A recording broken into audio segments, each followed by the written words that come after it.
Okay, everyone. So, funny story. I thought I've been live for the past 10 minutes, and it turns out I wasn't because I forgot to hit go live. So I was playing the prelude, the little meme stream that happens before the live stream, and I thought you guys were watching it with me. Turns out nothing was happening. So sorry to keep you waiting. Let me know if you can hear me. Let me know if you can. Let me know if you can see me. I want to thank Ian Noland and John M. Tobin for signing up on the level 1 membership. Thanks for that. Thanks for supporting the channel. We got some crazy stuff going on tonight. We are going to roast the shit out of people's compositions in good fun and love and peace. And it's going to be a great time. I've got some wine poured. I'm going to bring on my friend Mike here in a minute.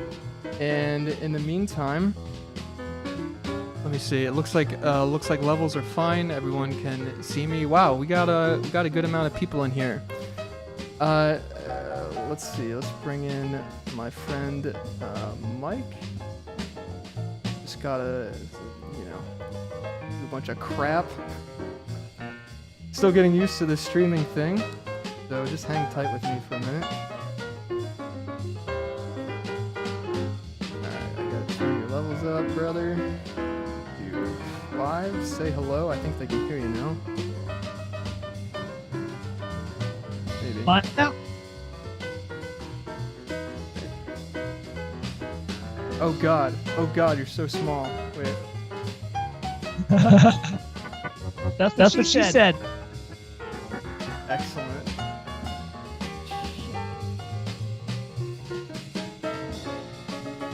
Here I am. Oh god, I'm tiny. I didn't. Shit, how can I don't want to do this live. Oh my god. You're so bad. God damn it. I don't want to sit here and mess with this live.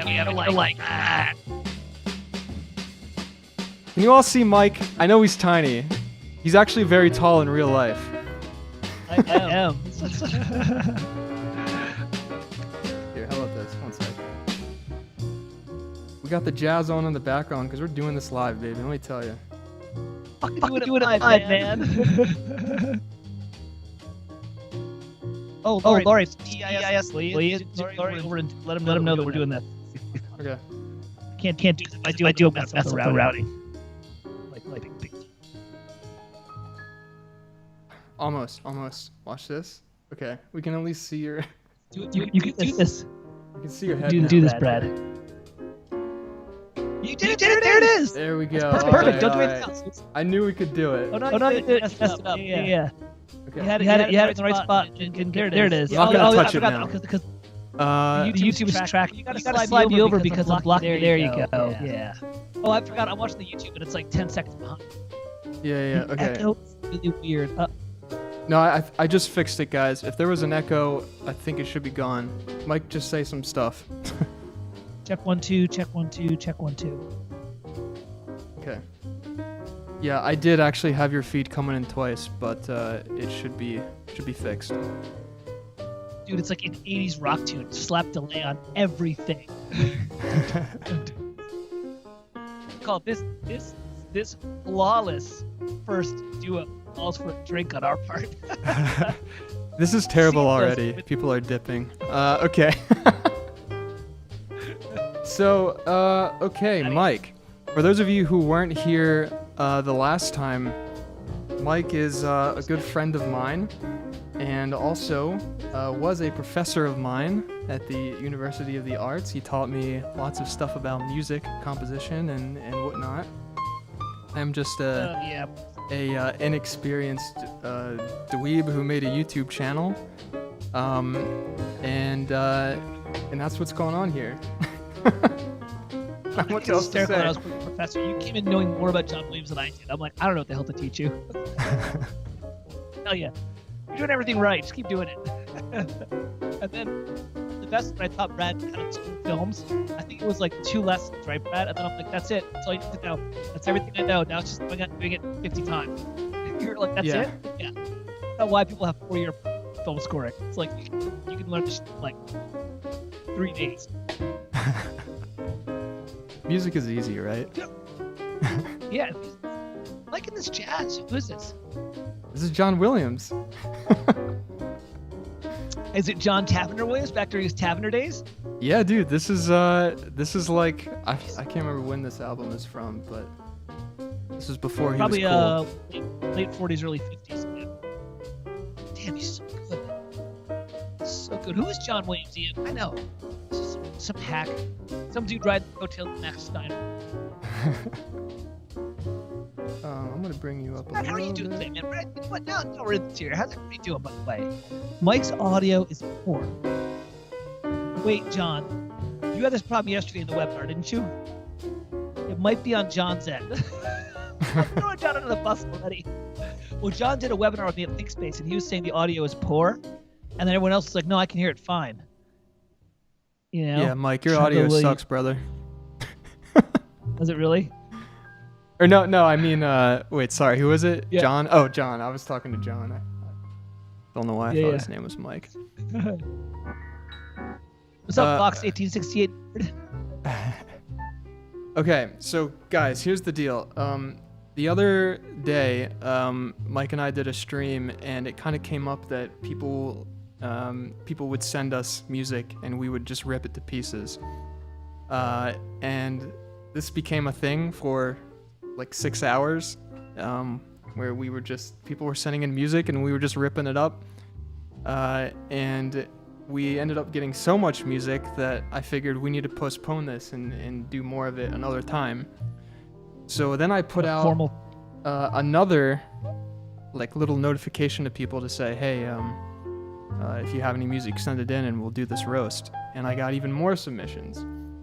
And I think we had in my email box upwards of 100 submissions. And I have narrowed it down because some of you frankly fucked up, okay?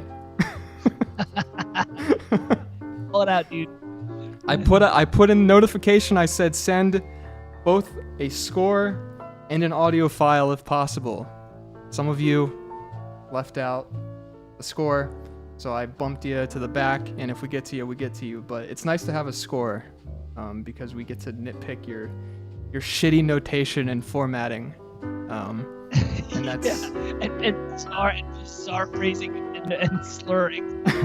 Yeah. Or lack there. What the hell? So the bottom line is, if you submitted a piece, let's say end of the day yesterday, anytime today, or even right now, it's possible that we don't get to it today. Okay. We've got like 50 pieces. It's gonna be like luck. If you really want us to listen to something of yours today and get ahead of the queue, I may be open to the possibility of bumping you up for those who submit, let's say, a super chat of a certain monetary amount. Dude, bribery works. Yeah, bribery works. Don't even dance around that issue, Brad. You know. The bottom line is the demand is quite high, and when the demand goes up, you know, the price goes up also. Absolutely. So, with that being said, Mike, did you happen to find that thing? You know, the thing that we were discussing? Yeah. I think I did. Give me 1 second. Okay. I've got a little special thing here. Okay. So, the last stream we were talking about, this is kind of unrelated to the roasting, but just a book that we wanted to put the final chapter on from the last stream.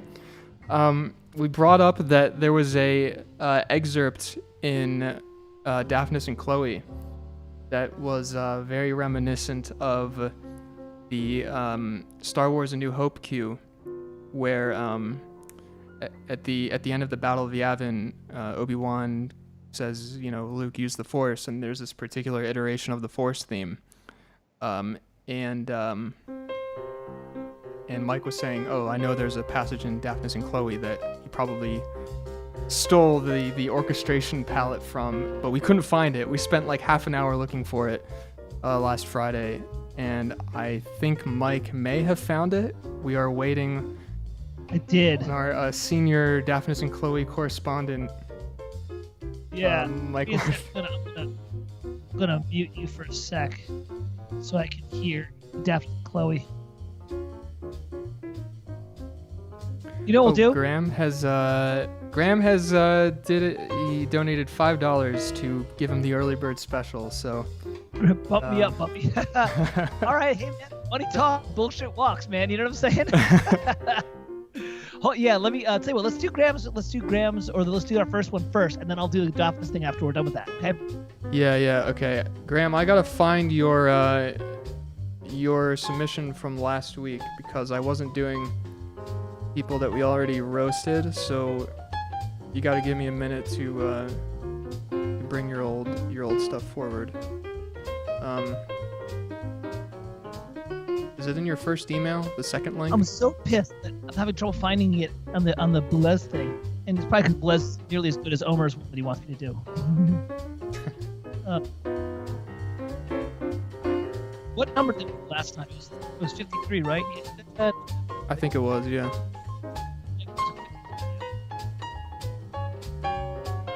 Can we just listen to Johnny Williams? Damn, this is good. This is a cat cow, Brad. About paying for watch ready.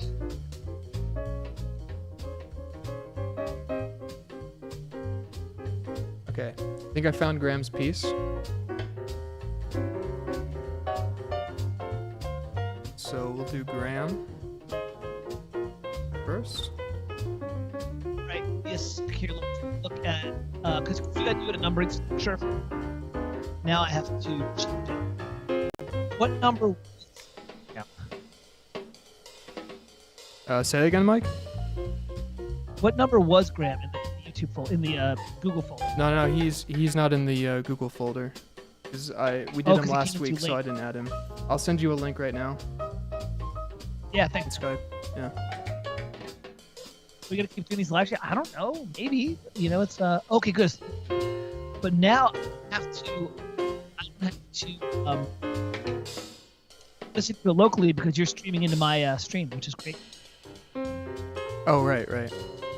Okay, guys. Oh, Julian. Julian just donated $10 for in the form of a super chat. I submitted like 30 minutes ago, but I'll take the bump up. Oh, thanks, man. Okay, sure. We will. How about we do you after Graham? Yeah. Now that I already have it pulled up. And then after those two, let's do the first one because I do want to reward the guy who was who was fearless and got in first. Yeah, I think it's like Gerbier or something. Yeah. So those will be the first three. Okay. All right. That'll be fair. Actually, and if it's Mike, not fair, who the fuck cares? Mike, do you have a drink ready? I do, sir. All right. Let's do it, brother. Do it, brother. Come on, baby, from across the ocean. Cheers. Here's to all you dweebs. We're really glad you guys are here. This is a really fun little way to kick off a Friday afternoon. We're really excited about this. Yeah, this was super right, so fun last Graham, Friday, right? and I hope we can keep doing it. It was. It was really fun. All right, here we go. We're doing Graham Culpepper's music for brass and percussion with a pretty interesting lineup. It's a brass 2/4, a brass quintet standard with a timpani and two multifaceted percussion players that are going to be just juggling various percussion things. Okay? Including a whip. Fantastic. Love the Indiana Jones reference. Totally on board with it. Graham, you don't have a comma after the whip on percussion too. There's your first roast, brother. A typo. Learn vocabulary. Learn grammar. All right, here we go. Let's take. Oh wait, I should mute the John Williams. I think you might want to, or else I can't tell what the fuck's going on. How dare you give marimba to the percussion 1 and the xylophone to percussion 2? Clearly the xylophone is the superior instrument. It should go to the lead percussionist. All right. Let's take a listen to this here. theater mode this year.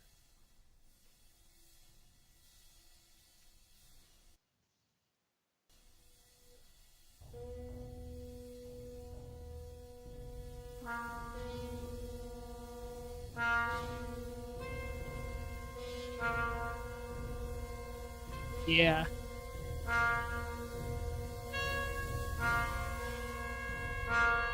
Are you serious? You're starting with minor 9? Are you fucking starting with that minor 9?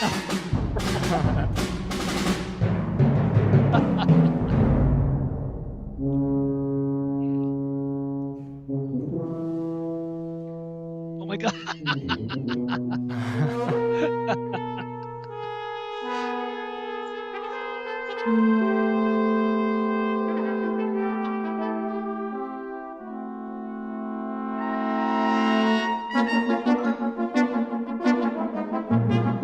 Hell yeah, dude. Sure, man. Nice.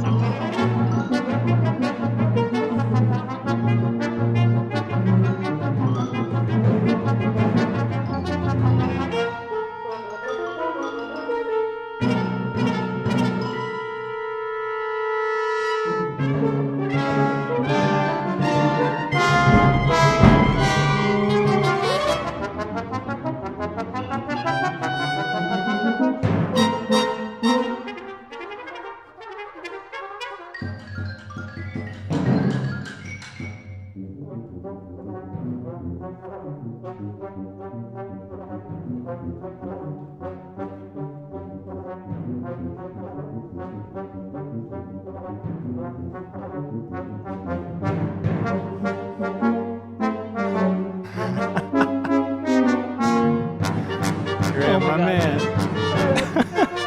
Yeah. Share first. Back on here.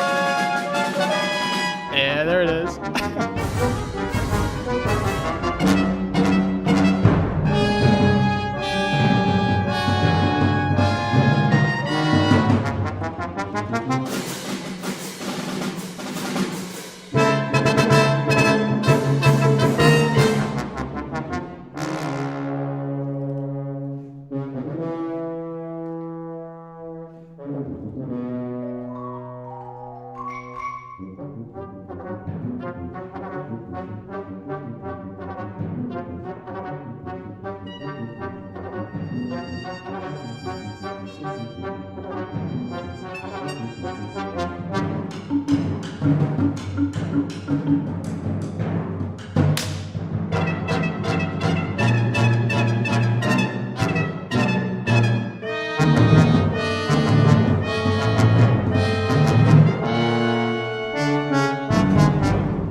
Dude, you owe John Williams royalty money. Yeah, man. He better be getting a check for you every time this song plays.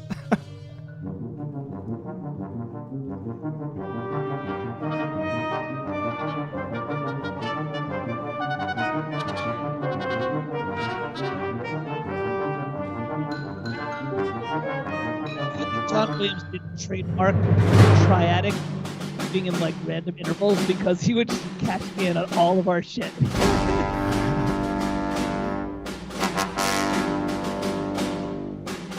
of arrive. Wait, what? Not piece of arrive.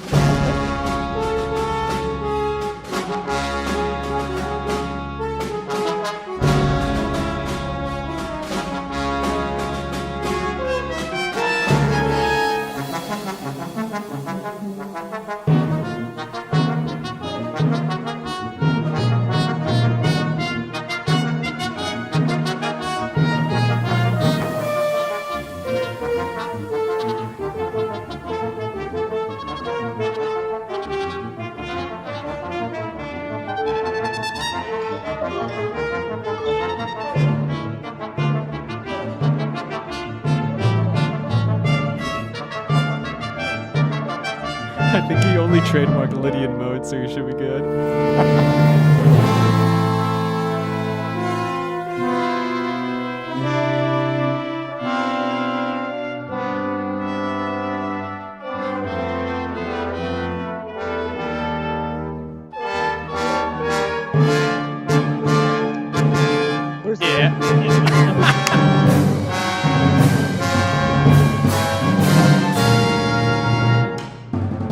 ripping off John Williams, ripping off Holst.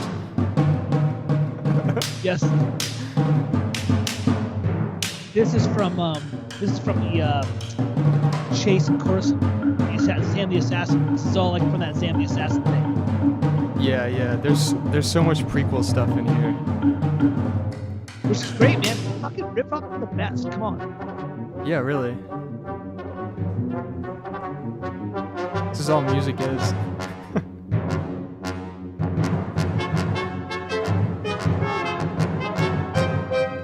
Dude, I mean, it doesn't get any more John Williams than that. Triad, the kind of scheme. But sure, man, tell some great raps they flow in there. Which goes to show you, John got his bag of tricks. Shit bag.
Nice.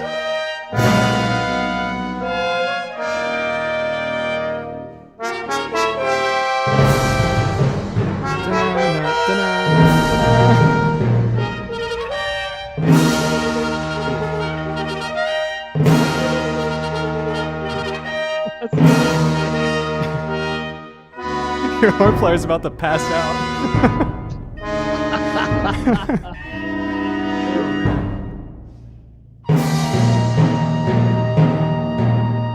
Yep, there it is.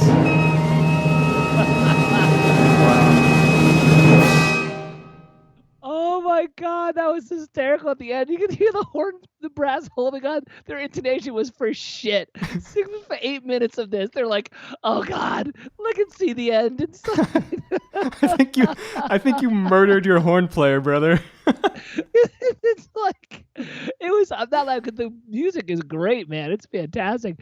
Holy shit, you're asking Hollywood level endurance out of this not Hollywood ensemble. Like, we have a buddy, Jason Paus, who does a ton of Hollywood arranging and orchestration. He worked on a couple of Lord of the Rings, and he really talks about the agility and the endurance of these Hollywood players. He's a big proponent of them, and rightly so. So, man, when at the end, when you heard him going for that ba ba ba ba, and they're like, beep, beep, beep, beep. They're just trying to hold on for dear life.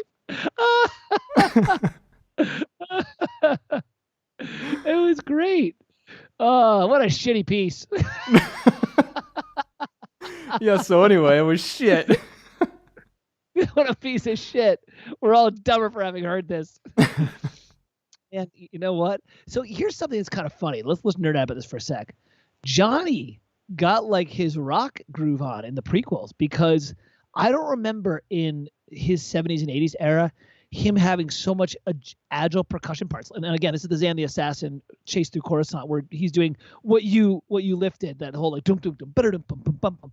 I was like, I remember hearing that in the 70s and 80s. And if you listen to the Zam the Assassin, he's got an electric guitar in there. You know what I mean? Yeah. So it's yeah, kind of the cool percussion to hear him, like, and he had like the electric guitar coming in, and it was like, wait, this isn't the John Williams I know. no, it was really good. Don't get me wrong. I really enjoyed it, but I was like, oh wow, he's trying some new stuff, which is kind of cool. The check your email, send you my music for the stream. I don't know. We had 1 second, Mike. I want to just say, because I think during that performance we got a dono from Ray Fernandez Jr. Here's my contribution, and also Felix. I submitted my piece yesterday. It would be great if you could do mine. So thank you both for the donation. We'll bump you up in the queue. I just wanted to make sure I didn't forget to thank you guys. Go ahead. So let me ask a question. You know what? Should we just be fair and be like, if people are putting money in, they get bumped to the top of the queue, and like the free, what's one of the perks of dropping money? I mean, I don't want to be a jerk to people who are like really early on, but it's also like, I don't know, people are putting their money down. They should get, Yeah. It's all your channel. It's all up to you, man. Yeah. If you put the money in, money talks, you're getting bumped up. That's what's happening. So. All right, man. There it is. This is our stream, our rules. I'm totally cool with either of those. Like I love them both. So listen, where is this piece sucking? It's not. It's fucking good. It's really good. I love. By the way, let's talk, since we're all gonna have so much fun with basically saying how you have zero originality and are ripping off John Williams like a boss. Let's talk about a couple of things that John Williams does that this composer. Graham Culpepper is ripping off really, really well. We all get John Williams loves taking triads and just moving them around in random intervals.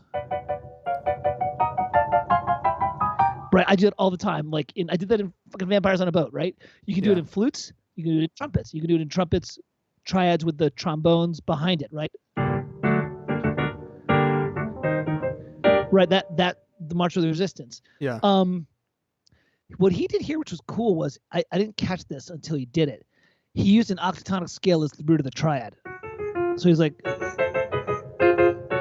which I'm pretty sure Johnny has done in things, but I never thought of it that way. And it was pretty cool. So he's doing like F sharp A, G sharp F.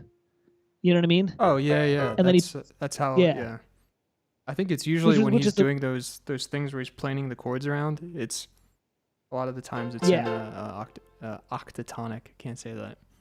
Or diminished, whatever you want to call it. It's the same thing. Wait, is it jazz? What you call it? Yeah. And he'll also do it slower. He'll do it in strings. Like if you listen to the Clone Wars and Rebels, he'll do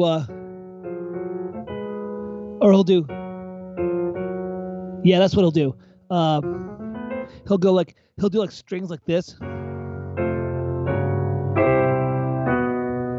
Like transitional music as the ship flies in Rebels, flies into whatever. You know what I mean? Yeah. So, yeah, he'll do that a lot. Oh, yeah, thanks, John. Glad to know that I'm agreeing with what you're doing instinctively. There's a John Williams in the chat. Oh my gosh. I do. I know. I'm listening to your shit, man. Look, you're kind of predictable, Johnny. Okay. Man, I really like this piece. Like he does, what you do, which is really a smart thing to do when you want this kind of like action stuff. This is my like rant against trailer music and shit, which is you don't have long fucking notes, like the French horns are going like. It's like that's so boring. Like here, it's like like these kind of quick little staccato burbles. It's just cool, and it's something that brass can do really, really well because of the tonguing ability. But keyboard players can't do it well because you can't go, like you have to, when I do those kind of things, I have to like either play it in and like drag the MIDI data around, step it in, or or I have to slow the tempo down by 30% so I can play it in. You know what I mean? Right. So that by doing Here's a trick for all you DAW nerds, and we're not going to get into like what the best DAW is, which is obviously Reaper and Studio One. So Banned. Brad said he'd ban me if we got into a DAW war. If you write shit that sounds like what real players would write, then even when you put it in with your crappy samples, it sounds better. Yeah. Because our ear is like, it fixes the gap. It's like, shit, that's what real trumpets should be doing. So we give the benefit of the doubt. Right. It's like if you write shitty music, you can't really patch it up much with samples, I think. Right. Then you have to write to the samples and just be like, I'm just gonna fucking write. But if you write music that is truly musical for real players, even if you do it through like Note Performer, it's gonna sound decent because it sounds like real music. Right. Very wise words from the orchestrator of the Wonder Pets. Yeah, exactly. Who had to deal with both that shit, right? I had to deal with, that's what I did, right? I had like digital orchestra that I sweetened with like 15 or 13 instruments or something like that. Yeah. I don't know, Graham. What do you want? Nice. Everyone's just fucking ponying up, man. Wait, Jesus, how many guys? Okay. have some dignity. You guys are like, here's $10. Roast my shit, man. Okay. Hey, wait, hold on a second. I got to bust on Pitomaniac. So if you write good music, it'll sound like good music. Yes, dumbass. But that means like writing musical phrases, right? Like don't like do piano shit and then just dump it into the orchestra and expect it to go right for the instruments. And like, then when you do that, yeah, you can call Pitomaniac a dumbass. Oh shit, Tim's here. Now we're in trouble. No, it's true, man. Ask Brad. Like, one of the pieces that I wrote for Play Eternal when they were doing their mobile stuff, I never made it out of the Note Performer era because I'd send in as Note Performer and they were like, "Oh, this is great. We're just gonna put it up on the game as is." I'm like, no. I'm like, I have synth samples and like I can make it much better. But the music was well written and very orchestral. So, yeah, Julian, I was second. Dude, I feel bad. What can I do to roast this? All right, look, man. I'll say this. I'm gonna say this one thing, and I mean this I truly mean this with love. You were fucking mean, brass players. You were really fucking mean. Like 8 minutes of this shit is a lot. Like, it's least, great writing. It is. Yeah, at least John, when he does these big action sequences that are maybe 8-10 minutes long, he breaks it up into like 4 2-minute cues or something that they can kind of practice and take a break and whatever. Oh wow, wait. The poor balancing voicing and the sustained chord. Wait, I gotta find it because it's like 8 minutes long. Where are the sustained chords?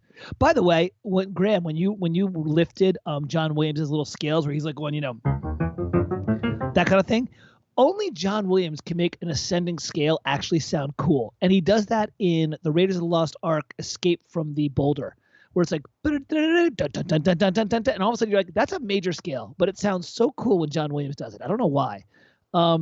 Wait, hold on a second. Now you gotta, all right, so Robert says you should criticize the balancing of the sustained chords of this piece. Where are the sustained chords? Give me a timestamp because I'm trying to find it.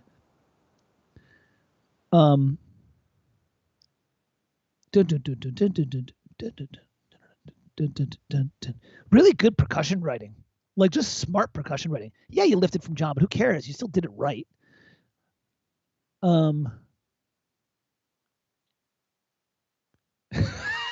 I don't know who John Williams is, but I'm loving this dude. We didn't have a DAW. That's right, man. That's right, motherfucker. Where I'm at 3 minutes now. I'm still looking for like. No, if you're talking about the end, or are you talking about the end chords? Well, there was a whole lot of shit going on in the last minute with the poor brass players. They were out of breath. Their lips were probably jelly.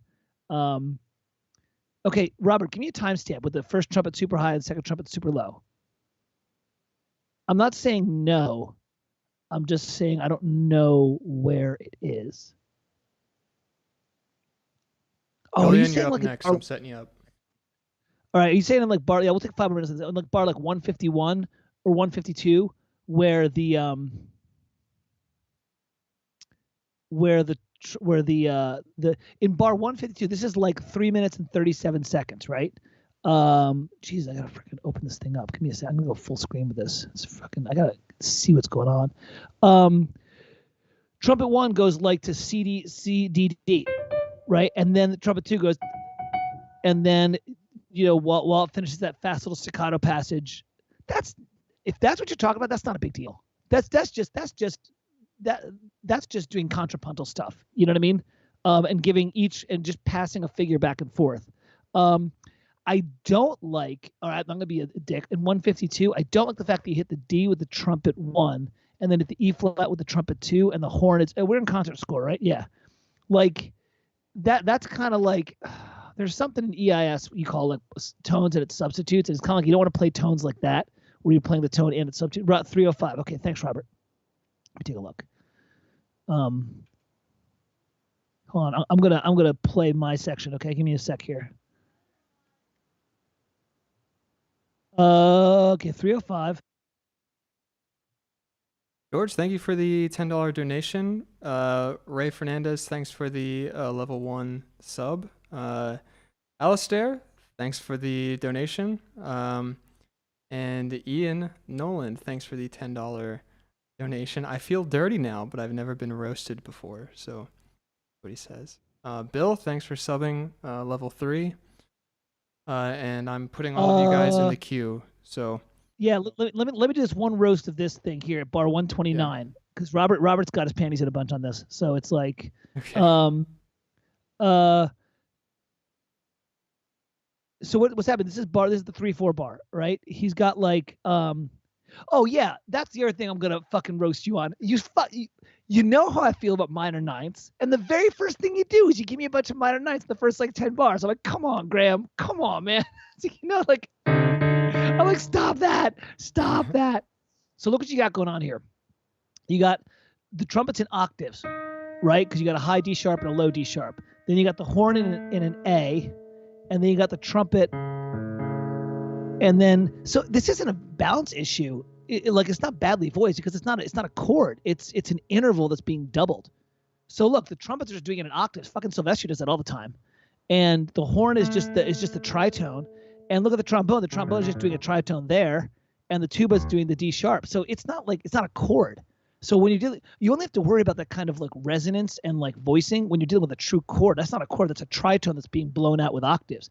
Now in bar 130, now he starts fucking shit up because now you move. Well, no, because the trumpet 1 is basically pedaling. Yeah, no, this is fine. You don't know, Robert. No. Well, no, it's not really a chord. You know what? If you want to get theory, it's not really. What the fuck? Who's calling me from Philadelphia? Jesus. I'm looking at this as you've got an ostinato in the trombone, right? You've got a pedal tone in the trumpet that's being rhythmically just being held over each bar, and you've got trumpet 2 and tuba in octaves moving down, just as it's just a contrapuntal stack. You know what I mean? There's nothing harmonic about it. Right, it's not triadic. That's why you don't have to worry about voicings. Voicings only matter when you're building something based upon the overtone series, meaning harmony in thirds, harmony in fourths, harmony in fifths. That's when that kind of shit happens. At least that's my thought. So, Robert, with the love, I respectfully disagree because he's not trying to create a harmonic pattern there. He's trying to create a dissonant contrapuntal texture. That's my thought. And it totally works. Because if you go back to my Farco Friday and I talk about dissonance, what did I say was the number one thing that John Williams does to create dissonance was he puts a note somewhere and he puts a minor ninth under it, right? So he'll do like, he'll do like a sorry. He'll do something like that with like an A sharp, an A flat minor triad and a G below it. Like that's what he does. So this is pretty textbook out of John Williams. That's my thought. But yeah, Graham, how dare you start with minor ninths? That's I feel about them. Well, no, this is very linear writing. So anyways, that was it. It's really good. Nothing jumps out. Mike, I'm gonna cut you off a second. Yeah, If because I'm we gonna be fretting out. spend 25 minutes on every piece, we're gonna do like 4 pieces. Yeah, and people are ponying up money. All right, you're done. That was it. Nice work. Way to abuse the brass. Let's go to the next one. Who's next? Next up is Julian. All right, so From the places things come from. Okay. all right, here we go. So All what right. are you gonna do? Are you gonna? Do I have to go back to the Google Drive that you? I did upload this to the Google Drive folder that I sent you, so you can pull it up there if you Great. want. I'll But I'll play it here, refresh. of course. What number is those? 1A, Julian. Beautiful. Thank you, Yeah. sir. Yep. Yeah, you can play it, and then I'll follow with the score. Okay. Here we go. 17 pages. Woo!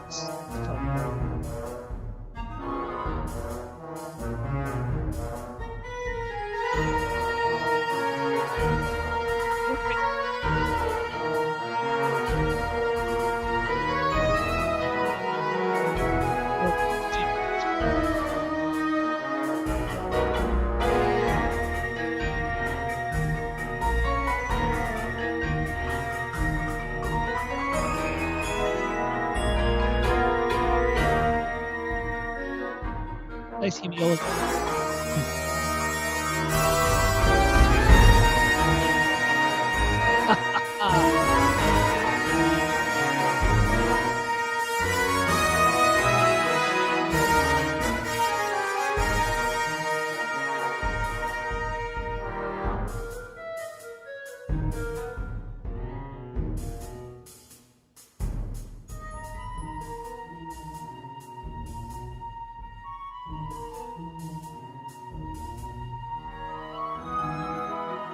Yeah, this is a full big band jazz symphony.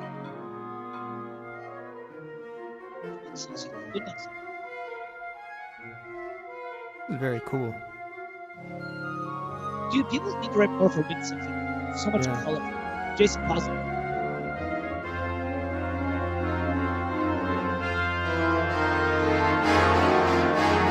Nice build.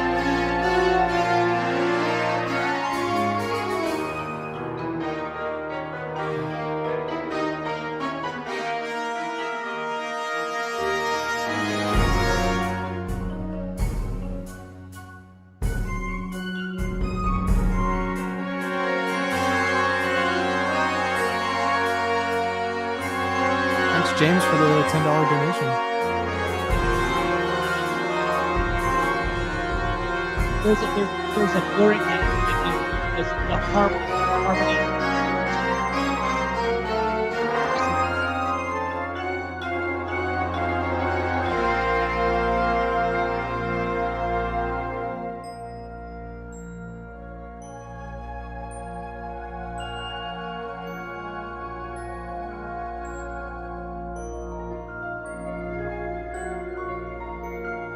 Nice pedal. Nice pad.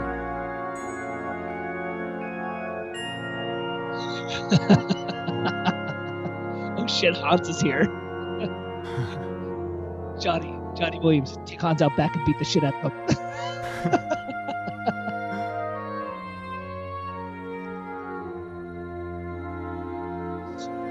Lovely.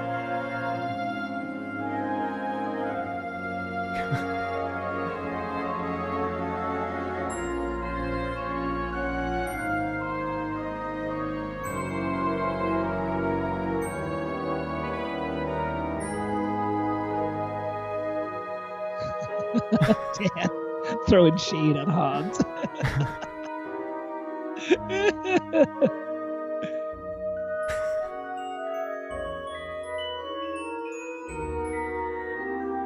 I would get rid of that clock counter line because he was fighting against the melody.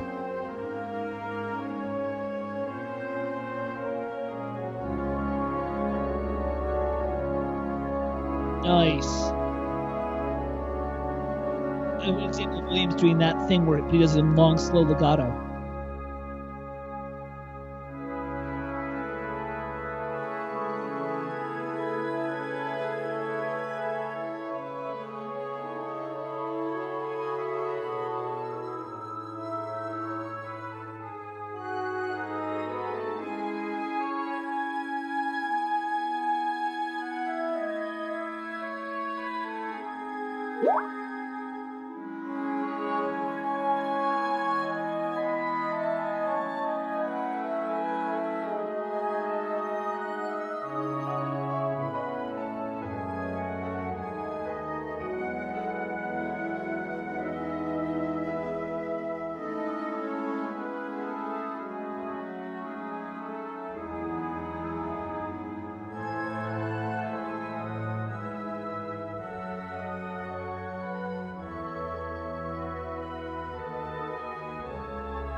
With the James Bond sting out, right? Hell yeah, brother. Fuck yeah, man. Some quality shit, dude. Okay. Now I'm all paranoid about looking at voicings. Let me see what's going on here with this. Yeah. While we have a duel between Hans Zimmer and John Williams in the chat, we have a man. I don't know what would you call this. Habanero dance. Yeah. What's the one? The Carmina Baron, Carmen from Bizet. You know the. Oh. I'm pretty sure it's a habanera, not the pepper, the dance. I think that's what this is. I know what you're speaking of. I can hear it in my head, but yeah, I know almost nothing about it. So, all right, you go first because I took over last time on Graham. You go first on this one because I don't want to be a dick and hog everything. No. The problem is, for me, it's hard for me. Like the score is huge, and I know it's probably hard for people in the chat to see it also. So I actually didn't get. Like I'm always looking at the little things, to rip on, and it was hard for me to see the little. I can't. This is a mess. I can't even do it right now on stream while I'm trying to do it. Okay. I just downloaded the PDF and I'm looking at it. Yeah. What was this for? I'm just curious. I mean, maybe it's for nothing. I guarantee this is a freaking student. This is a student project, which makes me so depressed because I don't think I can write something like this. Wait, this is a student project? I bet you it is, and that pisses me off because it's really good. You're just okay. Wait, what did the I'll bet you it is. Julian, what is it for? It was like an end of semester project, wasn't it? You probably did it in a week. It's gonna make me so angry. Well, we can't do anything productive right now because all the major Hollywood composers are on your chat right now having a dick swinging contest. Bro, what is happening in the chat? Now we have like Alexander Desplat. You guys, this is ridiculous. Oh my God, Julian, you're in high school? Oh my God. I keep on doing composing. Yeah, fuck it. I can't write this. I couldn't write this shit. Why you come to us for roasting this? I was like, I couldn't do this shit. This is phenomenal. Dude, high school me couldn't roast you. Like I couldn't.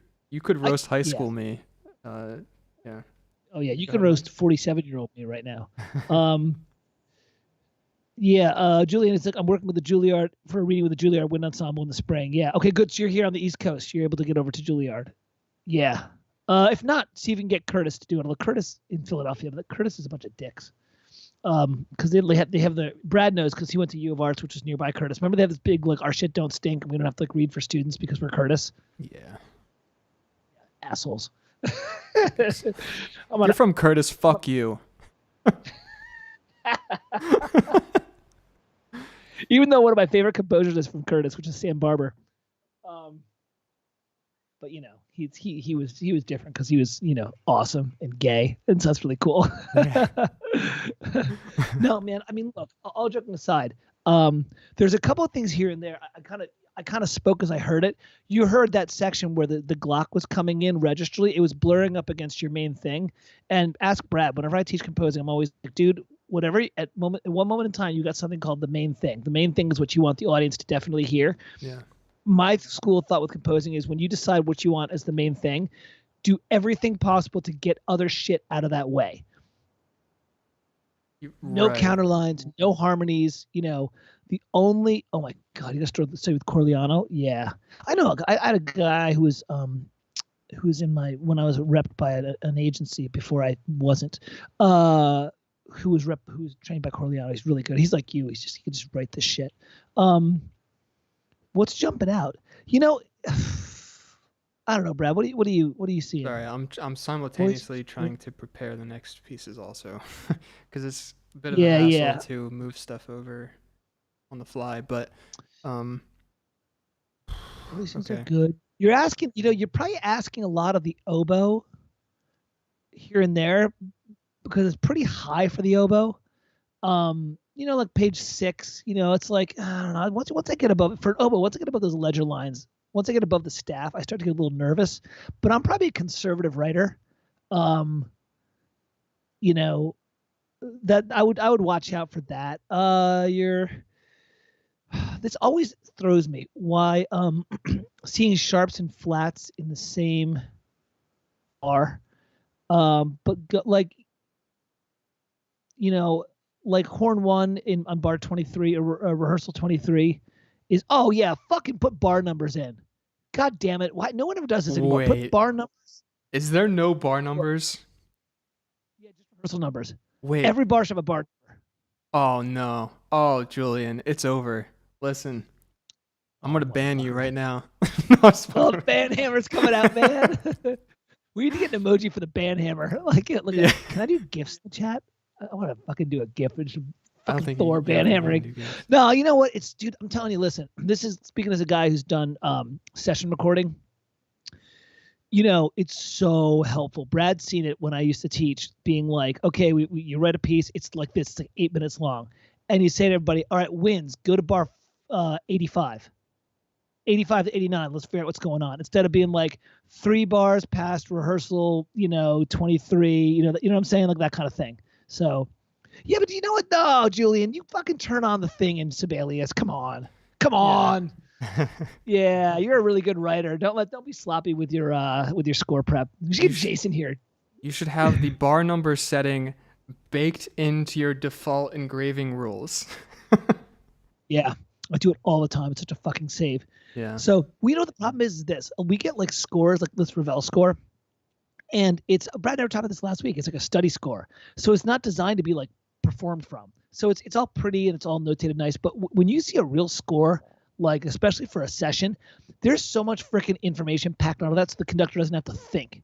You know what I mean? Like they're just because you just gotta run. You're just trying to crank through music. So you do all that like safety bullshit to like get it going.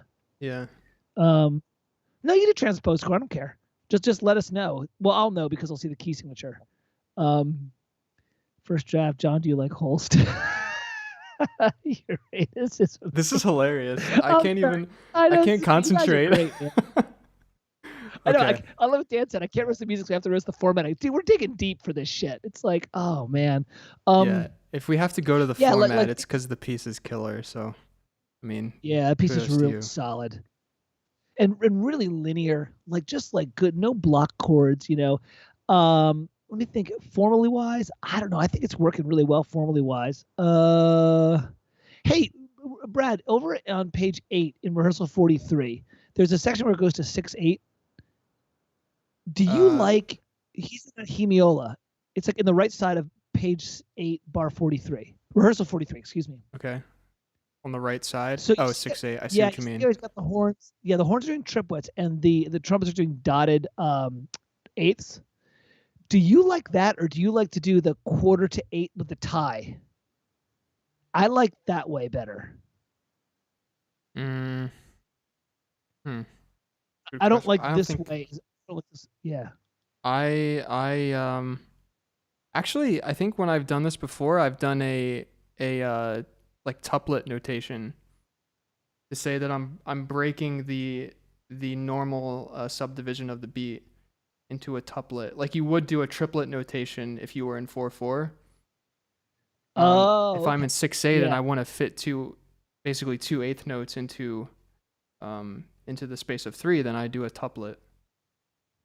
Yeah, so you do like 2. You do a little 2 in the space of 3 thing, right, or whatever. Yeah. I did this when I have to do those little dotted eighths. I would do quarter to an eighth, and then an eighth, and I tie the eighth. So you bum bum bum. You know what I mean? That kind of thing. Yeah.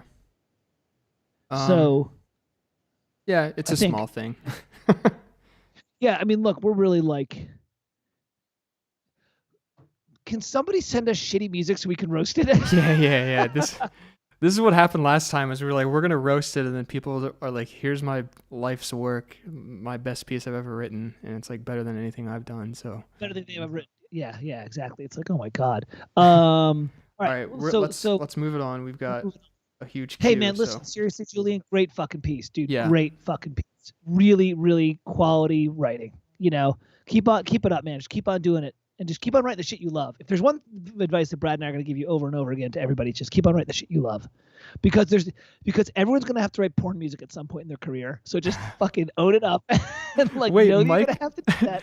Mike, did you have to write porn music? I sure did in 2007.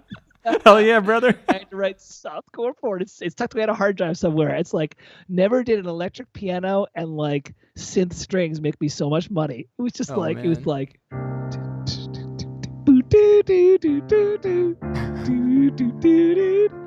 Hey man, is that pizza? You know, right? Step brother, I'm stuck. All right, what do we got next? What's our next one here? All right, this is Ray Fernandez Jr. I believe that you were the third person to donate, so now you're up next. Push the stream.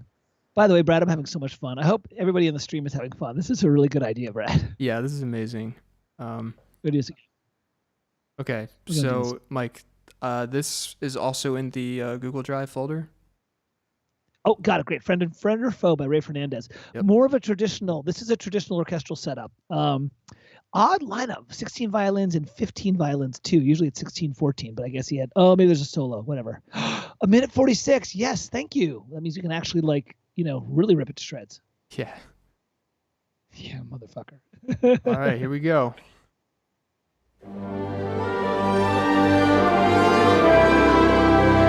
Oh, shit. Okay.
Lots of good Darn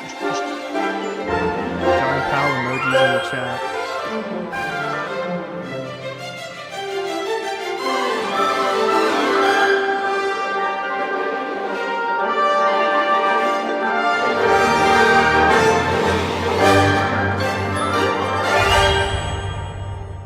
Jesus. Man, some really, really great stuff here. What the fuck is page 9? Just 2 bars of and everyone wait for 2 bars. Yeah, end scene. I don't know if you guys can see. You can't see this. Oh, wait, Brad, are you sharing it in the YouTube chat? Yeah. I'm sharing the All right, so everyone sees page 9, which is fucking kill the tree. Like literally, don't kill a tree, dude. Lovely work. God damn it. Everyone's Vox says, where are you getting these live orchestras? Yeah, I've got to say they're either at music schools, like a Yale music program or something like that. Because I did that at NYU. I got a 1 minute piece done Um, yeah, man. All right, so let's bash on this. What the fuck? Come on. So you know what? Let me see here. I'm on page one. Here, Brad, this is right up your alley, dude. You start with this one because this is the kind of shit that you have done a lot of transcription and written some stuff like this. Mm-hmm. Jesus. How did you hold on a sec? How did you do these harpglass notations? I'm actually jealous because that looks dope. Yeah, Oh, that's it the way looks that like you you see John just Williams is.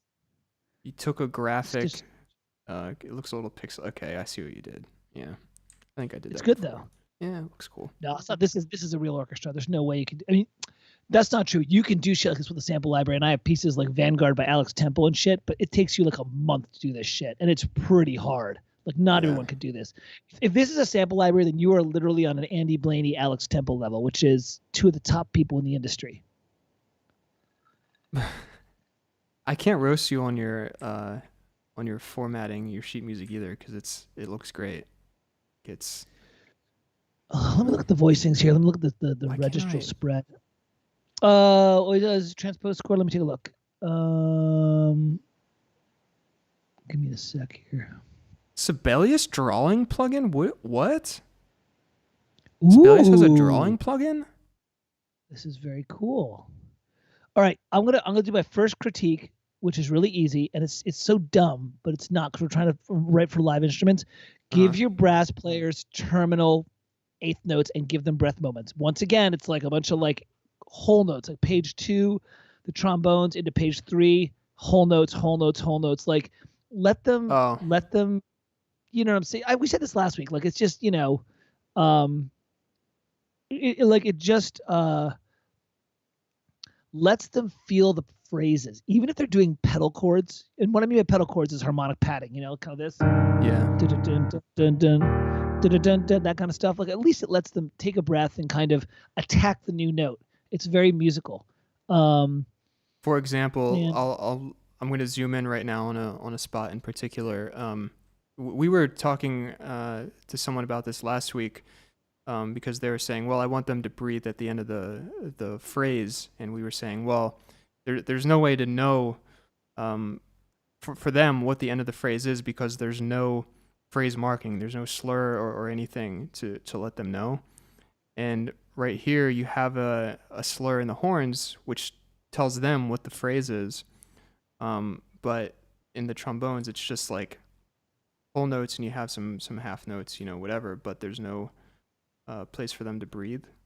And what would be nice is to have maybe a similar visual to what the horns have, where you slur together the half note here, the half note here, and the whole note. That kind of lets them know that that's what the phrase is, and maybe they can sneak a breath if you really want them to yeah. hold it. But I don't know. Bar 5 and 6. I wouldn't divisi the double basses. Just let them be an octave below the cellos. You're weakening the input. The fundamental. You want as many notes in that fundamental as possible. And if you divisi by octaves, it's like Yeah. you're just weakening that. By the way, notice because I could say bar 5 and 6 because the motherfucker put a bar on every single thing. Yeah. Thank you. Yeah. This is what you want to Julian. Fuck, I cannot navigate. This is driving me nuts. I'm zooming in on the bottom. You can see the bar numbers with boxes. This is very nice. Desplat is getting French pissed at German Zimmer. I love when Frenchmen get angry at German people. They're like, "We surrendered to you in 1940." Jesus, what is happening? This is a fucking disaster. Good divisi writing. I'm on bar 12. Good divisi writing there. By the way, bar 13, right? That piccolo fortissimo up there, it's barely heard. Double that shit in octaves. You know what? Scott Smalley taught me. He is Danny Elfman's orchestrator. He has this rule of 3. He's like, if you want something to sound big, do it in 3 octaves. So like when I do shit like that, piccolo, flute, and oboe, boom, boom, boom. You know what I mean? Like just because you can hear it. Even John Williams does 2 octaves because in bar 19 where you have it in octaves, well, that sounds a lot better, right? Because you're reinforcing. People don't get this shit. They want to be loud by stacking more instruments on a note. You got to stack octaves to get big, right? Yeah. What I'm thinking, because I think maybe the first time I looked at that, I saw the crescendo and I thought maybe you were coming from a softer place. Um, and if you were, I don't know, maybe you could hear that because the piccolo is pretty obnoxious. Yeah, it's uh, pretty, I mean, that you're in its time register is pretty cutting. yeah, but I mean, maybe if you were hitting that forte and then backing off of it and giving room for that piccolo, and what else do you have? Is this a piano or celeste or something? Celeste doubling it. I mean, Yeah. it gives it a little more room if if you're saying, oh, I don't want to give up my other woodwinds on those held out notes, which you could probably sacrifice them.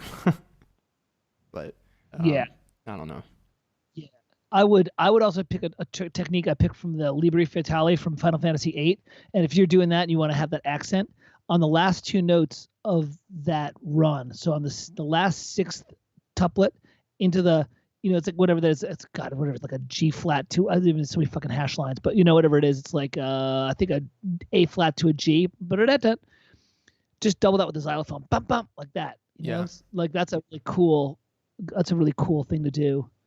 The voicings are good. You use a lot of fourths and fifths, and the jazzer in me likes to keep the third, but I also get that it has a certain sound. It has a certain kind of Lord of the Rings sound, which is totally fine. It's just like I like to keep a full chord in there. Let me think here.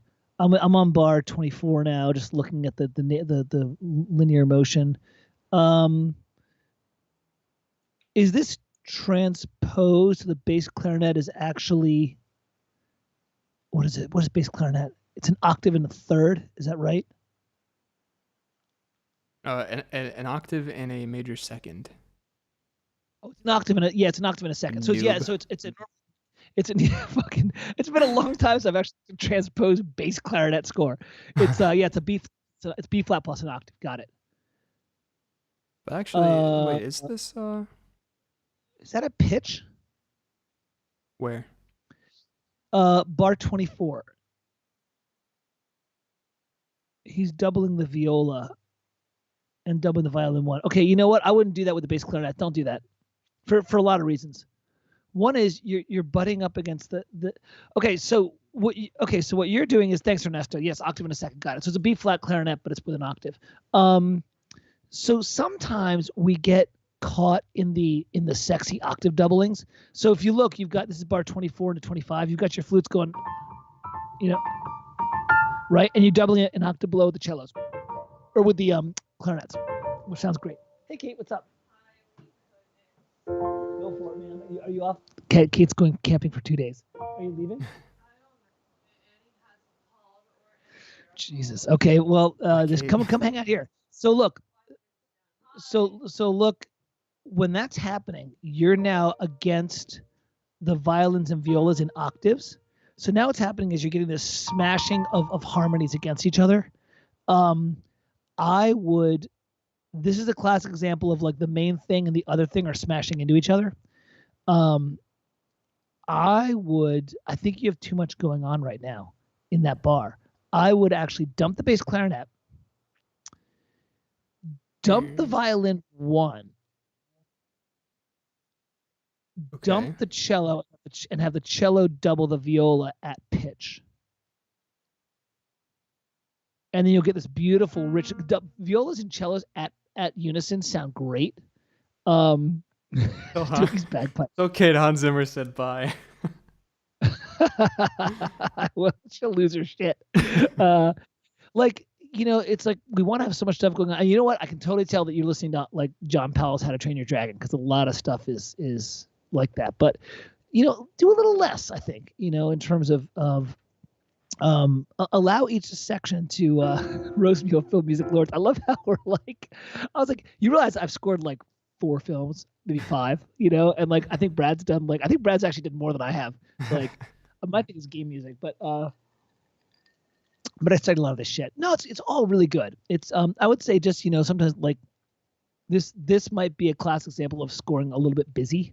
It's really good, but you can probably get away with doing less. Yeah. Okay, this is hard to roast. We're gonna move on. Yeah, because it's really good. It's really good. It's amazing. Can somebody send us a shitty piece of music? Who's next? Yeah, actually, real quick, because I somehow missed these. I just want to say Thank you to Dylan, and to Colin, and to Cameron Plays Trumpet for their donations. So you guys are getting bumped up. We might not get to any of the people who submitted for free. So refreshing. So far, look, here's who I've got so far that I'm seeing. Julian and Ray. We just did those two. So the next one is Felix, which he said he's already submitted it yesterday, which means it's probably already in the folder. You just have to to move it ahead. So Felix, you are up next, and after Felix is George. Okay, give me a sec here. Let me just find it. I just did a search for Felix. Did I spell it wrong? Felix, right? Felix. Yeah. It's number 21. It was number 21. Thank you. Yep. Not anymore. Now it's number 3 or 4, whatever it is. Yeah, man. Money talks and bullshit walks, dude. You know what? I first of all, thanks everybody for like throwing in a little bit of scratch for it, and it's totally appreciated to help out Brad, which is super cool. Ooh. Oh, you're using a good font. Oh, I love you. Okay. Yeah, really nice and easy to read. Okay, wait, I got Felix, Anthem of Explorers. I'm ready to go when you are. One sec. Accidentally opened it in the trash music app. Yeah, do the good one. All right, here we go. By the way, that opening line, you might want to do an E flat clarinet just to make life easier. I don't know. Maybe we'll see. That's real subtle. That's me being an orchestrating asshole. I'm done talking. All right, here we go.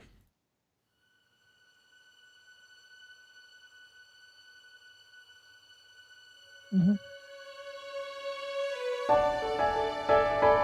Ooh.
Line 4.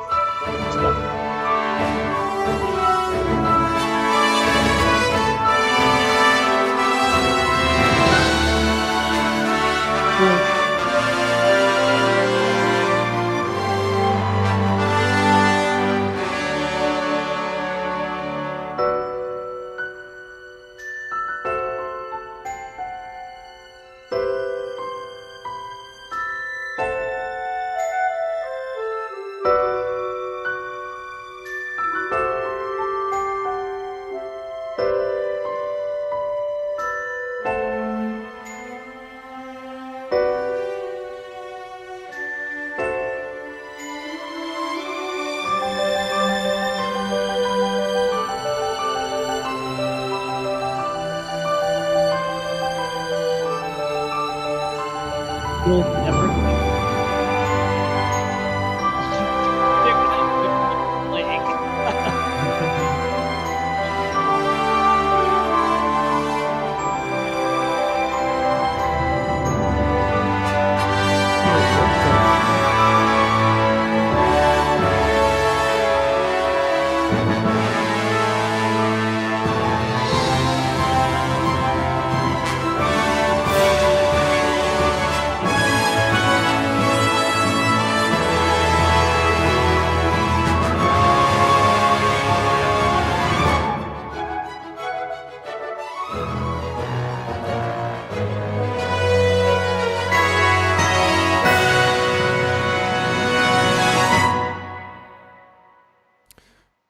Okay, everyone.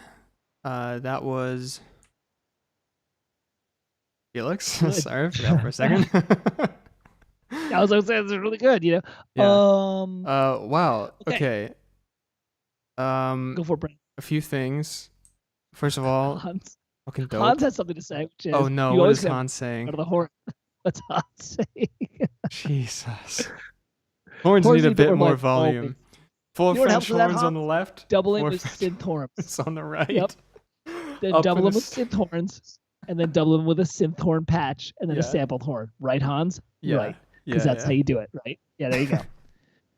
And then you have to have 155 string players to balance it out. Good job. Yeah. Need 40 bass players and 40 and 60 cello and Dodgy orchestration. All right, well, Brad, you go first, brother. I've been hogging this thing. Go for it, man. Okay. There's a few little things that I kept seeing. For example, I'm not a huge fan of this notation on the woodwinds. On you can see it, page 19, measure. Ah, shit. Why do I keep? Dude, I'm about to freak my shit on this preview app. I can't navigate a score worth a damn. Sorry, Mike. Not page 19. Page 21. Bar. Wait a second. Bar. What bar? 70. Okay, you have the little ones at the top corner. Motherfucker! Y'all better take this away for your next roasting, which is fucking bar numbers. God damn it, dude! The band hammer. Yeah. The bar hammer. This is what we're gonna call the bar hammer. If you don't put bar numbers, you get the bar hammer. Speaking as a guy who's both an orchestrator and has done live session conducting, like fucking do it, man. And don't whine. Just fucking do it. Oh, God. I wasn't even gonna say that as a roast, and then I went to tell you what bar to go to. This is the problem. If you're in a recording session and you need to tell the players, let's start from measure 76, and then they're like, hey brother, we don't have bar numbers, and then there goes like $2,000 because the time's ticking in the studio. Jesus Christ, I'm done. Oh yeah, but John Williams said he just threw some shade on Desplat. I send you my love, but your Harry Potter score is much worse than mine. Jesus, what is happening? Okay. It's Desplat. It's good. Is he crying over his French coffee? Someone get the Mahler hammer. Dink. Have you seen that meme where the dude throws the hammer? The guy plays the Mahler hammer, and like the trombone player is like catching his ears, like. So, anyways, go back to what you're saying. Page 21, bar. Who the fuck knows? Yeah, bar. Who the fuck knows? It's the it's the first measure on that page. In the oboes and clarinets, they're doing a little ornamenty thing. But I'm not digging that they end on the 16th note and then there's a 16th note rest. What I would prefer is have that be an 8th note as a staccato. It's very small, but I personally hate the way that looks. I don't know. And performers don't like that either. You're totally right. Yeah. By the way, some really good dovetailing of stuff going on, which is really, really good stuff. In bar 21, that. Did you say bar 21? No, page 21. Okay. Who the fuck knows what bar we're on?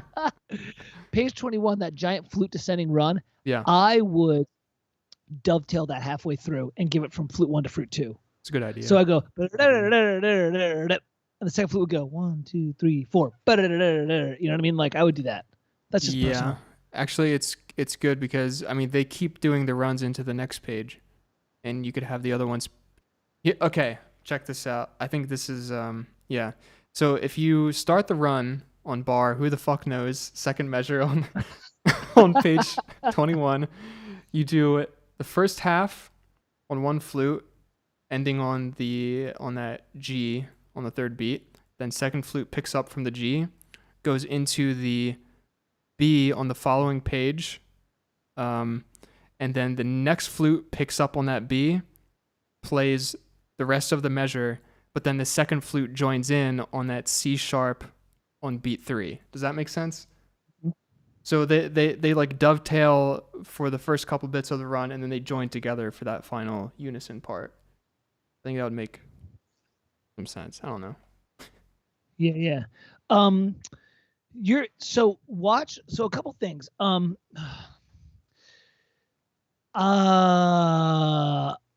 In bar, like in page 17 bar who the fuck knows, into page 18 bar who the fuck knows +2. I I don't like splitting the bassoons in octaves when you're dealing with that kind of 2D structure. Like Yeah. you've got trombones and the first funny, you don't have a tuba. That's interesting. Wait, what? I don't see a tuba. I Yeah, just see trombone, that's which true. it's very Danny Elfman because he does that in Batman. He doesn't have a tuba. He has a bass trombone. It's that London brass sound. Sure. But look, you got cellos and basses in octaves, right? You got the trombone and the bass. I would actually do the trombone. This is the second bar of page 18. Splitting the bassoons, I get what you're thinking. You're like, oh, I want to double the cellos and the basses. Woodwinds are really quiet. Just lock them in place. Give it one note. You would do octaves when they're exposed and you want that color. Like if you ever listen to like The Storyteller by who's that great female composer? Rachel Portman, but not Natalie Portman. The other Portman. the one that did Rachel? Chocolat. Yeah, Rachel. Yeah. She does shit like that with the bassoons, but when they're like exposed winds, like it's just a wind quintet or a quartet. You know what I mean? Yeah. So I would not do that. Also, your voicing is strange there. You've got, let me bang through this real fast. You're trying to build some sort of chordal thing, right? So you got the flute, you got the clarinet. Oh shit, no, the clarinet's in it's in transposed. Oh, never mind. Okay, hold on a second. So you got an inverted A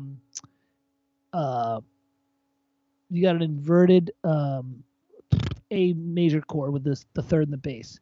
So you got the third, and then you've got the here. Where are you at? I'm at the second bar 18. Like there's some fucking weird shit going on with your voicing there. Like your strings aren't balanced. Look, you got octave C sharps, then you've got an E here, then you've got an octave in the E, which that implies to me the melody. But then you've got the fourth there. You've got the fourth above it because your winds are double, or your violin 2 is doubling the clarinets. Yeah. This is fucked. Yeah, that's some fucking weird orchestration. And actually, Mike, go ahead. Sorry. No, you jump in because you've done shit like this where you fix this. Here, fix this, Brad. Well, I was actually just going to point out another spot because my one other thing that I wanted to mention was I noticed during the playthrough that there was a weird voicing on the page before this. So bar who the fuck knows? Yeah, bar. Yeah, exactly. Put the fucking bar numbers, Jesus. Jesus fucking Christ. And I'm a practicing Catholic, so you know when I swear like that, it's an issue. Yeah. Where is it that you're seeing the issue? Okay, on page 17, the third bar on the page. I'm looking now. Oh yeah. What the strings? That's fucking weird. The strings wasn't even like what I noticed the first time was that the trombones supporting everything else have the third in the third in the root. But now I see your double basses are playing the root with the cello, but it's kind of weird to put the root in the strings and then have the bones just like hanging out. Well, I guess it's not that weird. I don't know. No, I would look, your bass trombone's doing nothing. If you engage a second family to double the first family, then like fucking engage the family. You know, like Brad, you and I talk about this. Jerry Goldsmith does all the time, where he's like, what's the freaking soaring theme he does? You know, the soaring over California. Yeah. So when he repeats that da da da, da da da da da da, right, that's the soaring theme that he does, right? Yeah. So when he does this. Now this is also the other thing is all you guys. Guys, can you fucking see it now? Stop complaining. Okay, can you see the strings now? If I zoom in like this, how's that look? Because You and I are blocking it with our video camera. Oh, all right. I take Move it us to back. the upper. Sorry for yelling at Because you. sorry, dweebs.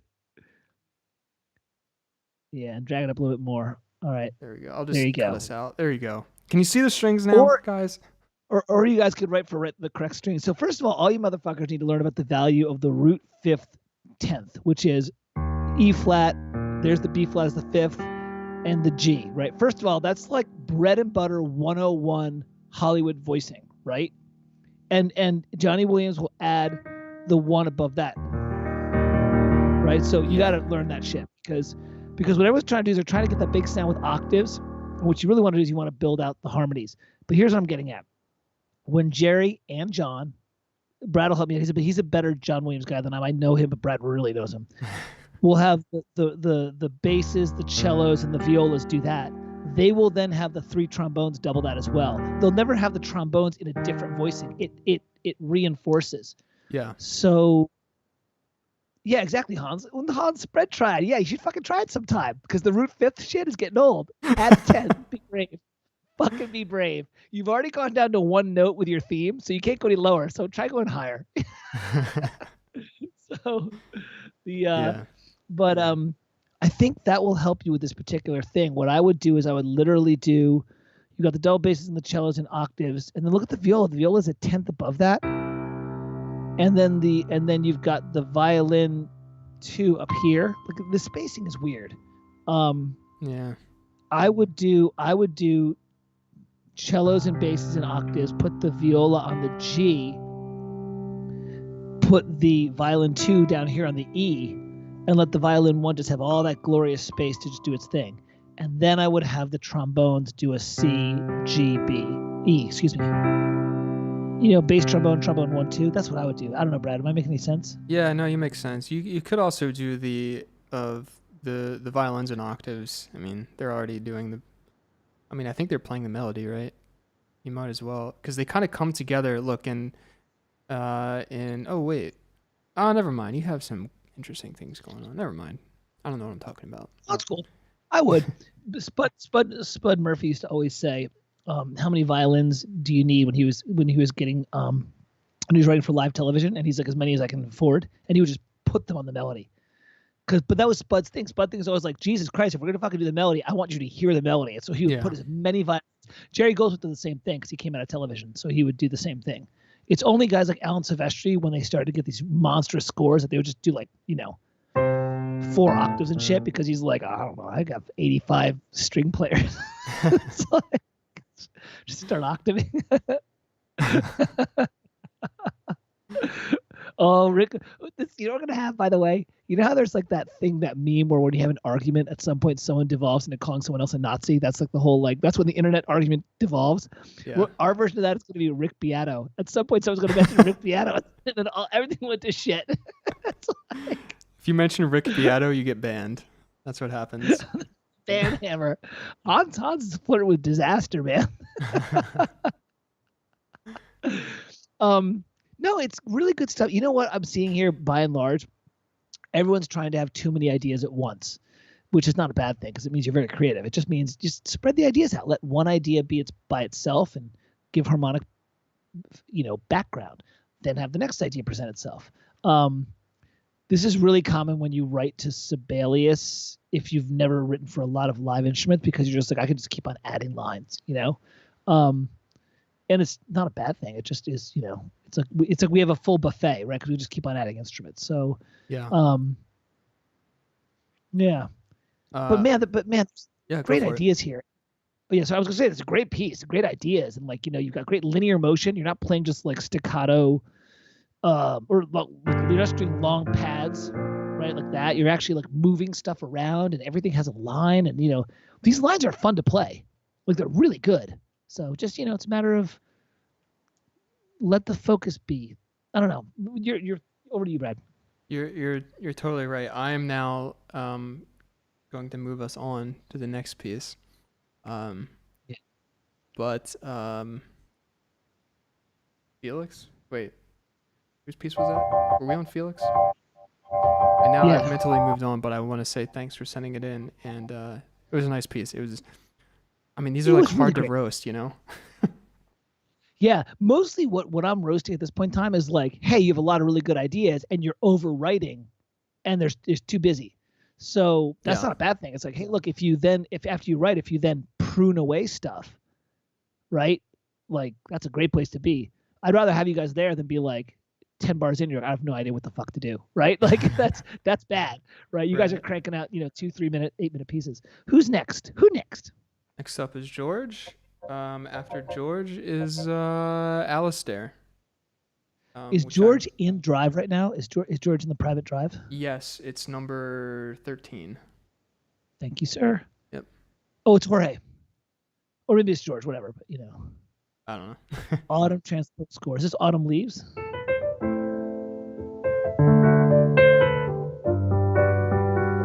I was playing, what was I playing with the other day? Alt.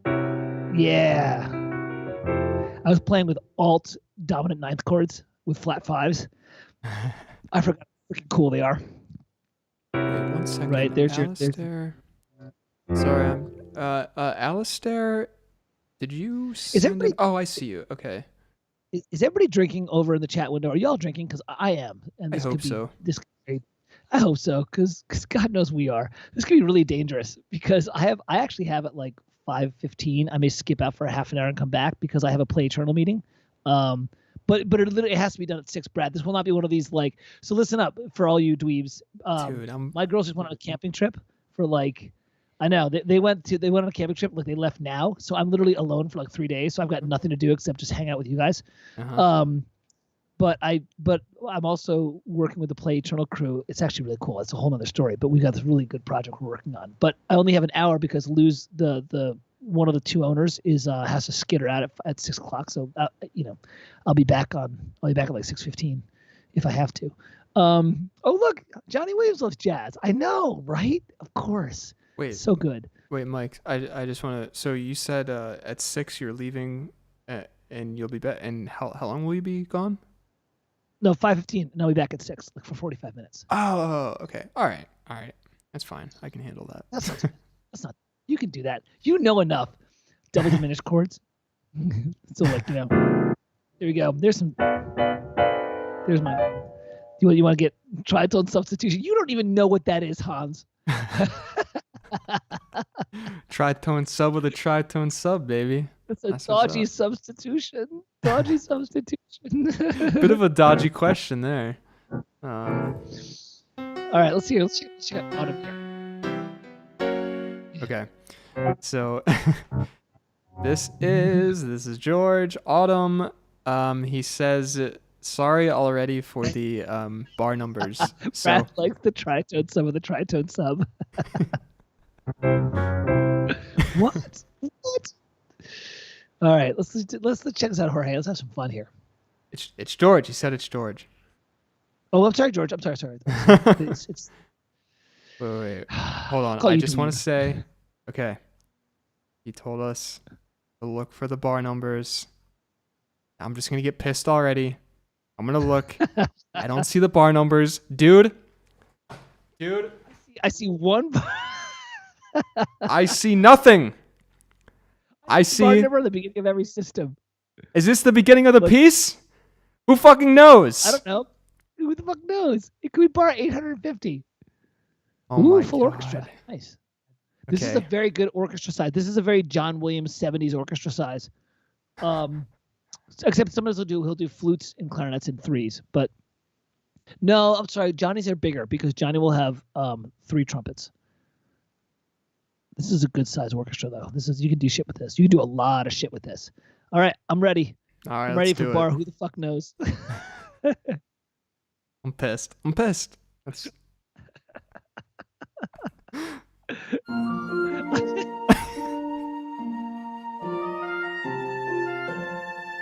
It's too cute of a piece. I'm pissed. Yeah.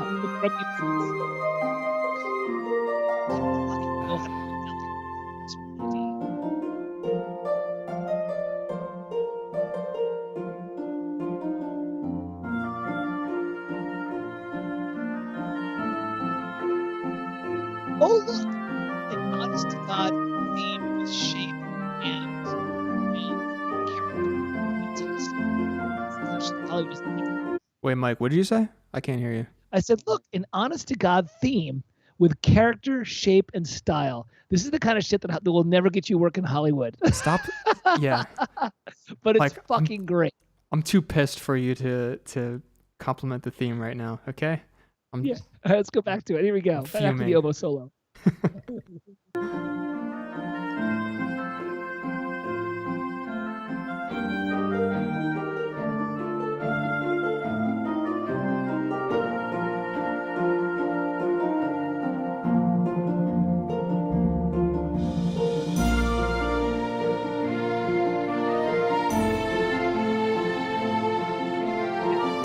Beautiful. There's no bar numbers, so fuck yourself.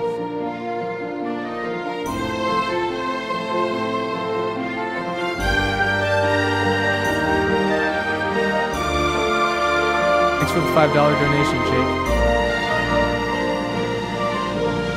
Send your piece in on the email.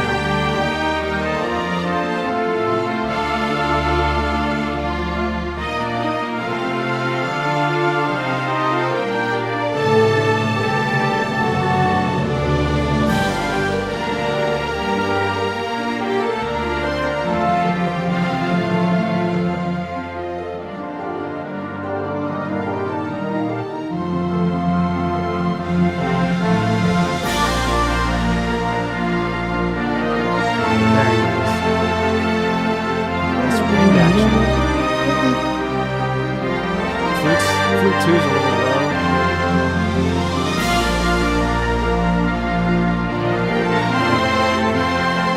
Flute 2 could just straight up be higher. Let me begin. Now it's fine.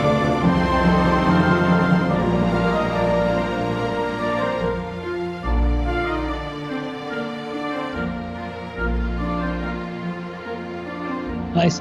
Bringing everything down to the low register.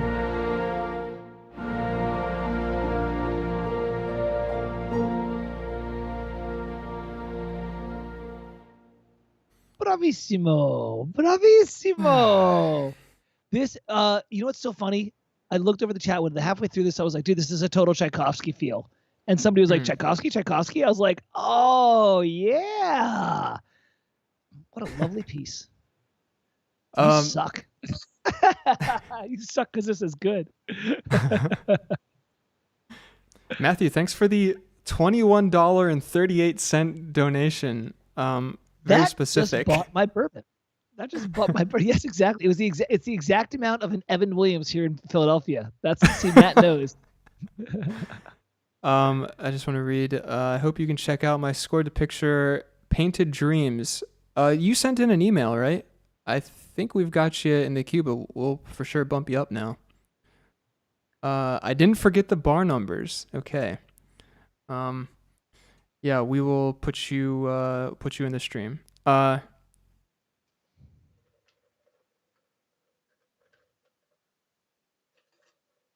Wait, you guys not here? Oh, that's what it was. It was Brad. It was the music was very loud. That's all. Oh, okay. Yeah. That's fine. Yeah, you guys probably can't hear us with the music playing. I'll have to try to work that out. I might just have to bring the music down if we want to say something. I didn't really think about that. Well, this is the first time we're doing this, so these dweebs want everything. Yeah. Calm down. We'll figure it out over time. So first of all, let me just talk about the theme. Like, this is classic song form theme writing in the best possible way. Say the theme. Let me see how many bars this is. 1, 2, 3, 4, 5, 6, 7, 8, and then a turnaround. So an 8-bar theme with a turnaround. Repeat it again in a larger, bigger context. I just literally did a masterclass or a webinar on this yesterday for ThinkSpace about expanding the theme. And that's exactly what you do. Is you say it once in a smaller thing, then you say it once bigger. Boom. Yeah. My math teacher used to say, "So nice, say it twice," and I don't remember why he said that. Yeah, exactly. If it's worth, I say a variation of that when I teach. I say if it's worth saying once, say it twice. And even I was listening to Daphnis and Chloe say, and Ravel does that same thing where he has a little figure and then he'll do it twice. Orchestration is really solid. Spacing is good. I'm looking at rehearsal A, bar 19, classic. maybe a shade low for the trombones. That D is maybe a shade low for the third. Maybe you would pop it up an octave, but not the end of the world. James Horner wrote lower shit, and but the voicings are really, really nice. I like this pulsing syncopated thing you're doing. Brahms does that on some of his symphonies, which are really, really cool. This plot parroting Hans Zimmer is hilarious. It's like this plot is like trying to get into the cool kids club, and he's like, and Hans is like, "You're not so cool kids." What is happening in the chat? You guys are insane. Poor Alex is getting bullied by Hans. And Alex is trying to be cool. Alex, I'm sorry, man. At this plot, you're not cool, man. You're like weird French, you know? Oh, Johnny, descending from on high. Please play the butter notes of the tritone song. This is dodgy. Dodgy tritone. The one thing that I was saying while we were playing it, which I guess no one heard me because the music was playing, but the I'm on page 11 for you, Mike. When the flutes are playing, are playing the melody with the violins, and also who else? Well, the whole horn section almost, and the cello are all playing the melody. I don't dig how low flute 2 is. You have the flutes in octaves, and the flute 2 literally goes down to a D right above middle C, which you might as well. I mean, that flautist may as well not be playing.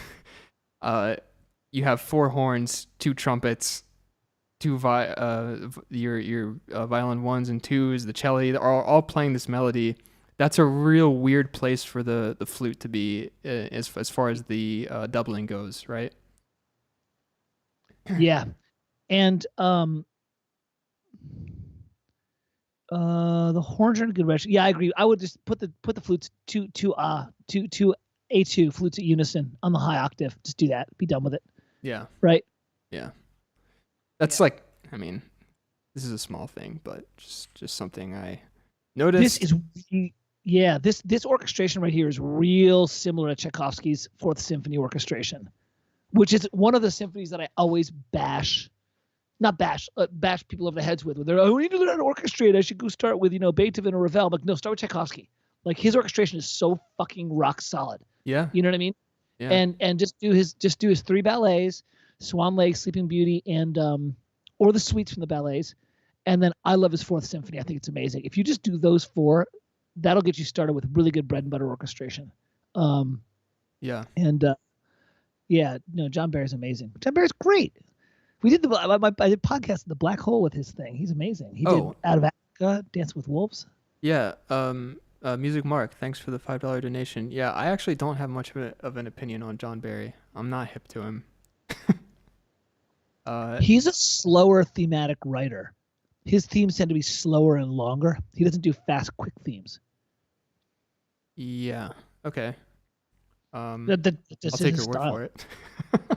But he writes, I mean, I love his stuff. The guy I like we should do at some point is Elmer Bernstein. He's like a little hidden gem that people don't think of because he's really good. Let's see what we can do to break this shit. You know what? The same thing that I keep on saying over and over again. Your poor brass never breathes. Just start doing that little thing. Yeah. Next time we do this, it's like we need to do a picture where I show a trombone part where it's like dotted, like bar 42 on page 12. Trombones are doing 2 half notes.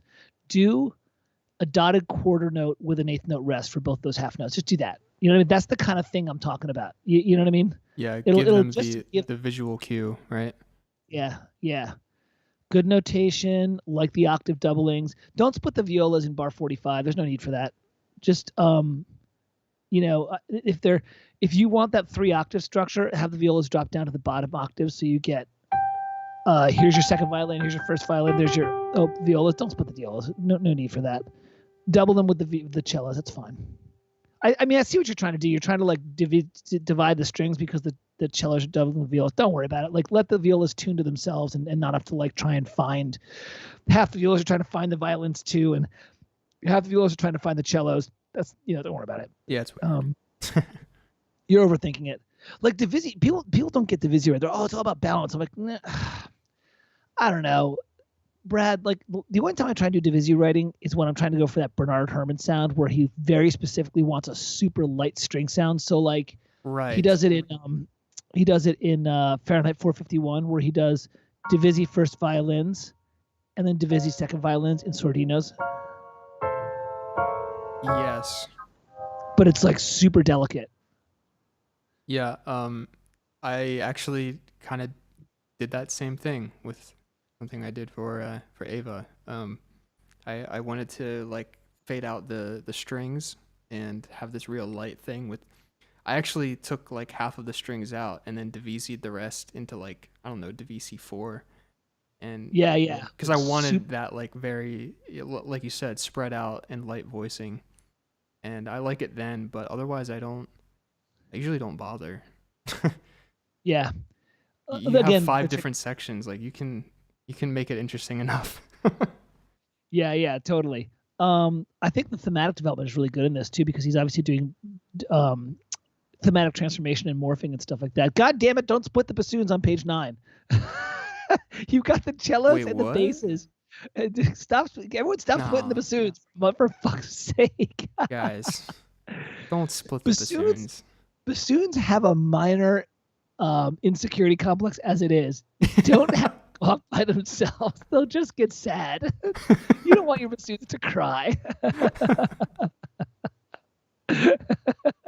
Be nice to the bassoonist, guys. If you know a bassoonist, give him a hug today. Do you know what? You know what's funny? When I was at Westchester doing orchestration and stuff like that, because they have a true music school, the bassoonists were always two types of people. They were like these super laid back dudes or these like super hot women. Like it was so cool to be a composer. And I was always writing bassoon solos because there was a really hot bassoon player. And she was like, and I was always like giving her like, and then I would like give her like fucked up like silly bassoon lines like you didn't do that. And, and then you're like, cool, she thinks I'm a nerd. I was wondering when like Jim Jam Horner's gonna show up and start crying about the French horns. James Horner, god damn it. Where'd you guys come from? Oh, good. There's James Horner. Good. Oh, hi, James. Shh, James is here. No, we're not doing anything, man. You should go have dinner, dude. Just go have dinner. So, like, do you think it's true that different instrumentalists have different personalities depending on what instrument they play? Do you know what I mean? Yes. Like flute players have a personality type and bassoonists have a personality type, trumpet players, you know? I think so. I do. And I don't know why I believe that. It's certainly not justified, but I feel like there are like tropes or quote stereotypes. Tell me what your thoughts are. Do you think that? I have found it mostly true. Yeah. We've done a good amount of session recording in the last 2 years. Yeah. I think I'm trying to think now. Clarinet players, always very quiet and a little bit quirky, I think. Yep. Trumpet players, obnoxious. Yeah, because their shit don't stink. They always get the sexy fanfares. Yep. Yeah. Let me think. Percussion players are chill, I think most of them that I can think of in my head. Very chill. Is this like some version of this is like instrumentalists. This is like sexist, racist, but for instrumentalists. It is. Flute players tend to be, when I was doing some stuff over at Yale, they tend to be these like very pretty women and they tend to be very like easygoing. Oboe players are weird. Oboe players, I've never met an oboe player where I'm always like, you're kind of weird. Like you dress up as a furry. Like I'm telling you, like every time you an oboe player, I'm like, you've got like, you store blood in your fridge for no reason. Jesus. Oh my god. What else? Trombone players? Trombone players. Cool. Trombone players. Let me think. I don't know how I would describe trombone players. French horn players can be very, I don't know. Actually, the rest are just boring. I just decided that. The rest of them have no personalities. Yeah.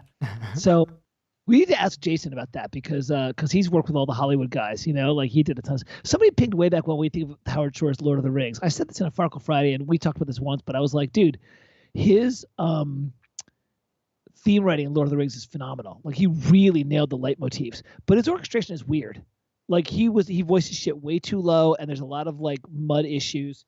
And that's not me being a dick because I'm really good friends with his lead mock-up assistant, James Sizemore, and Jason Poss. I'm really good friends with him, who is his orchestrator, and they both said the same thing, which is like, dude, we solved a lot of problems on the recording session because Howard Shore was voicing things too low, and he was having too many conflicting harmony tones and not reinforcing the structures. So, I mean, look, I could throw shade. The dude has like 15 Academy Awards from he wrote arguably the greatest modern fantasy score of our generation. I think. Yeah. I can't think of and rightly so. I mean, the dude wrote themes up the ass that were amazing. The minute you hear ba-da-da, dun, dun, dun, dun, dun, dun, you're like, there's fucking Isengard, the Uruk-hai, right? Like he just, so Yeah. I don't. So that's Okay. I just want to say to Lazar, thank you for signing up to be a level 3 member.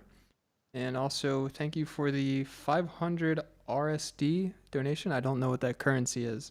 Is that rubles? It's probably like $2. I don't, yeah, I don't know what it is, but thank you nonetheless. And you will, we have a few more. Okay, Mike, we gotta really start moving a little bit bit more quick. Fuck, I don't know, man. It's too late already. I'm like 3 bourbons in now, so I'm like, or maybe 4. I don't even know. I'm just drinking. All right, let's get going with this. All right, I'm trying to give everyone. People are paying their good hard-earned money, and like I really want to try and give them some love, because yeah, I do.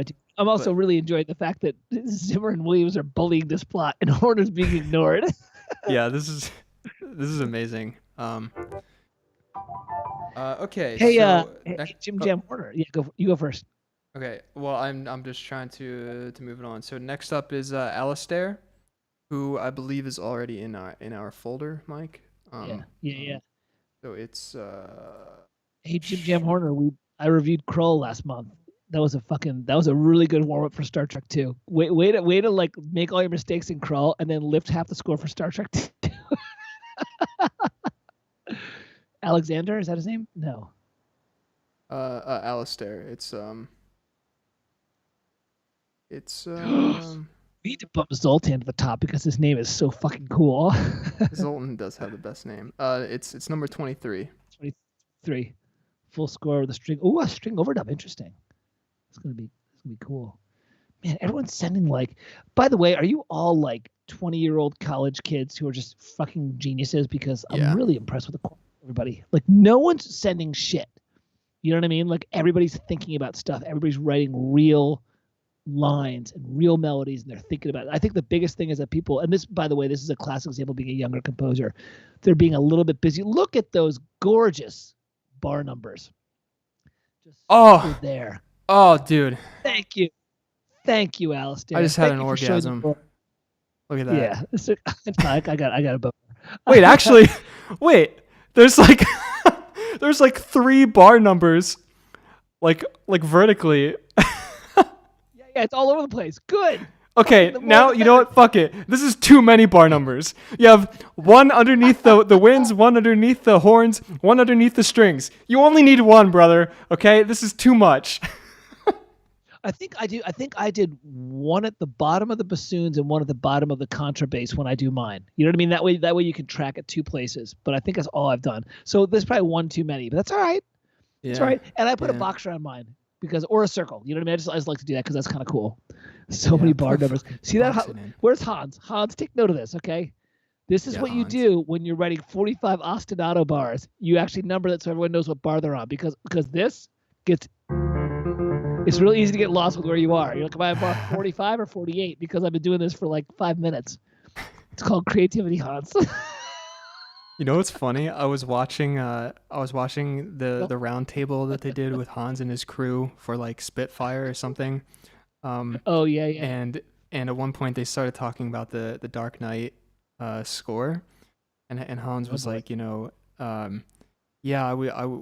were like in the studio for weeks with Raman Djawadi, and and we were just Yeah. recording these ostinatos over and over again, and we're just going crazy.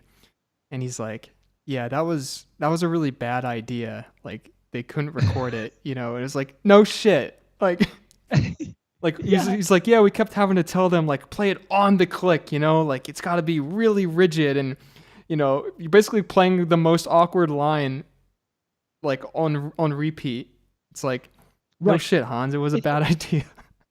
Yeah. Basically, you turned an orchestra into a 16-bar step sequencer. Yeah. Like right for the medium. You know what I mean? Like that's like what you got to do. And this is, I don't mean to turn to a Hans bad. Look, you heard me on Farkle Friday. Uh-huh. Oh, good. Giacchino's here. Great. Oh, thank God, the savior of like good orchestration and stuff like that. Him and Desplat. Where's John Powell? Oh yeah, Johnny's good. You know what? He's in the middle of he's reviewing the How to Train Your Dragon score, I think. So, but I was gonna say I lost my train of thought because now I've got enough booze in me that's a problem. What was I gonna say? I was saying something about writing for the medium. I just did The Thing, and Ennio Morricone, fucking the other great, glorious composer that he is, when he wrote synth stuff, he made it synth friendly. And then when he wrote for strings, he made it string friendly. And that's, you know, oh no, sorry, Alex, the van's full. You can't go. Because now that Jim Jam Horner's here, he took the last seat. All right. Let these dweebs do whatever they're fucking doing. We gotta roast this piece. Let's get this going here. Here we go. Alistair Kearley, transposing score Beyond a Steel Sky. Why do I feel like I heard this before? Beyond a Steel Sky. What a great title. Yeah. This piece better fucking hold up. Yeah. The title's really good. Fuck,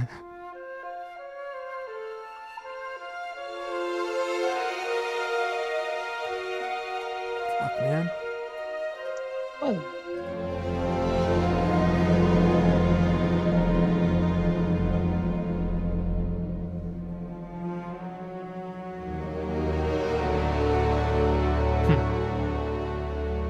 Here's the Zimmer.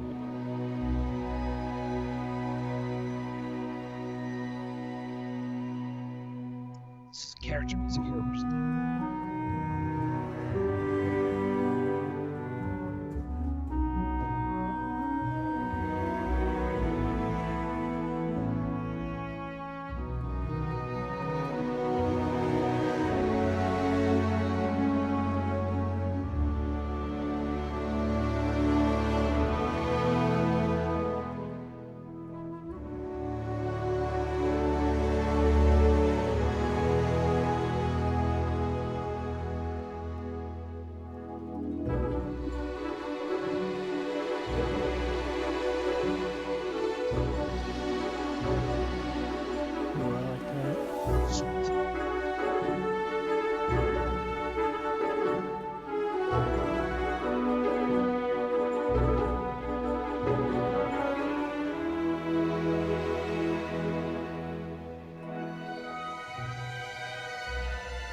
Love high voices.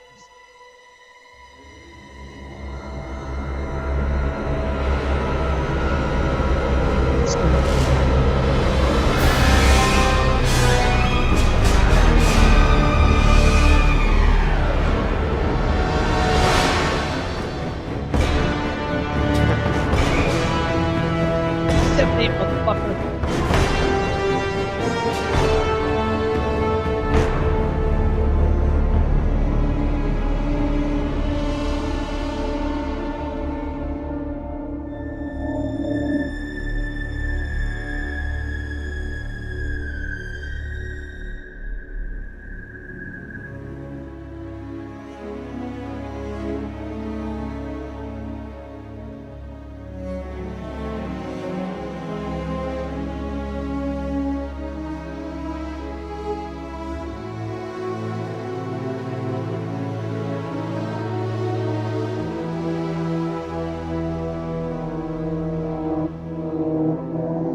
This is some fucking dark Chris Young shit. I love it.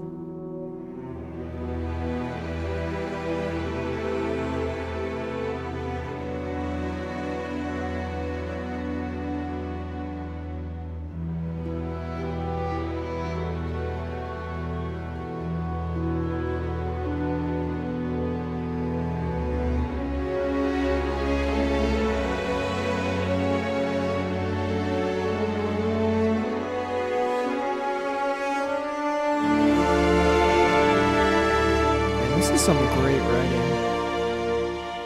Some great string writing. Great string writing. Yeah. In a very contemporary style, which is a good thing because he's doing the best of both worlds. Smart writing, but also being very hip. Yeah, people in the chat keep saying it's like John Powell. I feel it. Yeah, Chris Young does stuff like this too, and John Powell. Really good extended techniques too. All those kind of like aleatoric shit and like the glidey stuff. Yeah. You know, the portamentals.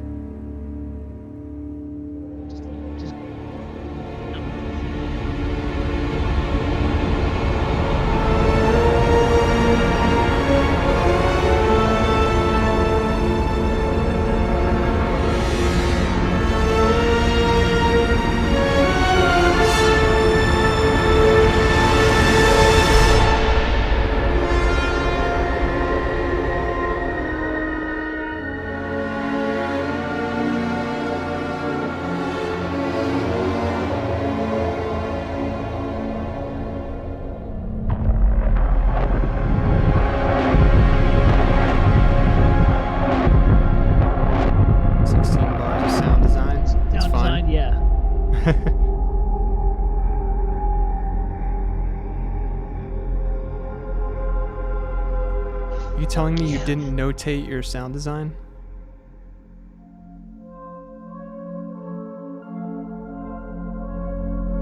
Oh, there's your Dark Crystal moment right there. That's so fucking Dark Crystal.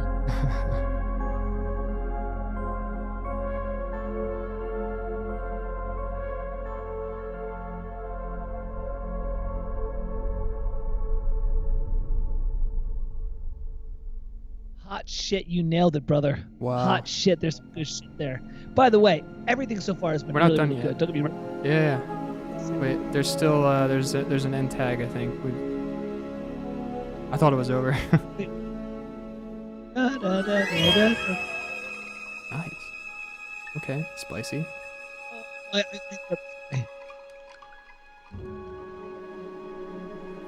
I miscounted the 16 bar sound design.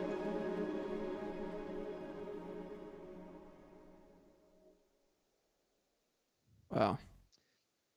By the way, can I just first talk about this bars 149 to the end? That's fucking Goldsmith perfect. The whole idea of concertino half the section, concertino harmonics. That's the kind of shit he did in Alien, which is so fucking good. Yeah. Right? This is Alistair, come on, man. You listened to Alien when you did this, right? Don't lie to us, so we'll know. Don't lie to us. I just fucking did a movie where one of the two scores I looked at was Alien for The Thing. I was like, come on, man. There's a shit ton of that kind of Goldsmith stuff in this. That was incredible, brother. Yeah, man, it's great shit. Well, yeah. But by the way, you know, just great use of the samples. Who's the orchestra that did this? I don't know. Yeah, I don't know.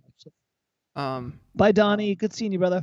Actually, I want to answer a question. I saw this, and I feel like this is a good thing for me to answer. Vox 1868 said, "Does Powell really write directly into the DAW? I'm trying to wrap my head around how you can play that style of music without notating it first."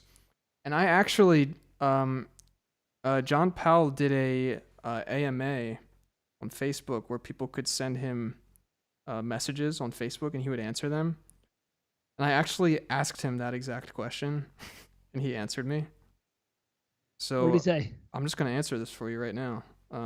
Yes, do it. Shoot. Okay. Maybe Yeah, I can find it. By the way, Alistair, you're Alistair's Budapest Art Orchestra, the up north session. Okay, good. I'm a total Goldsmith. Yeah, dude, you are a total Goldsmith whore. Because I am too. And I'm seeing this and I'm like, dude, this is literally like 70s horror thriller Goldsmith in the best possible way. I've been fucking punching Brad virtually for 2 years and being like, you need to start looking at Goldsmith because because he's a totally different bear than Williams, but like he's such a good guy to look at. And he's a totally different animal, but just so interesting, you know. Yeah. Don't get me wrong, man. It's not worth Brad's time to do Williams. Like Williams is amazing, but you know Jerry's also really cool. Yeah, I'm just a John Williams simp. That's my personality. So. No, nothing wrong with that. He's amazing. I love him. You know what it is? Here's what I realized. I realized I love analyzing John Williams, but when I sit down to write, my shit ends up being more like a Goldsmith style. That's just the way my brain works as a composer. So I started studying Goldsmith because I'm like, well, if my brain naturally builds chord changes and patterns like him, let me at least look at what he's doing because he's done all the hard work of good voicings and good, orchestration. So, plus he's amazing. I love him too. I wish I could write like John, but I can't. I mean, dude, they can't. It's all in your head. I'm like, no. Every composer has their own thing they gravitate to, right? Yeah. So I gravitate towards Goldsmith. All right, sorry, Brad. You were saying about no, it's fine. JP. Let me just so people know I'm not bullshitting. Watch this, okay? You guys see me right now? This is from John Powell, the man himself. Okay, I'm not bullshitting you. This is a message that he sent me. I asked him, "Hey John, I have a question. How do you sketch out a cue? You start with a sketch in the DAW, pen and paper, etc. Thanks for doing this. Big fan of your work." And he said, "John's a legit paper. Pen and paper first, and then into Logic. Thanks for the kind words." So there you go, guys. That's directly from the man himself. And obviously, I mean, yeah, right? Pen and paper, dude. Pen and paper is underrated, dude. Anyway, Mike, sorry, I just wanted to get that out there. No, you have to apologize because I said this during one of my Farco Fridays where I was talking about when I wrote the last feature film that I worked on, and I was like, I always start with a 4-stave sketch or a 2-stave sketch, absolutely. And everyone's like, it's faster in the DAW. I'm like, no, it's not, because you know why?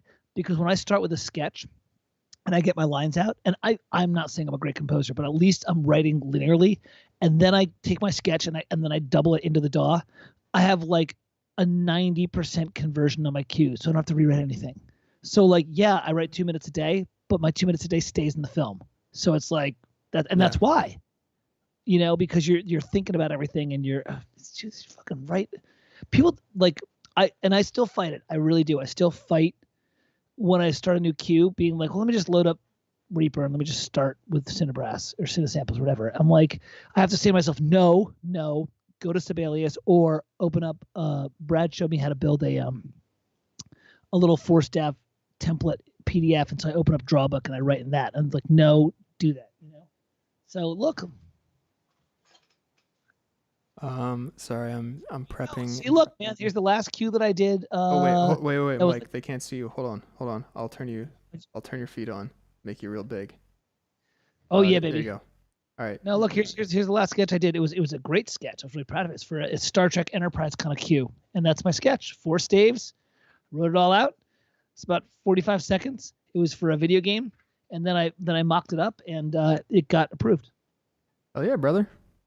So that's what I'm saying, man. It's, whatever. $600. Yeah. What I like about pen and paper is it forces you to think about what you're writing more.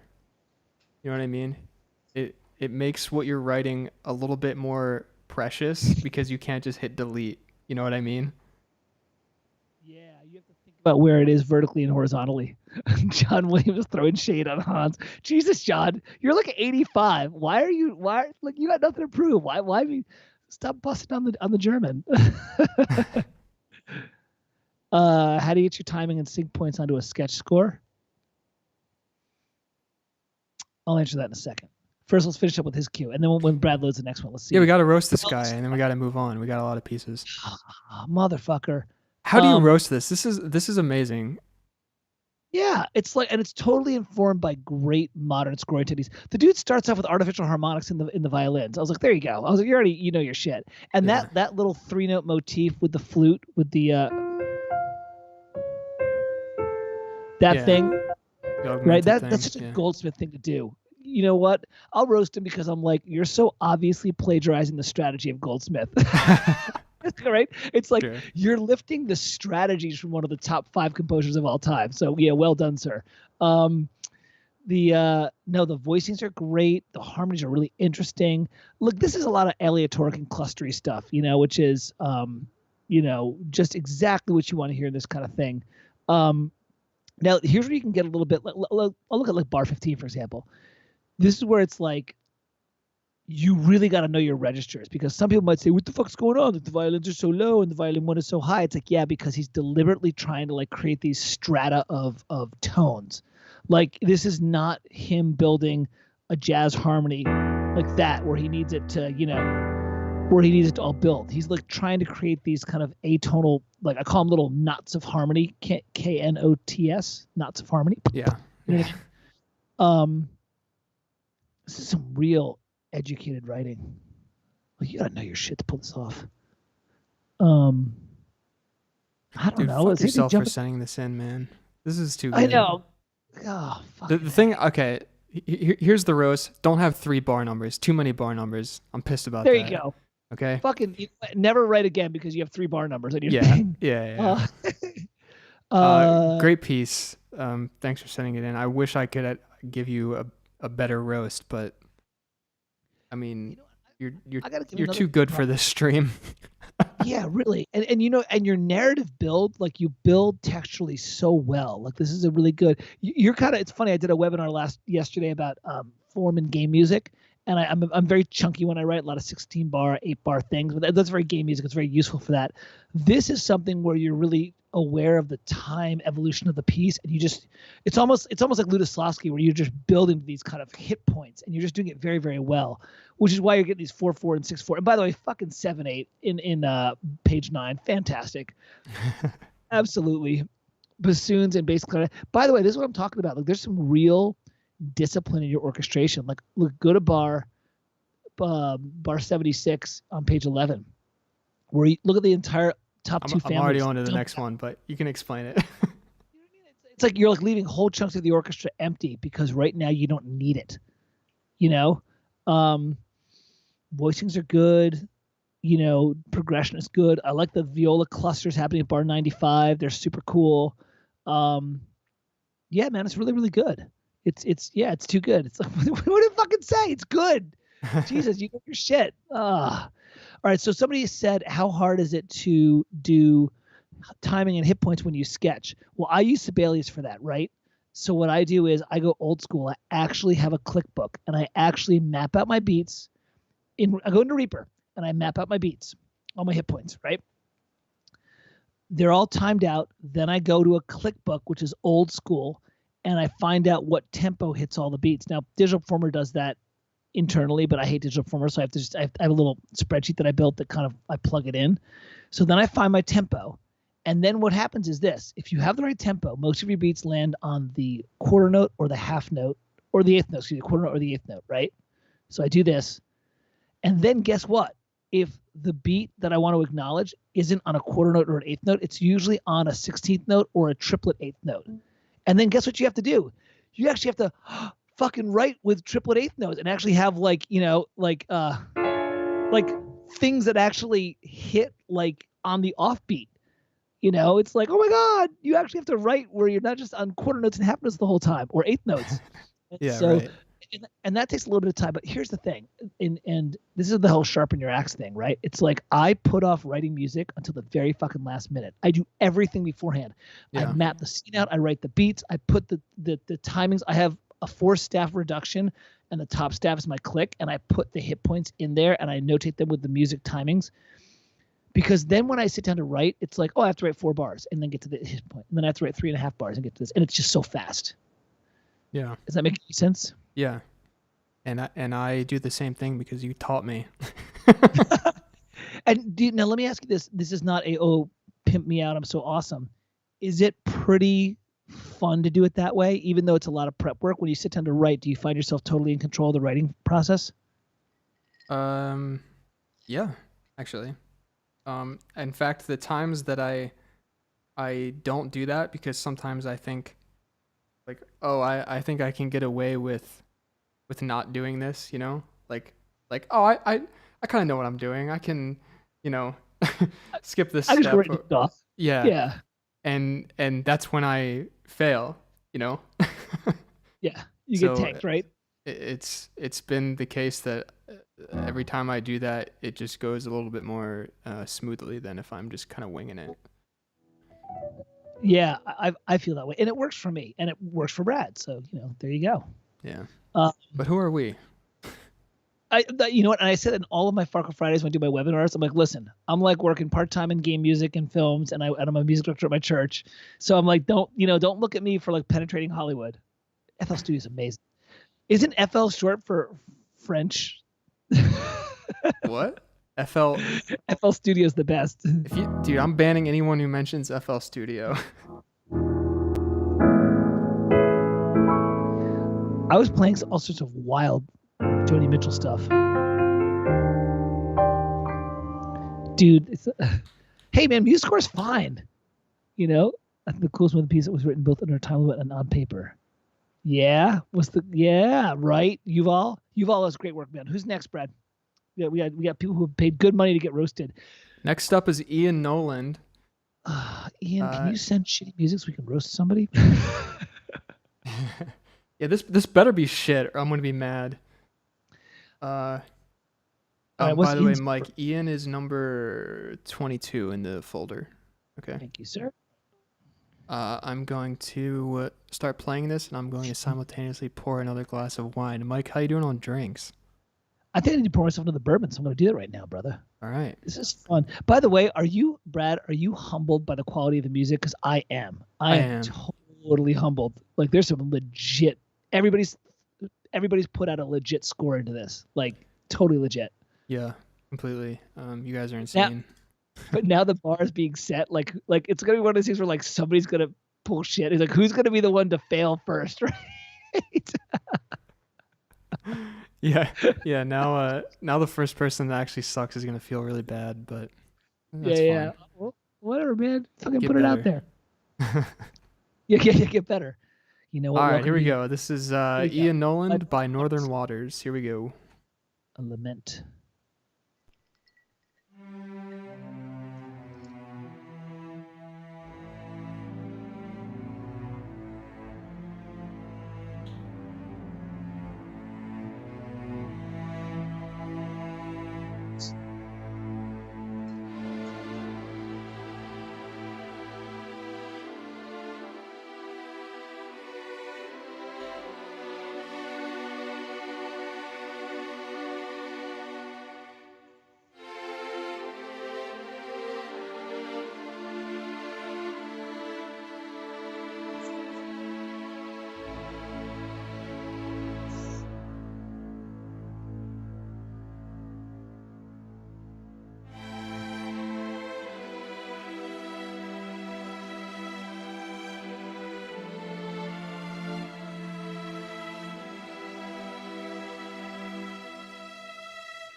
Bar 13.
Ravel. This feels a little bit Ravel-y.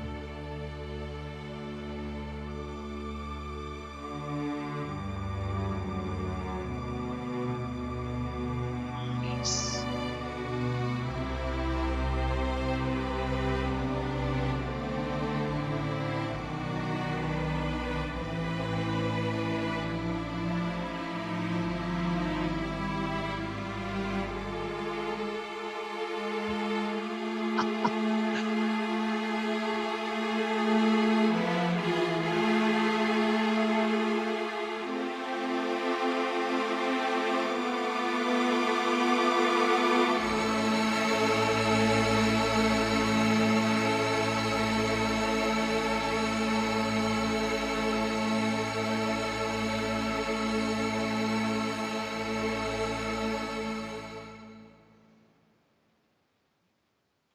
Nice. All right. Once again, the shitty writing has been dodged with some really good stuff here.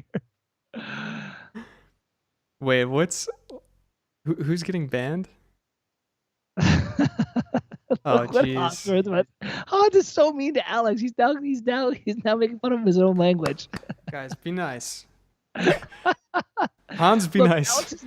Alex is new to the scene, okay? He hasn't been here during the 90s when like James Newton Howard and Hans were like cutting their teeth and, he came over. He did like 100 films over in France, He knows French. Okay, Ian. Lovely. Nice piece. I was listening to this just to give you a little context, Mike. I was listening to this thinking this reminds me a lot of JFK of the John Williams JFK soundtrack. And also maybe his essay for strings, the concert piece that he wrote. Yes. And then I thought, wait, someone sent in a piece where they wrote in the email, I was trying to evoke John Williams JFK, and it was you. So victory achieved, right? Yeah, victory achieved. I definitely was thinking about that.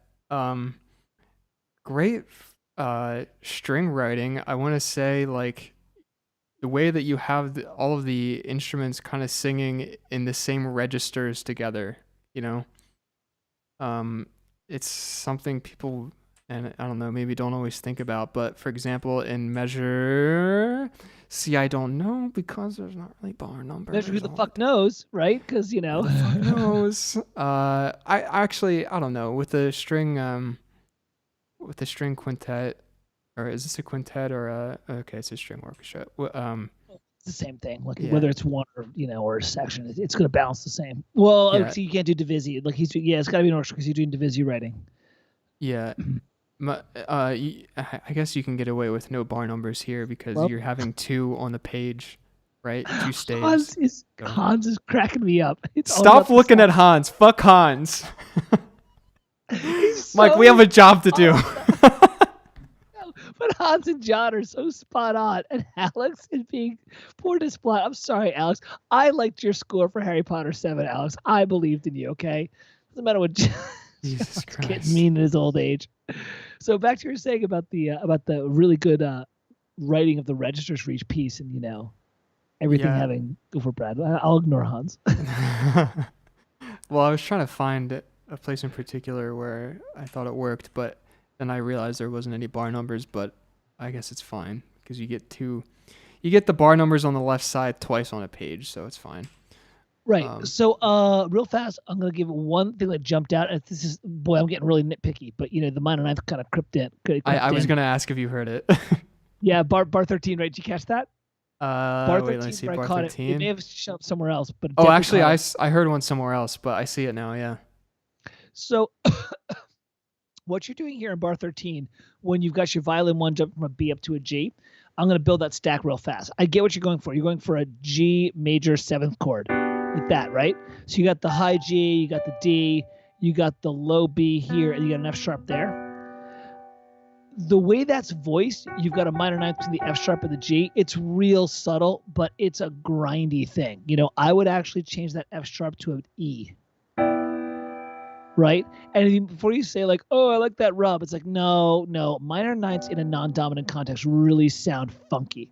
And I would just avoid that. I get what you're going for. What that means though is that if you want the root on top, put the 7th an octave below is going to be trouble. Now, what you could do is you could take the F sharp and put it in the violin 2, and then put the D in the violas, which is kind of cool, and that kind of stuff. You know what I mean? Yeah. It's just up somewhere else, but I can't remember where. But I only tagged bar 13 because I caught it there, and I was like, okay, well, we'll just talk about that. And you watch my Farkle Fridays, I talk about why minor ninths don't work. Basically, they're outside of the natural overtone scale, so they're not found in nature, and that's why they sound really funky. And before you go, but the dominant, it's like, well, yeah, if you use a dominant, you have to have the flat seventh. You have to have the flat seventh under it. So that was that. But Yeah. that's a technical thing. Just take that F sharp to an E. Yeah. Yeah. The other place that I saw it was page 3, measure 25. There's a let me see where. Oh yeah, there's a C sharp in the cello, and then there's a D in violin 2. Yeah. Yep. There it is. Yep. Yeah. There's another one. Yeah. Yep. And it lands and it hits. Boom. It's like, yep. That one sticks too. Yeah. Just get rid of that. Yeah. But you know, it's just coming out of good stuff because you're writing lines. You're not writing just chords, kind of thing. You're actually writing lines, which is super huge. Oh, I'm going to write these in the chat window because there's 2 scores, classical scores that y'all should, if you like what Ian wrote, Barber's Essay for Orchestra #1. Yeah. Great one to check out. And also Diamond's Rounds for String Orchestra Movement 2. Ian, check out both those because they are really in this world that you're playing with, and they're just great pieces. You're writing great stuff, but I'm saying, like, you always get inspired, So those are the Michael Giacchino's getting surly too. Jesus, is everybody in LA right now at remote control drinking hard and just like throwing shade? I hope so. I do too. What are your thoughts? Anything jumping out on this piece that's like we should trash? Not really, man. I mean, you're ripping from the best, of course, so it worked. Yeah. Oh, actually, you know what's a little strange is I just went to the first page. You've written legato for the cello, but you haven't really given it any sort of phrase markings, which is maybe a little strange. I don't know. Is that okay? Yeah. I mean, if I'm gonna write legato, I'm gonna tell you, what the phrase is, but it's a small thing. Oh, is John leaving? See you, John Williams. Thanks for hanging out. Yeah, man. Good luck with the next Star Wars movie. Oh! That's hilarious. Bye, Johnny. It's good seeing you, man. We'll see you next week. Yeah. Man, guys, great to have John Williams tuning in on the stream and giving us his insight, right? I guess we'll have to default now to Michael Giacchino, who's the kind of like heir to Johnny stuff. Because God knows, if I wanted to write in D minor, I'd talk to Hans. If I wanted to do anything of musical substance, I'll be talking to Michael Giacchino. I'm looking around. Voicings are good. You're doing a lot of divisi writing, which I think is good. Divisi writing with me, I tend to be a little bit like, but I think you're using it the right way. I'm looking at like page 4, bars 34 through 40. And I feel like that's smart divisi writing because you're basically trying to like build these kind of triads with octave doublings. And so that's kind of a rich orchestral texture. Right. Yeah, it's good, man. It's just good stuff, man. It's just really, some notation issues, but nothing really major. I wouldn't kill it, I really like bar 66 with some really dense divisi writing, like all the strings in 2 parts. By and large, you're hitting everything. I think there might be a little bit of rubs here and there, but I wouldn't sweat it too much. Yeah, beautiful piece, Ian. Thanks for not sucking. So there was one other. I'm sending the next 2 pieces, or the next piece over. There was one thing I wanted to point out. Sorry, I'm trying to like make sure the next ones are prepped, so that there's not like 5 minutes of me trying to do that after we finish roasting. We're trying to do a lot of shit. We're trying to deal with the unruly chat. Yeah, the chat's unruly as it is, and I'm trying to manage these. See, the problem is, when people were sending stuff in the past couple of days, I was just putting them in a folder, and that was how I prepared. And now with people donating, which is great, I'm having to do it on the fly, but that's okay. That's all right. The big thing is I want to make sure we're not screwing anybody who's giving good cold hard cash. You know what I mean? Like I don't want to like be a dicking somebody over who put like some good money. Especially the dude who sent 500 rubles. Yeah, I know you guys. I saw some people were upset that we were going for the money ones, but guys, if people are paying money to bump themselves up, I mean, I'm not gonna say, yeah, thanks for the money, but go fuck yourself. All right. So, yeah, sorry. This is how the world works. Yeah. It's like, and you know what? This just means we have to do more of these things, But yeah, we'll do more. Don't worry. Yeah, we're not to screw you guys, but I also don't want to be a dick to someone who dropped like $5-10 and be like, oh, you're right. Look, I used to play in a dueling piano bar. I don't know if you guys know what that is. You put two pianos, and the whole point was you're sitting. If you wanted me to cover a tune, you would write the tune down on a napkin and you wrap it in some amount of tip, and you'd do it. And I would grab a handful of tips and I'd lay them out. But the rule was the bigger the tip would go first. So let's say I got Rosanna for $1, and let's say I got Human Nature for $5. I'd be like, I do Human Nature first, and then Rosanna second. And that wasn't me being a dick. It was just like that was the rule, I just went and did that. So I'm kind of taking that tack. Well, I'm not taking that tack. Brad took the tack with this, and I was like, that's kind of what has to happen, or else we're gonna be. And I feel bad, but we'll do more of these. I like hanging out with my Brad. We have a lot of fun being. The funny thing is you guys aren't sending shitty music. What the? Yeah. It's like I feel like the shitty piece you wrote in middle school. Yeah, with like 3 chords where it's like. Can you send that? Please. Please, we can actually like start tearing you out. Ian, really good stuff, brother. Really good stuff. And listen. Go listen to Diamond's Rounds for String Orchestra, the first 2 movements, and Barber's Essay No. 1 for Orchestra. Yeah, just because you'll like it. That's why. Yeah, because it'll inspire you, right? Yeah. Listen to great music. I did a Farco Friday where I talked about that, about building your artist up. And I was like, go listen to great music, eat great food, have great sex, get a ball gag. Jesus. I wish, Ian, because I know that you were going for the JFK thing. I actually haven't really done like a study of that of the cue that I know that you're going for, and of the other John Williams, what's it called, the Essay for Strings. I've been meaning to, because I love this sound, and if I had done an analysis of it, I might be able to help you out a little bit more of like how to get closer there. But this is not something I'm super comfortable with. So what's the next one we gotta do? Let's pop into the next one. Yeah, Ian, you and I are big Barber fans. He was the guy I did my master's essay on. I have a master's in music. I did an essay on Barber, and then I studied Ravel and Copland. That's why it's Stravinsky. That's why I love those guys, because I literally did my master's thesis was on Barber, and my master's defense was on Ravel, Copland, and Stravinsky, and Tchaikovsky. So I bring bias to my analyses. I'm always like, you should listen to these 4 guys because I did. All right, so next up, Mike, is James. He's in the Google Drive number 1C. Thank you, sir. And I'm gonna pull it up now. James. This is James Ownby. If you're in the chat, say hello.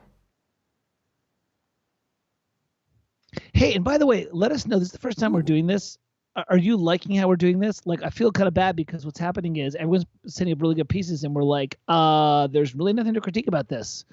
Yeah. So let us know, like, or are we just being entertaining, which is also totally cool. It's like watching 2 drunk buddies, bitch about bitching to Hans about Hans in the chat. Yeah, if there's something we can improve, let us know, because we want to keep doing this for you guys, but we want to make sure that we're giving you what you want, Yeah, totally. Man, really great stuff here. People are really in good shape. The Epitaph of Psychilos. I don't know what that myth or the legend lore is of this, but I like the fact that I'm seeing a jazz a big band score structure. This is something Brad will be a little better at than I am. I haven't done big band charts in a while. I think you've done them more recently than I have. Yeah, and I'll tell you right now, I'm pissed, and you know why I'm pissed. Look what we're missing. You put everything else in there, dude. Hey, you know what? I'm gonna say it beforehand too. Randy Krapralik, who Brad studied with, is a great fucking trombone player. If you're in jazz, like Randy was like, dude, put articulations on almost every freaking note. Mm-hmm. So like in bar one before rehearsal A, where it's like ba da da, like if you want it to be ba da da, do like tenuto accent, or do like staccato ba ba ba, like articulate the shit out of stuff in jazz charts. Yeah. Right. Yeah, because they're just gonna rip on it. Yeah, everything should have a slur, a staccato, a tenuto, and accent or a marcato on it, or some combination thereof, right? James says, bar. I think about the bar numbers. Sorry, go ahead. So is this James? This is yeah. So James in bar like 18, 19, 20, 21, 22, where the trumpet 2 has that little lick, you know, that thing there, like slur it, you know, tenuto it, you know, accent it, staccato. I would even just drawing a slur, you know, just do that kind of shit. So yeah, because for live performers, you do it later on, so fucking be consistent. Yeah, I'm roasted. There we go. Now the roast starts. Yeah. Hey, babe. But it's also like with jazz, it's like all about the feel, you know? And a lot of that is like, do you want us to hit this note like a ba-da-bop, you know? Or is it more of a ba-da-da? Right. So all right, let's listen to it. Look who I found. Say hi. Hello. Here you are. Hold on a sec. I'm over here. Oh, Jesus, fucking hot mess. Hold on a second. It's my better half. Tell her that you're chatting with Hans Zimmer and John Williams and all these people in the chat. There you are. Yeah, Johnny and Hans and Michael Giacchino are picking up Alexander Desplat, and Alexander is crying.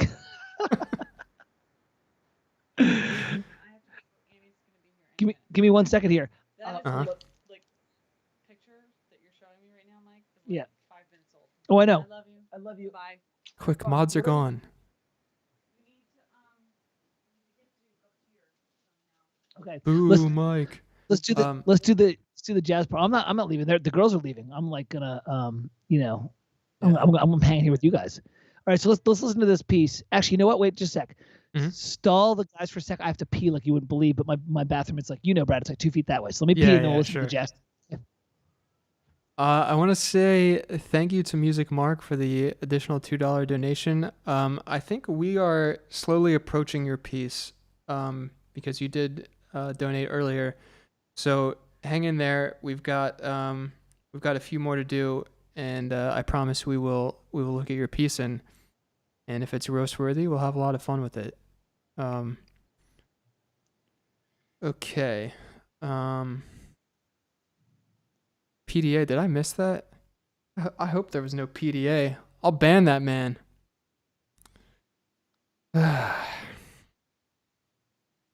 El Cyclos.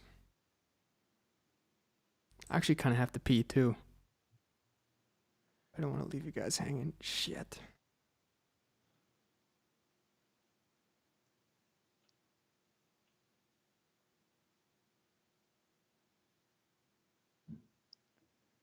Alrighty. While we're waiting for Mike, let me try to prepare the... All set. All set. Oh, okay. Yep. Thanks, man. Mike, sorry, I've had like 4 bourbons. Yeah, it's okay. Actually, now it's your turn to stall while I use the bathroom. Do it, man. I love the fact that you and I both have like little small offices, so your bathroom is like 8 feet away. Yeah, it's like right here. So yeah. Go pee, and I'll talk to the masses. All right. This stream reminds me of something Alex Mukala did. Oh, I know Alex Mukala. God bless him. That guy's working hard. Let me see here. If you have letter rehearsal notes, at least put bar numbers. Yes, but just fucking bar numbers.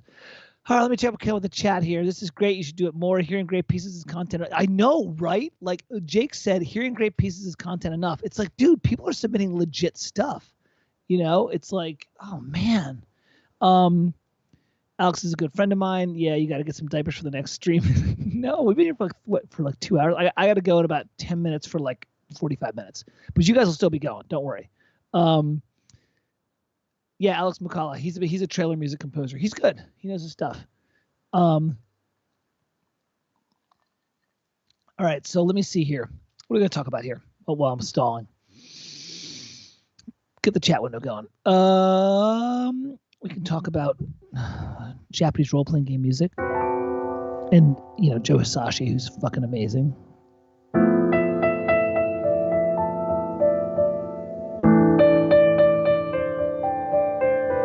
Right?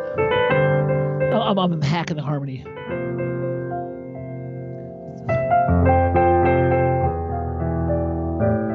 Right?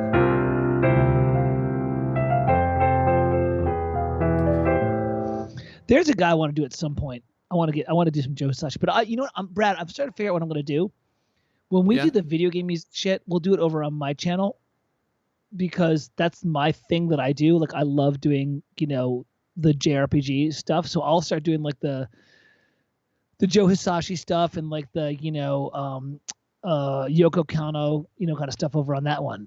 And that will be that way people will understand. Oh yeah, if we're gonna do film stuff, we'll do it over on Brad's channel. If we're doing video game stuff, we'll do it on Mike's channel. That's what I'm gonna do. Does that make sense? Sure. Yeah. That'll be Although fun, I'm starting to get into game stuff on this channel as well. Did you know that? Damn, there's competition. I feel like the guy in Ant-Man where it's like, oh man, there's competition. You're getting into game stuff? Are you really? What are you getting into? Yeah. I'm starting at the beginning. I just talked to a guy named Andrew Shartman who wrote 2 books on the Mario and Zelda music of the NES, and nice. We did a little conversation. I'm trying to edit a video about how a lot of the music in that time was shaped by the technical limitations of the console. That's been super interesting to me, and diving into how the music engines work and how it influenced the music. So. And not only that, but Yoko Shimomura, absolutely, Dylan, because she did Kingdom Hearts. She's amazing. She also did one of the Final Fantasy games. And Brad, that's why. See, here's the thing people don't get about video games. All right, we're going to diverge for a second because I want to do this, and then we'll listen to this. Yeah. I love when limitations breed creativity. The reason all this crazy Baroque shit figuration was happening in like video games, right, was because it only had 3 sound notes. So you couldn't play jazz chords. So what did you do? You had to arpeggiate it. Well, who arpeggiates shit really well? Baroque composers. So all this shit was coming out of this Baroque thing, like not Baroque. They were trying to figure out ways to imply harmony with limited resources, which is also why well, there's only 3 notes. So you would hear a lot of this shit. You actually do 4 notes. So jazz is great for this stuff because if you're an arranger in jazz, you're like, oh, I have to imply a dominant 9th chord and I have 4 instruments. So you got to do like root, 3rd, 7th, 9th, right? Yeah. So all these kind of limitations bred very creative music, and it also made you really understand the import of each note. Like the Mario theme is like. It's all 3 note. Everything is really light and sparse because you only had 3 sound generating things. Anyways, that's that whole thing. Yeah. No, we talked about exactly that. and I was doing, I did a full transcription of the Mario soundtrack, taking the values directly from the ROM addresses. And converting them into music notes. So you did old tracking, basically, like old school tracking composing, basically. Yeah. Right. I feel so proud because it's like I now have a accurate transcription of the Mario music, and I got it from the stupidest, most what's the word? Like hacky way. You super nerded out, which is that's super cool. Yeah. Oh man, that's awesome. Yeah, we're gonna have to play with that a little bit because I'm gonna start doing. The problem is this is what kind of pisses me off. I'm gonna bitch, and then we're gonna listen to this piece. Yeah. So I'm like, all right, I want to start doing what you were doing, where I do the transcriptions and the analysis and reductions. But the problem is, there are film scores floating around because people have been scanning stuff from LA and stuff like that. There's like no video score, so I have to literally transcribe it. Yeah, that's the thing, Mike. That's why, because I wanted to do the same thing, and I thought the thing that I've set myself up for, and maybe people in the chat can attest, but the like, I think quality of the analysis that I post is only that because they're very accurate. Like, this is not a transcription. This is not me just listening to it and going, I think the flute's doubling the oboe. It's coming from the source, right? And yeah. Look, so you're then I'm going, looking at the sketch. Yeah. Yeah. So I don't want to sort of pivot and go, okay, now I'm just going to transcribe this stuff and it's going to be kind of shitty because I'm not like that great of a transcriber, truth be told. And and so that's what made me go, well, is there a way that I can try to get it as accurate as I can? And I started looking into like, oh, you can actually like get the literal hexadecimal values at each ROM address of the NES cartridge and like reverse engineer the music engine and get a very accurate representation of the music. So I thought, cool, that's something I can spend 200 hours on. And yeah, exactly. Whereas I'm at the point where I'm also like, look, I'm just going to transcribe it because it's one of three things. Either it's if an 8-bit thing, you know,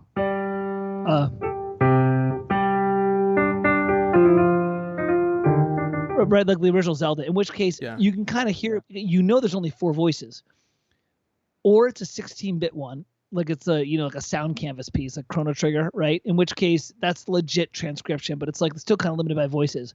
Or it's like post CD-ROM where it actually is like digital orchestra, in which case it's like, well, now there's enough voices that it actually started to be done like a real orchestra, in which case you just kind of, you write things down. You're like, yeah, well, I know the trumpets are going to do that. I know the trombones are going to do that. So I'm going to stick with the transcription, but it's just going to be fucking slog.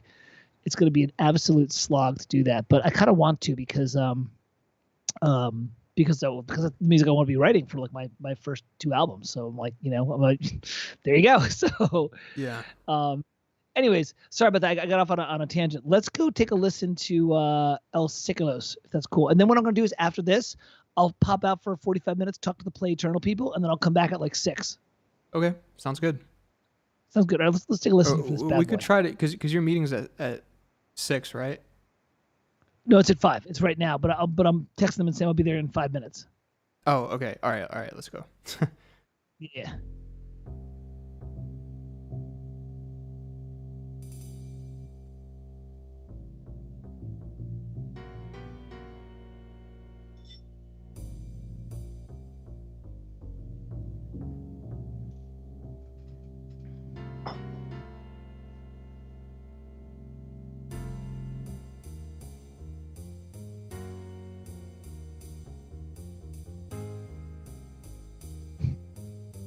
Nice. Sure. It's just an intro.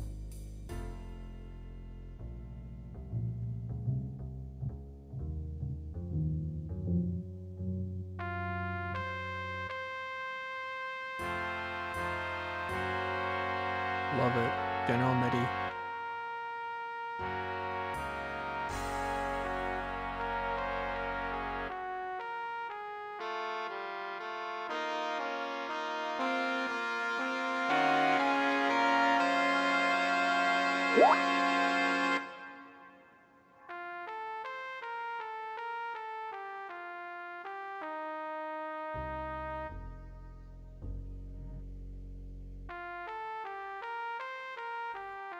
Yeah, 1 second, guys. I see it. My iPad's frozen, but I'm gonna hide us.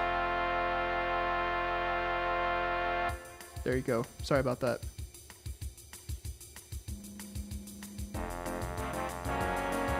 Yeah, my iPad is where I have everything else. I sometimes can't get to it.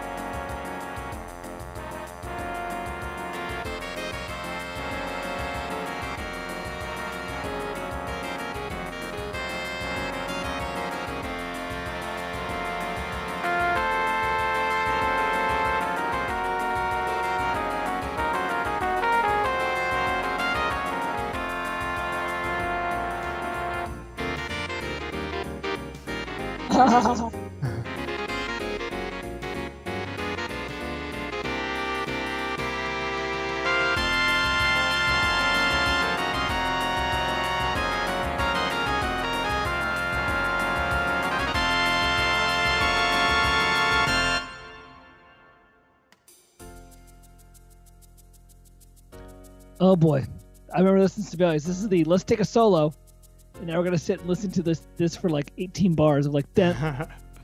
Listen to that. Let's make sure you didn't. Oh god, it's a transpose. Oh god, it's a transposed jazz score. I haven't looked at these in ages. Shit. I think alto is transposed by a major sixth, and sixth, yeah. tenor is a major ninth. I think. I forget Barry Specs is. Yeah.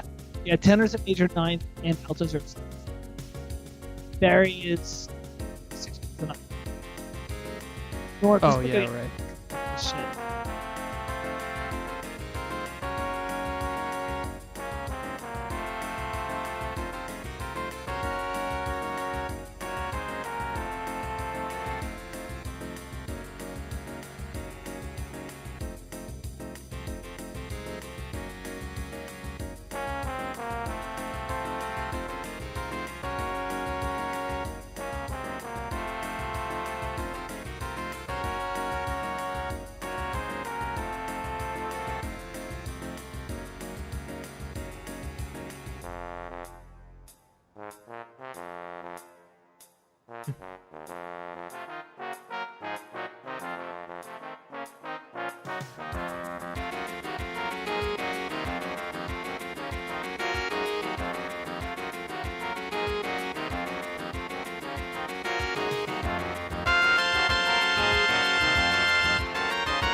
Nice modulation.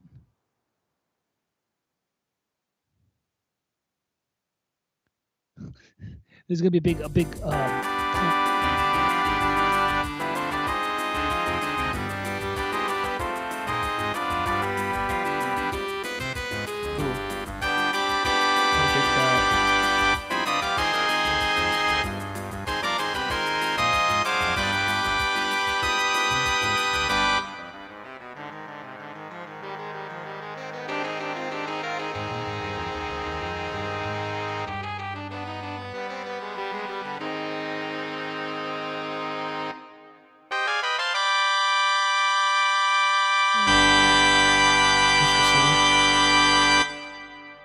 You know what, man? You know what? At that last bar, ba-da-da-da-da, I would give the triple stab out where it's like, right? You don't do a bunch of jazz stabs at the end.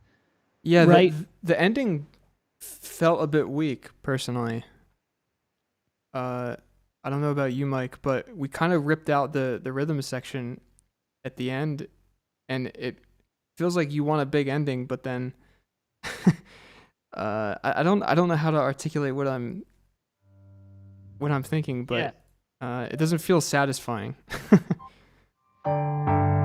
So you know what I would do? I would do this in the ending, and I know I'm gonna hard the ending, but the jazz ending is really big. All right, so real fast, at bar whatever the fuck it is, 178 or whatever, because who the fuck knows? Yeah. I would say, with this, so you got this da da da da da da da da da da da da da bang, and then that'll be a forte piano. Then I would add a bar right before the fortissimo. I would add a couple bars of the drums doing a big out, because the jazz drummers do that, and then you got your 4 trumpets going ba da da da da. Double that in the trombones an octave lower, as much as you can, because it gets into low register. And then ba da da da da, and then do a forte piano on those whole notes, bang, bam, bam, bam, and then like have the percussion come in with like 3 or 4 stabs. That would kind of be a solution I would do. Yeah. Does that make sense, Brad? Yeah, that makes sense. And you got this G thing. So what do you want to do? You want to do a 6/9 chord, like this kind of? Yeah. Is this just a straight like G major chord? Is that what it was? Yeah, look, you need something thicker than that. Yeah, you got to give the jazz cat something to work with.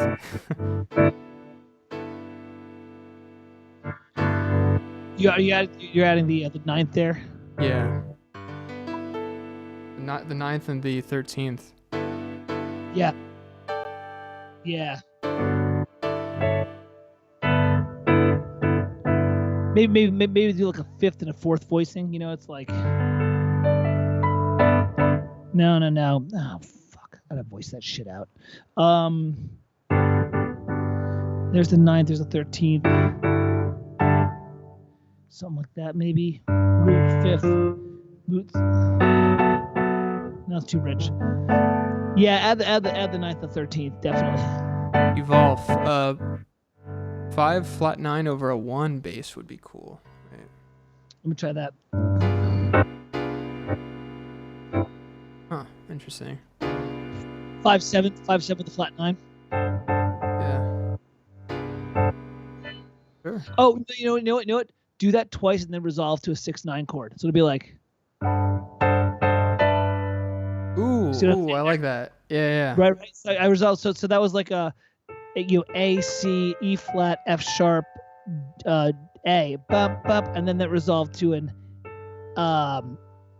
A, B, D, E, A. So it's that's a little tame. That's a little like classic big band, but it'll work, right? Right. Yeah. Yeah. You've all that's the right call. Yeah, like that's you don't stay on the dominant 7 flat 9. There was something right before the solo. Oh, you're gonna have to help me by fucking because now I've been drinking and I haven't done this in a while. Right before the solo on bar 70, fuck all, whatever knows, like 71 to 73. Uh-huh. I felt like voicing there was a little funky. I gotta see what the hell's going on there. Oh, okay. Let's start with the trombones because the trombones are at pitch. So it's like an F, and octave, which I wouldn't do. I do because I do an E flat. I think it's a trombone 3, but whatever. F. All right, so first of all, this is bar 71, 72, 73. I would do an E flat in the trombone like that. Because you have an F7, right? So why double the bass trombone and the trombone 3 at the octave? Uh-huh. You know what I mean? Yeah. Like you're losing you want each section to be complete, and if you add the E flat on trombone 3, now you've got a 4-part dominant 7th chord. So I do that. Yeah. And then what the fuck are the trumpets doing? The trumpets are in okay, they're transposed, so it's a C. Dude, can a trumpet one play that note? That looks insane. I was thinking about it. I mean, depends on the player. Like that, you're getting into territory where it's like, is this the note that this player sheds all the time, or? Yeah, that's a Maynard Ferguson screaming. I get you want the screaming trumpet, but man, that's fucking brutal, man. That's a high F, right? It's yeah. I mean, at least you're leading up to it. Like that whole passage, actually. You're voicing for the trumpet. All right, I'm gonna roast a little bit here. Yeah, you're Your pushing voicing it. For the trumpet sucks. Don't do that shit. Okay. Here you go. Oh, I see it now. I see what you mean. Actually, the trumpet 4, starting at section E, is like an octave below trumpet 3. Yeah, that's not good big band writing. You want a 4-part chord. You don't want doubling with triads. Yeah, you don't want that. So yeah. And also, you don't want to be. I would say you don't want to just be doing triads either. It's like you have 4 instruments in the section. You want to voice them all together, and you want them to play. Like you don't want them to be doubling notes. You know what I mean? Like you want to bring in the 7th, the 9th, and shit. Like this is what makes big band writing super cool. Right, is all those extra tension notes. Cameron plays trumpet says you can absolutely the first trumpet can stick that note. Totally cool. Fair point. Like I've not written for big band in a long time, and I'm not a jazz guy. My jazz work was in jazz fusion combos, so I was playing with like 2 or 3 brass, keys, guitar, kind of like a Chick Corea electric band ensemble. So I didn't do a lot of big band until I had a couple of gigs I had to do. So I know how to do it, but I'm not like a super pro. But having said that, I would take that bottom note of trumpet 4, make that an E flat. So it's a drop 2 voicing. So you got an F, right. C, A, like that. I would do that. That's a pretty safe voicing. You know what I mean? Yeah. Right, James? And then alto. Oh boy, I gotta do the whole fucking 6th thing. Alto 1 should double the 2nd trumpet and you should build down from there. So alto 1 should be C. Alto 2 should be you have 5. I would do that for the altos. I would do C, F, E flat, A, F. Right? Does that make sense? Yeah, I think I follow you. Yeah. Yeah, because alto 1 would double trumpet 2, and then you build down from there. So I was doing, and I would do a F dominant with the root double with the top note double. So C, A, F, E flat, C, and then do a drop 2. That's what I would do. Oh, that's really high for the bari sax. So I do drop 2 and 4. So I do drop 2 and 4. So I would do this. Yeah. So it'd be C, F, C, A, and E flat. Yeah. That's a good stack. That'll work. You know what I mean? Yeah. Like, yeah. Go ahead. No, that's all I'm saying. Brad hit the nail on the head, which is like when you're doing big band writing, you want sevenths and ninths and those kind of stacks, and you want each section to have a completely balanced chord by itself. When you're doing these big stack harmonies, you know. Yes. All right. It's Mike, a good piece. Yeah. Great piece. Sorry, I'm just looking ahead. Mike, I think you have to go do your call, right? I don't want you to be late for that. Oh yeah. I'm gonna hop over to the call. So here's what I'm gonna do. I'm gonna hop off Skype. I should be back about 6:05 or so. Just keep on going. Okay. And what I'll do is I'll text you on Skype, and then you can bring me back in. Does that sound good? Yeah. Sounds good. Awesome, man. Hey, dweebs, I'll see you guys in a little bit. All right. All right, guys. I gotta thanks, go be, Mike. We'll see you. I gotta be an audio lead for 45 minutes. Okay. Have fun. Thanks. Later, dweebs. Okay, guys. So that was Mike Worth. He will be back in about 40 minutes. He has to go do actual work, which is not just ripping into the pieces of random strangers on the internet. So all right, let me turn him off. Yeah, okay. Let me do some settings. All right, so this was James. James, great piece. Or sorry, shitty piece. This is a roast. This is supposed to be a roast. James, this was a shitty piece. Next up is Dylan Love Composer, who submitted a piece with a donation. I'm going to prepare that. Let me check the chat also because I haven't been looking at you guys. No.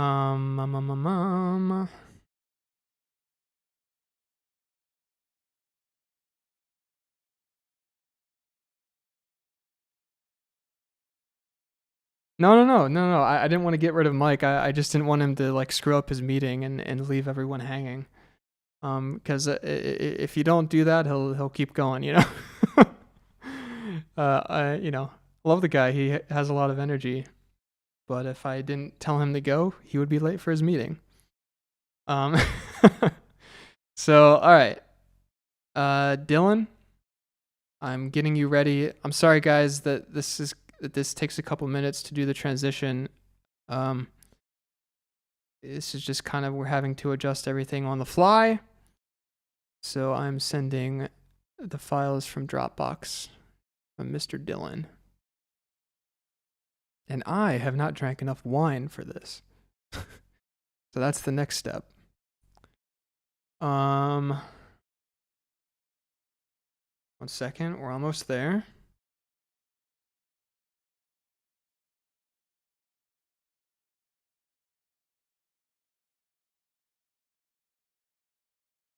Sending them over to the Mac Mini, and we are about ready. Thanks for hanging in there.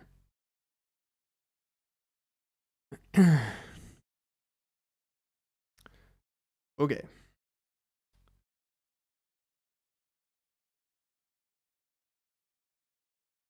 This is called First Flight.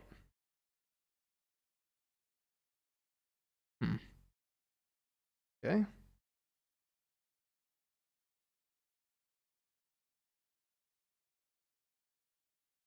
Here we go. This is Dylan.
with like all the John Powell rips today? I guess the Omni score just came out, right? Now everyone wants to everyone's trying to cop that Powell feel. I was wondering when I saw the title, like, would this be a John Powell How to Train Your Dragons, or would this be like a John Williams ET type of thing? And now I get it. No, this is great. Jesus, man.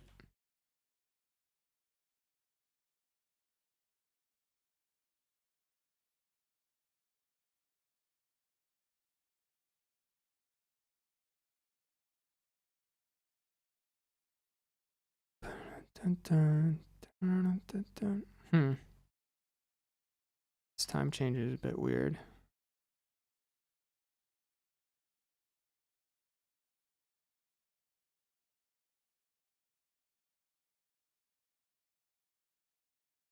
Interesting voicing here. We have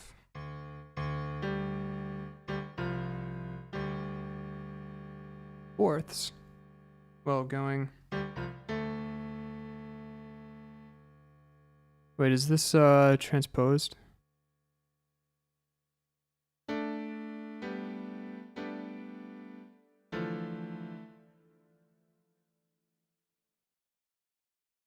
Yeah, I think so.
Here's the problem, I think.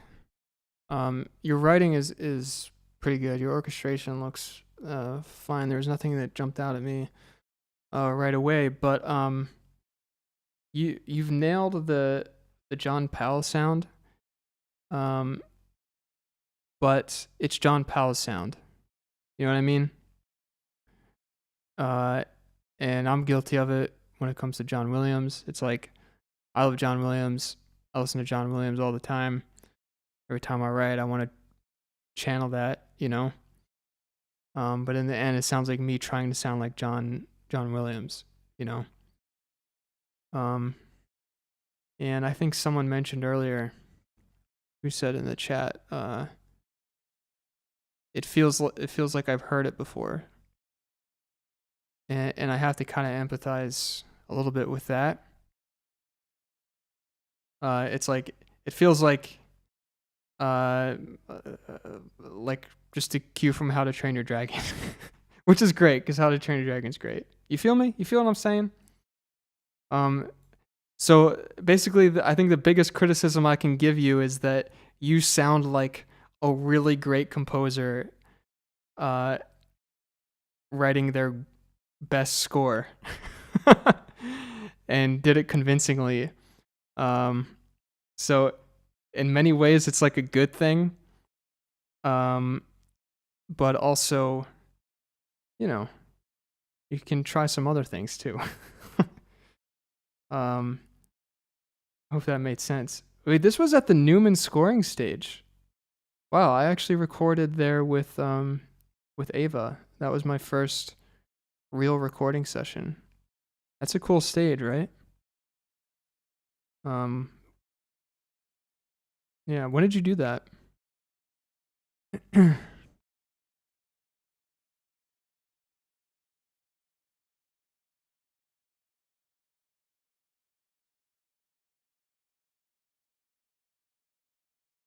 uh, all right. So anyway, while you respond to that, Dylan, thanks for the piece. I wish I could roast it more. Maybe I need to drink more. I feel like I can't roast things. It was a class assignment. Dude, you had a class assignment and they let you record at the Newman? Dude, my college sucked ass, dude. What? Dude. Oh my god. This was your graduate recording session. Oh my god. If my university ever asks me, like, do you want to endorse the university? I'm gonna tell them to go fuck themselves, dude. I got a, what did I get? A horn quintet. I got a string quartet and a woodwind quintet. And we got that every now and then to record with some players from the Philadelphia Orchestra. But other than that, didn't give a shit, dude.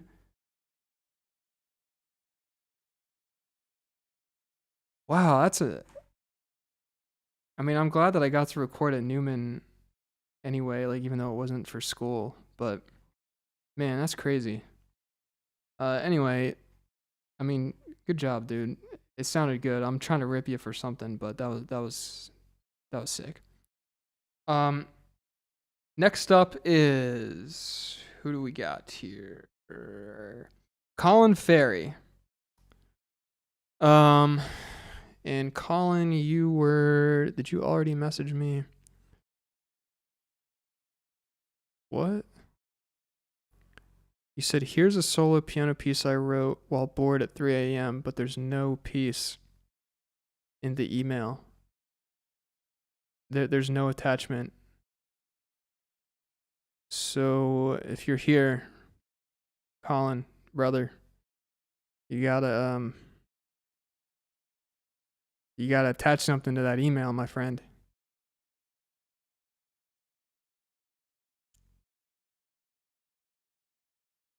Are you in my other folder? I'll double check if you're in the other folder real quick, but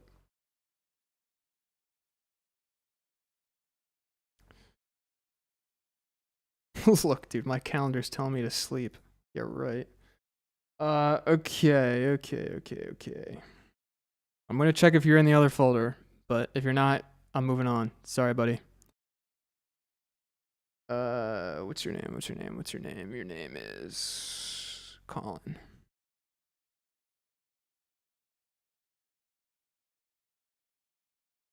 Yeah, I don't see you in the other folder, so we're gonna move past you, Colin. Sorry about that, but thanks for the donation.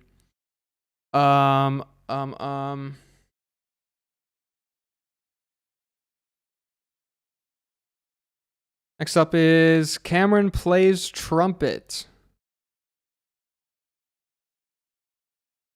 He says, "Roast me, oh film music lord." All right, Cameron. I'm going to. Where's your email? Here we go.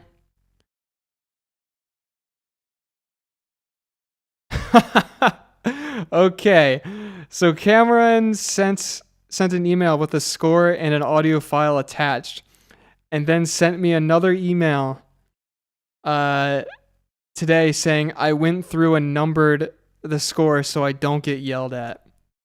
So, all right, good for you. You're working on it. If there's anything that I get out there from this stream is that people gotta put the fucking bar numbers on their scores.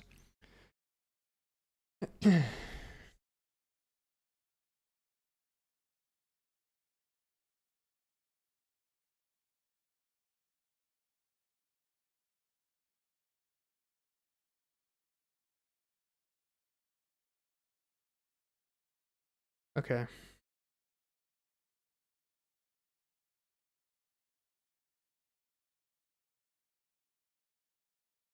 Look, we got at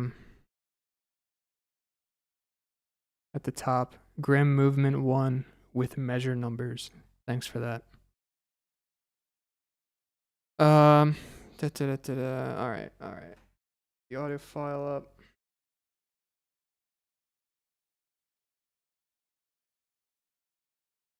Here we go. Oh, I love it. It's General MIDI.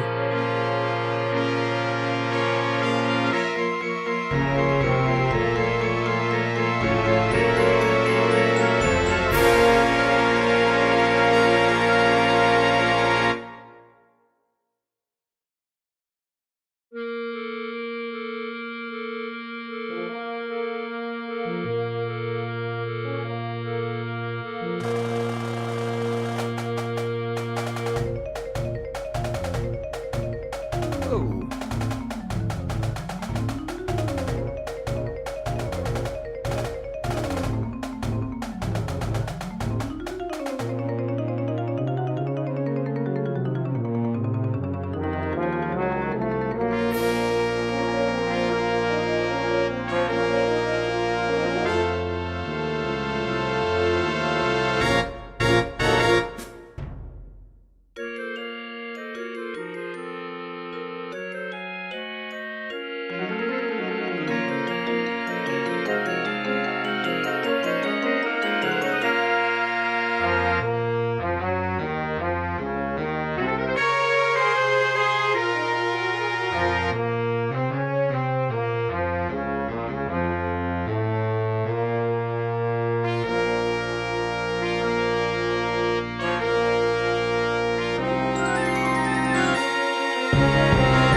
Huh. Okay.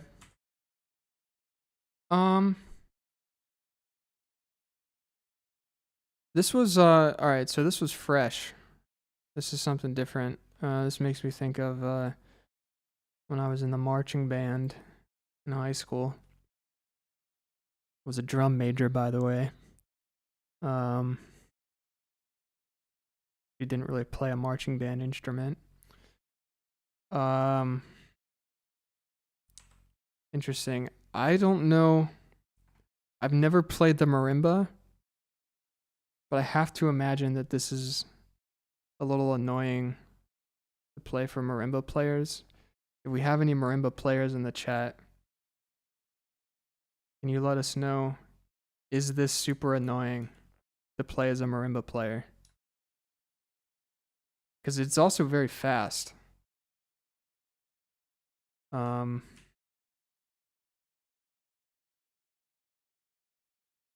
It's very fast, and also they're kind of doubling each other. No, is this a double?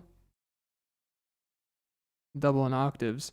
I have to imagine that doesn't get executed well, right?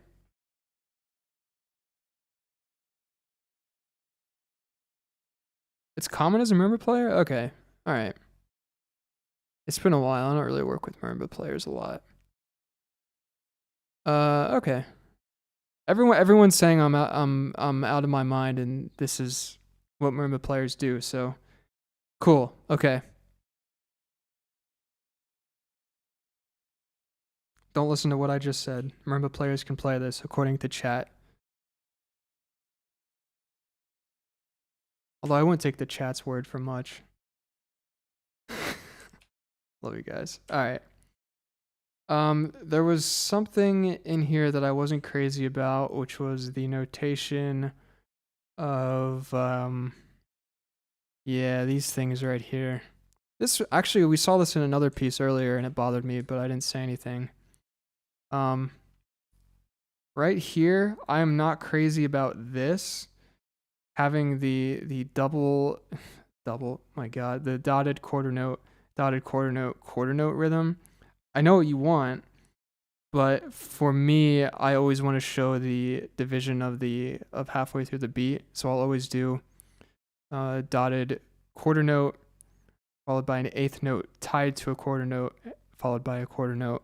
Very small thing. I'm a big notation guy, so these are things that kind of jump out at me and bother me.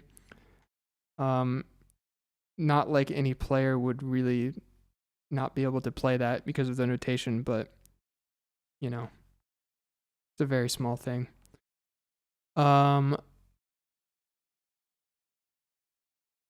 Chat can't decide if marimbas can play that. All right. You've written a very controversial marimba part, okay? That's the bottom line. I would timidly hand this sheet music to a marimba player. I would hand it to them and I would say, "Is this okay?" And then they would look at it and they would go, "I guess." And I would go, "I'm sorry," you know. They would go, "Oh, it's," you know. That's what I would do. I wasn't looking a lot at the percussion. The problem is it's been a while since I've done anything with marching band stuff. So it's hard for me to judge. If it's orchestral, I know a lot more about that. Also, I'm not good at transposing saxophones on the fly.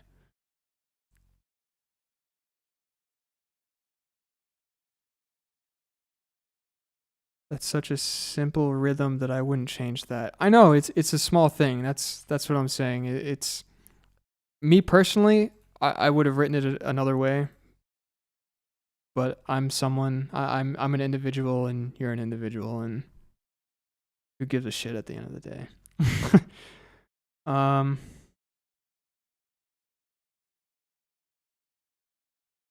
Not sure how to recommend fixes without writing it down in sheet music. Look at it closer if it were formal and did have places for the marimba players. What? Oh, I see what you mean. Okay. Hard for me to roast just because I'm not knowledgeable on this, and that's just me being honest. But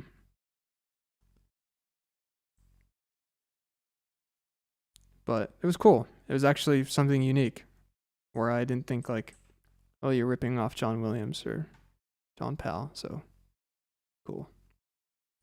And you wrote the bar numbers in, but I will say this. Okay? You guys didn't see the bar numbers, and the reason that you didn't is because look at how fucking small they are.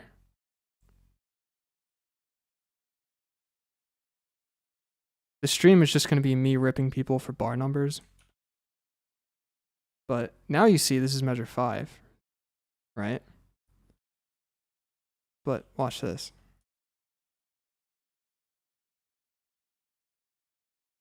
Now do you see it? Come on, dude. You gotta do better than that. You have all this space at the bottom for bar numbers. Don't do this to me. I'm crying. Okay, I've had several glasses of wine and I'm crying because no one is sending me appropriate bar numbers.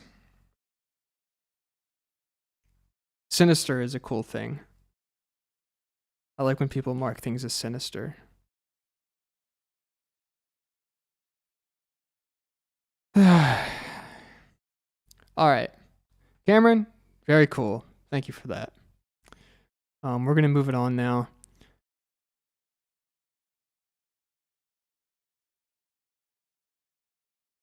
To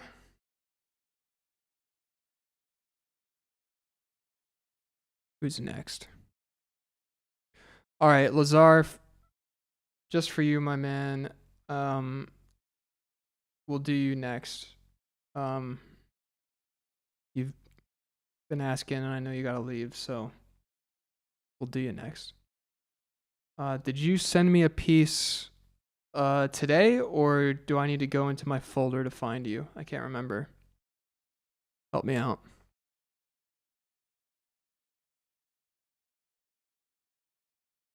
Lazar. Oh, I see you. I see you. Never mind. Yeah, you sent a piece before. You sent. Is this right? Rebuilt Jedi Enclave. Is that it?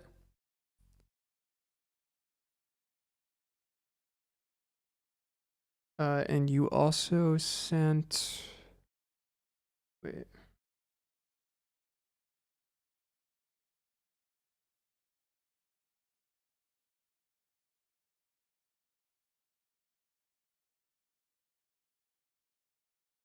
I gotta get the link.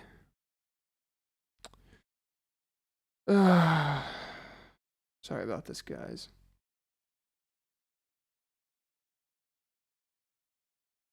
Copy.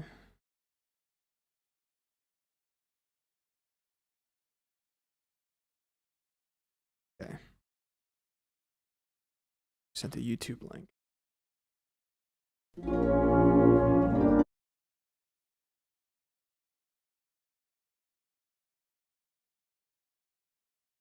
Wait, what? Wait, so you didn't write this, right? This isn't you. I- Is this an arrangement or a transcription? Dude, what's going on here?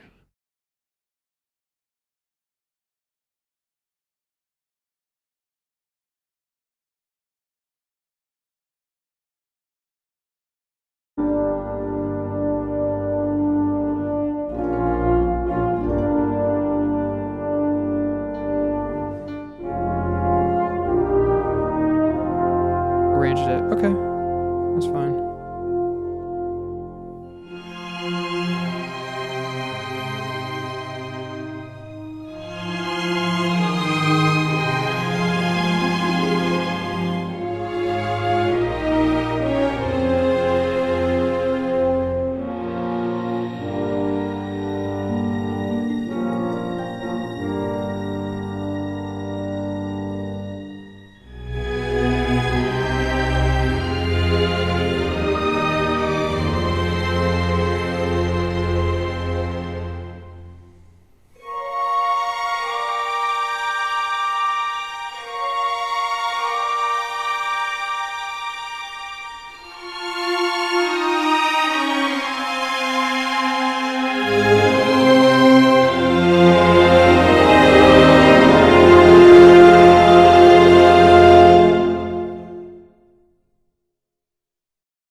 Yeah, guys, he didn't write this.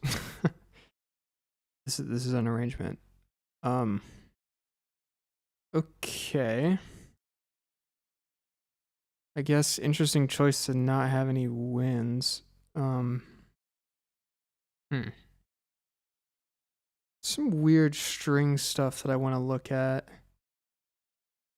What was I? Let me see. Oh, interesting. Also, you have a tuba, but no string bass. I guess fine. Why this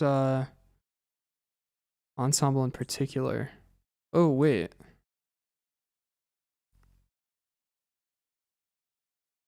All right, this is weird. Right here. Yeah. I didn't see this the first time. But now I see it, and you're not getting away with this. And you wouldn't get away with it. Dude, if you just killed your violinist, brother. This is very weird. Oh, people are actually saying that in the chat too. Yeah.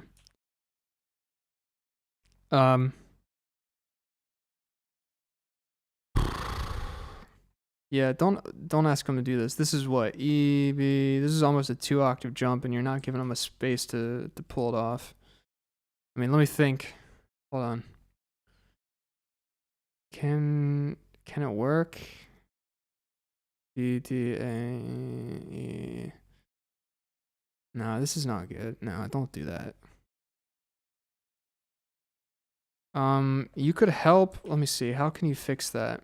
Well, God damn it. I can't navigate the score. Every time I want to just move over a little bit, it skips to the next page. Oh my God. I'm pissed. I'm pissed, you guys. It's happening. All right. All right. Everything's fine. Here's what you can do. First of all, what would help is if you had your winds, because your winds can kind of lift you and give your strings time to move. Where's this viola jump that someone mentioned?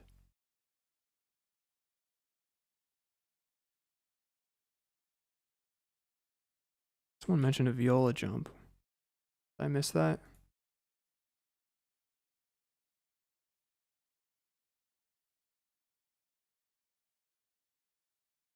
Oh, gross. Oh, I see it.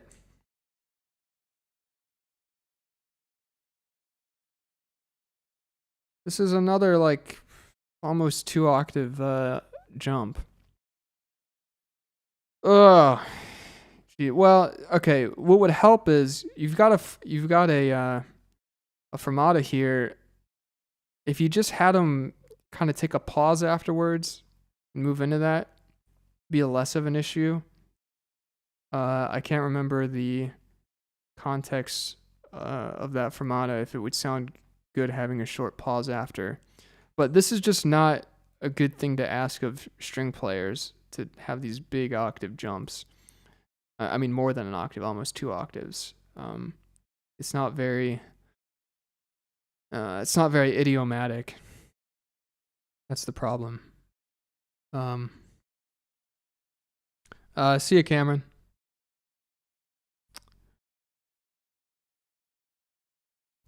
Yeah, open string would work, but I don't think any of this is an open string, right? I mean, this is definitely not. Yeah, we're on flats anyway, so yeah, this is not gonna work. Fuck, dude, I'm going mad. I want to just scroll up to the top of the page and it scrolls to the next page, dude. I'm pissed. Okay. Oh, is this another jump? That's a little bit better, but okay, what else? So you got to work on your string jumps. Oh, we were trying to talk about what to do with that last one. This violin jump, let me think. With this ensemble, your horns are, you've got French horn 2 doubling the violas. Okay. You've got a tuba on its, okay, here's what I would do. To be honest, I would get rid of all of this in the violins. What you could do is move this viola part, doubling the horns, into violin 2s, and use your violas and your celli to fill out the harmony instead of putting the harmony in the violins. Give your violins a measure to prepare for that high note. And then that also gives you a contrast. It gives you, so here you're playing, you can play the low notes in the celli, violas, maybe violin 2s. And then you have a contrast between that and the high notes in the violin. Oh shit, no, never mind. You've got big chords in the choir.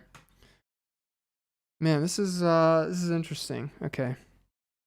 All right, if not that, if this is non-negotiable, if you're like, I want my violins to play this, you've either got to do the VC of some kind, to let the violin 1s have a little bit of time to break from that C and play this whatever this is, B flat. Or you've just gotta, man, I don't know. You've got to give them some time. You've just got to give them some time. That's all. But this is a real weird scenario because you don't have a lot of instruments to play with. I'm kind of wondering why you've limited yourself like this. Okay. Oh, harmonics. That's an interesting suggestion. You're saying instead of actually having to play this pitch on the neck to achieve it with a harmonic lower down on the neck, that could work.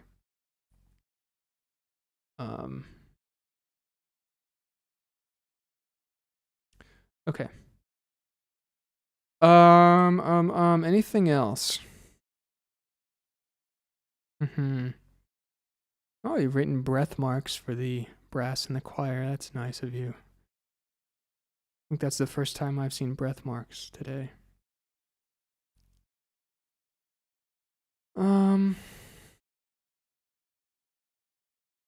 Everything else was fine.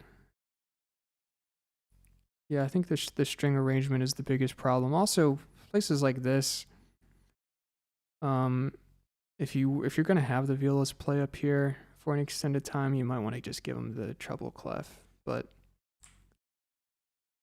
not sure about that. Problem is, you only have them playing up there for a measure, and then they leap back down. Okay. Let me check your horn voicings here. Looks like you are... Oh, horn 2 is playing pretty low. Okay. Wait, what? Is this, what is going on here? Brother, why do you have the... Listen. You got horns, what, a major seventh apart. Why is your horn playing an E flat there when you're playing a B flat major? Wait.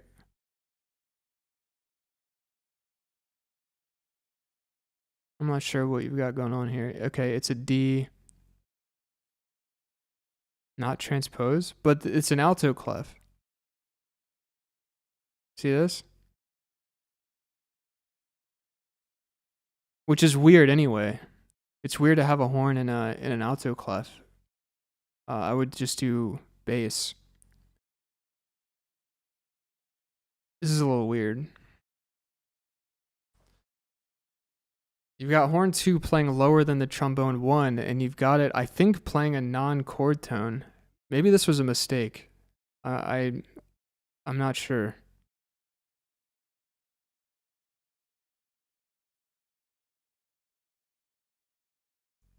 Yeah, I'm talking about horn 2. Because it's like you're not just doubling the choir. In the choir, you have the B flat chord. Going to, what is this? E minor.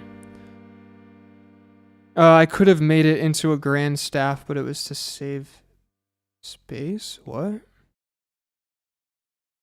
No, don't put horns on a grand staff. What do you mean?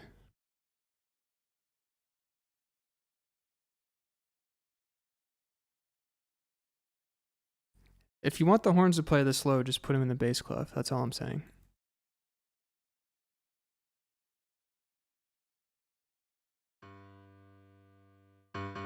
Alright. Although I guess they would be transposed up. Okay. Guys, this is great. Cool. Thanks, Lazar, for sending that. We're gonna move on to the next one. Oh, you mean choir? Did you mean the choir and the grand staff? All right. No, I'm moving on. I have to. Mike is gonna join in a few minutes. Let's try to do another one before he comes back.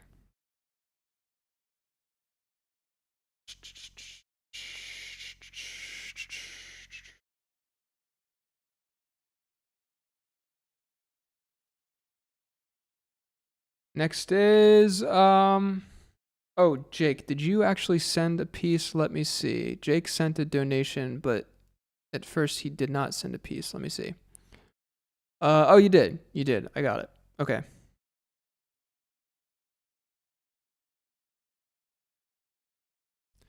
So next up is Jake Gearhart.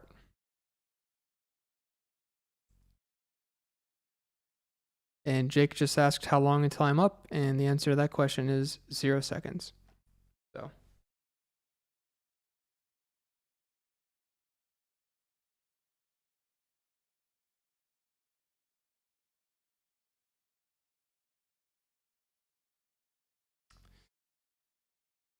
Okay.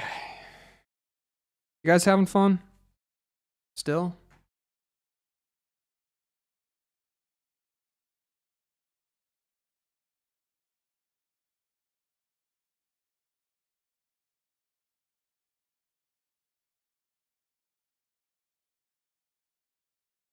Yeah, I'll do solo piano. I'll do anything. We're just hanging out, listening to music, talking about music, shitting on music, loving music, whatever, bro.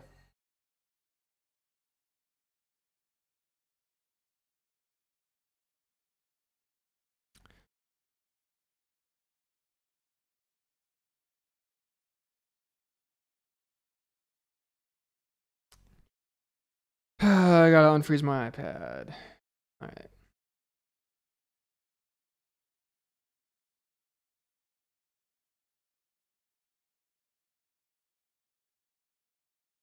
Here we go. Jake Gearhart, everyone.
Okay.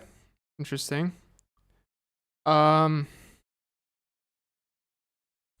can add each one of these four horn players to our casualty number.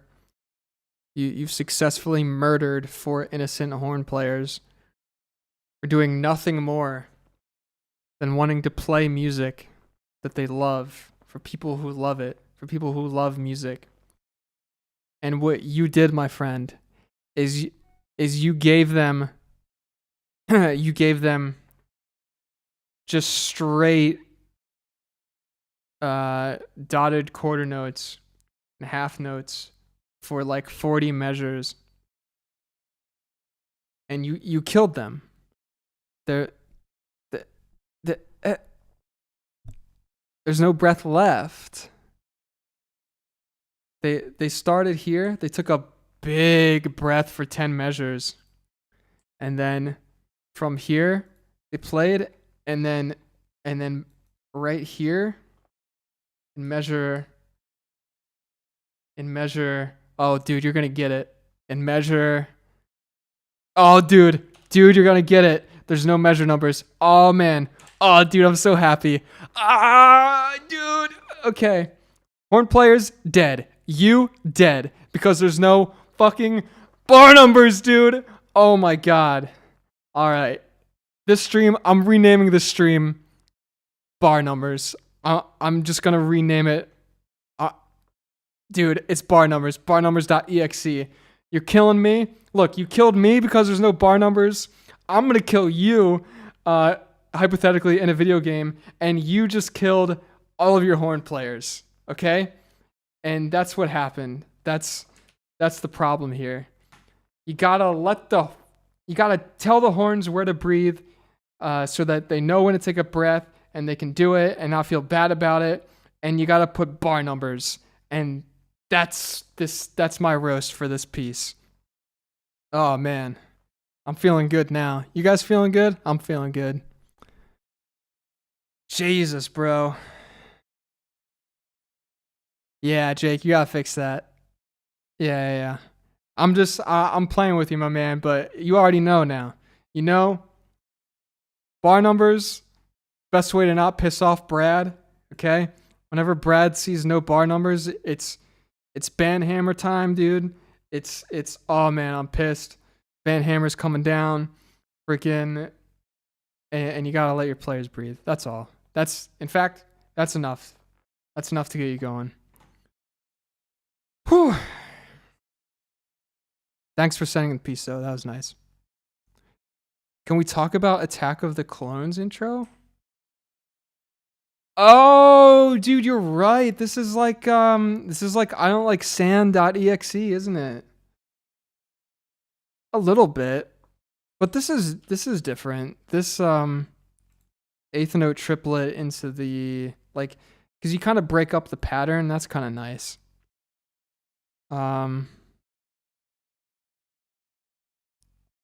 Man. That eighth note's small as shit, isn't it? Look at that. Wait. Wait, bro, why are your staff lines gray? That's weird. Why are they gray?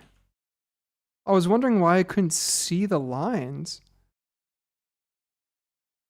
Can you even do that? Can you do that? Is this Sibelius or MuseScore or what is this? I can't really tell. How do you...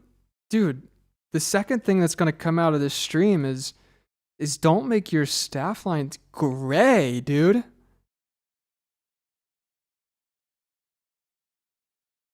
Interesting. Oh, they're exported like that? Okay. Man, that's... What program is this? I've never seen this before.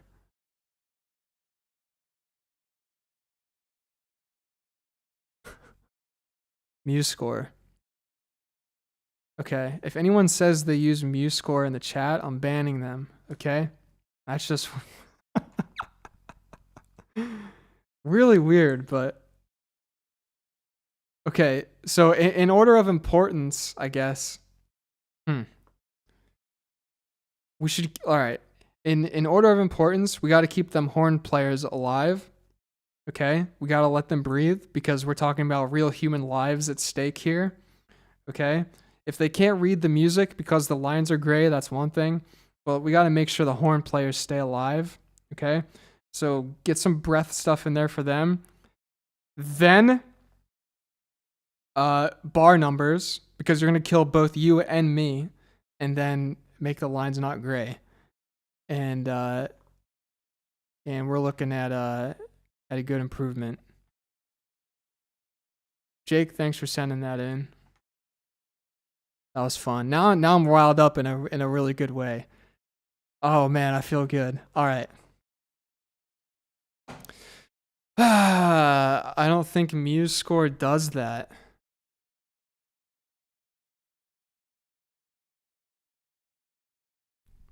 No bar numbers. Made in FL Studio. Notated in MuseScore.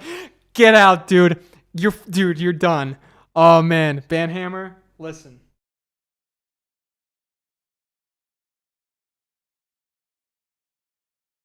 Guys, Matthew is banned, okay? Or Jake is banned, sorry. Alright. Who is up next?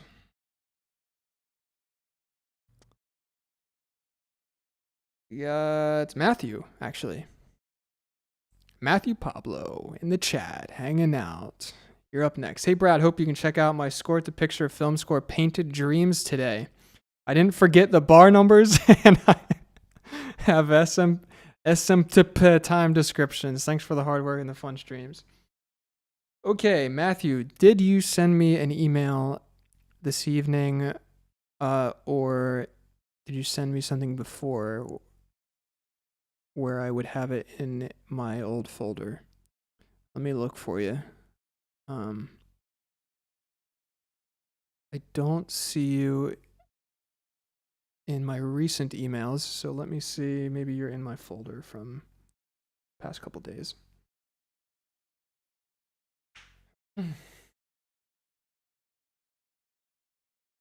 Yeah, but Matthew, when did you send the email?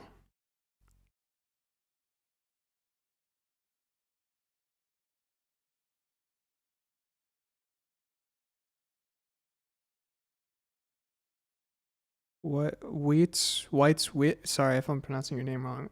Are you up next? I'll check for you, my friend. If you did not donate, which it looks like you didn't, then you would be, well, by the way, we're coming to the end of the donations, so we'll be getting to free submissions soon, unless more people donate. So you would be,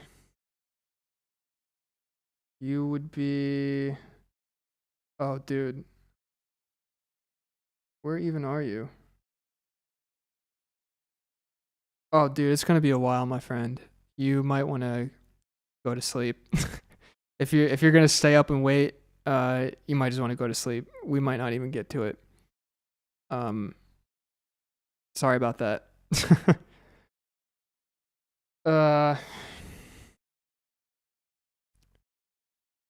Okay.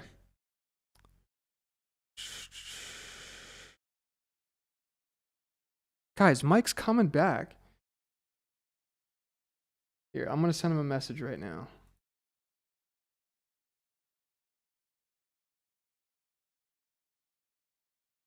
Chat thinks you're bailing.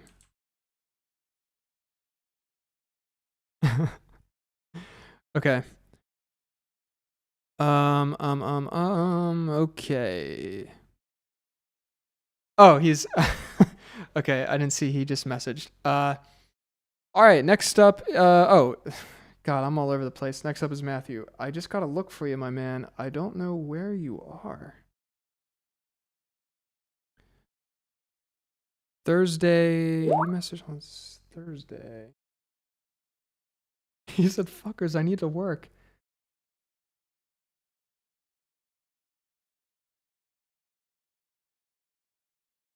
Oh, I think I see you. You sent. Yeah, I got it. I got it. No worries. Okay. Painted Dreams, right? This is it?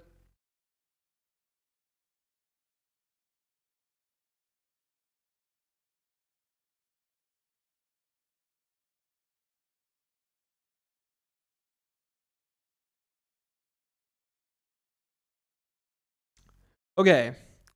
This is Matthew Pablo in the chat.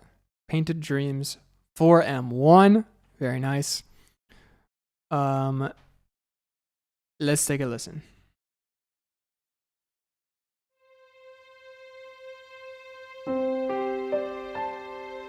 Ooh.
Nice.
Okay.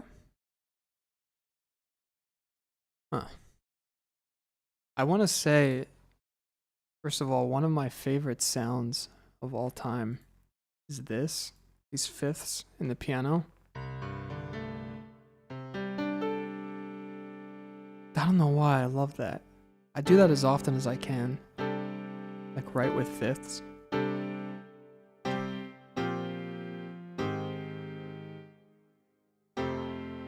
You know, this kind of stuff. I love it. Okay. Here's a few things. One, bar numbers, good. Brad, happy. You've got... Where's the first time? All right, I have a little bit of a problem with the string arranging measure, well, I guess really from, let's say, the beginning, or measure 4 to measure 12. I don't know, it's a bit weird that you're letting the violin twos sit out, but it's not that big of a deal. I guess they're not going to complain. But then my biggest problem with regards to the strings is this. I kind of don't like this. Mike and I were talking about this earlier about how we kind of try to not VC the strings almost ever unless we want a tiny stretched out sound. This is not going to sound that big. Like these types of figures that you're going for, this like kind of it's not really an ostinato, but this is not going to sound maybe as big as you think it will. It's going to sound kind of weak, I think. And whenever I see this in, let's say, who does this kind of shit? Oh man, what's his name? What's his name? Who did Galaxy Quest? I'm drawing a blank. Galaxy Quest. Galaxy Quest. Who did the music to that?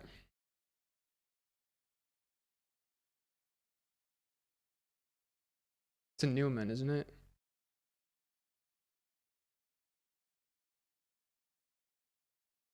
Ah, Jesus. David Newman. Yeah, I was right. Okay. I'm pretty sure whenever you see this type of stuff, it's like the violin 1 has the top note, violin 2 has the bottom note, and they just commit to it. Like this is what the violins are doing, rather than trying to give it to just the violin 2 and then trying to have the violin 1 do something else. You're just stretching out the roles of the violin, and it's maybe not going to sound the way that you want it to. Agree. I've done this live and it didn't sound great. Okay. Yeah. Oh, Mike said he's wrapping up and getting more ice. Fantastic. So Mike will be back shortly.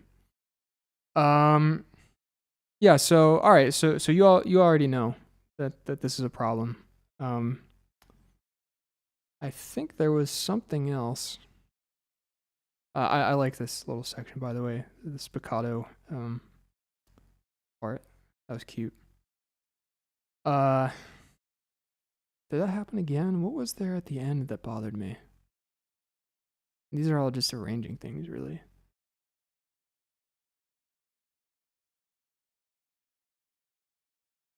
There was something about this part, and I can't remember what I was gonna say. Oh, I know what I was gonna say. Oh, dude, if preview goes to the next page when I'm not trying to go to the next page, I'm gonna lose my mind. What I would do is you have your violins playing the 16th note pattern, and you're ending on this little 16th note, descending scale to kind of get out of it. Could be nice to keep this up and have the violin 2s and with the woodwinds on that little downwards flourish, and keep everyone together. I don't know what happened right here at measure 42 that made you pull everything out. Actually, you have the code so I can see. What's going on there? Oh my god, this is driving me nuts. Can't go to the next page. I'm gonna kill someone, dude. Measure 45, bird about to poop.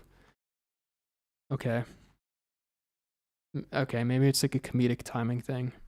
That would make sense. If you needed to pull everything out really quickly for the bird to like take a shit, I guess that makes sense. So never mind, maybe you disregard that. If you need to pull everything out, but then do kind of this flourish, I mean, why not have the violin 2s double that anyway? I don't know. Just a thought. But other than that, really nice. Hey guys, here's something. I don't know if this was done with Sibelius, and if it wasn't done with Sibelius, then I don't know how to tell you to do this in other notation programs.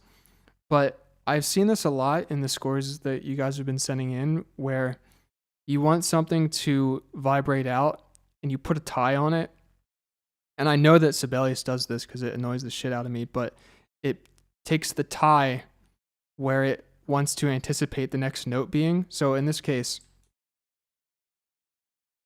on this half note, it's anticipating that, okay, there's going to be a note at the beginning of this measure.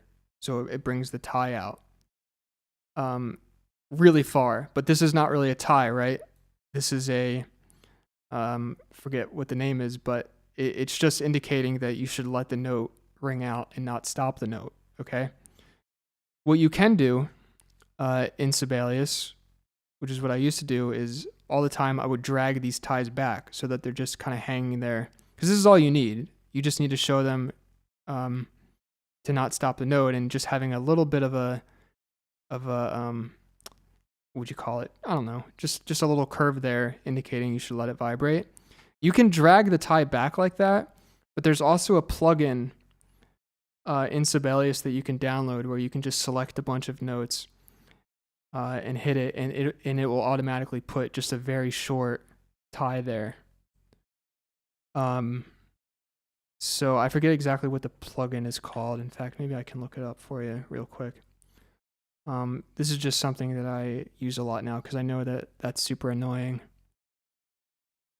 What's it called? What's it called?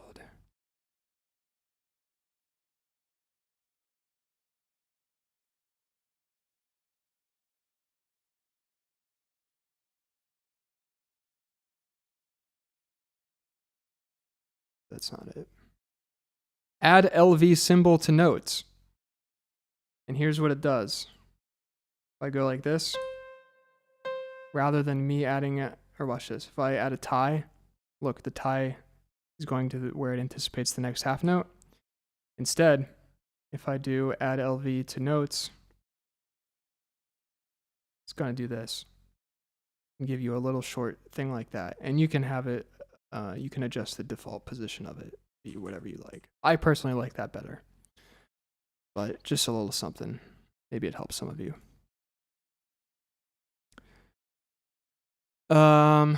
Sibelius 6. Yeah, I don't know if that plugin translates to Sibelius 6.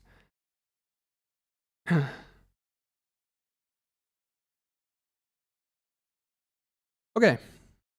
Anyway, thanks, Matthew. That was very nice.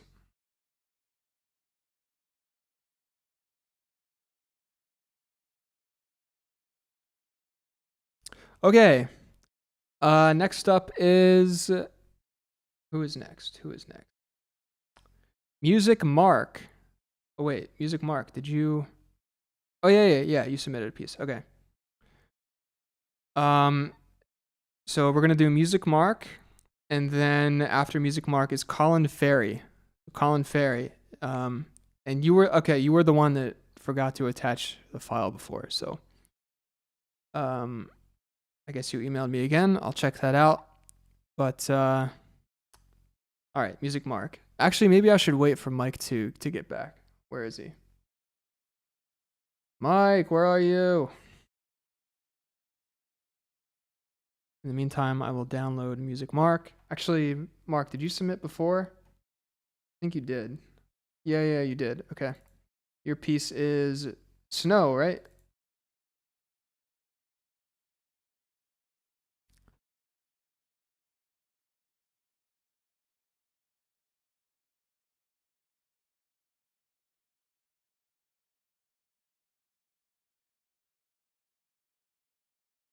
By the way, after Colin, after we do both Mark and Colin, that is it for the donos. At which point we will move on to those who submitted without donating. There's a long queue for those, so we're definitely not going to get through all of them tonight. I will say again, if you guys really want us to look at a piece of yours and bump yourself up in the queue, then you can make a donation, at which point we'll move your piece up in the queue. Otherwise, we're just going through all the pieces in the queue, enjoying them, giving some feedback, and drinking the whole time. And that's what's up. Yeah.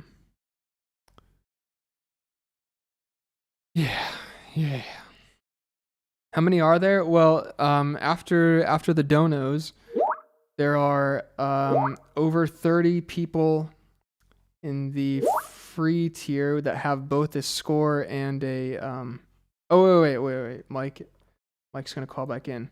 Yes. Call back in. You can hear me.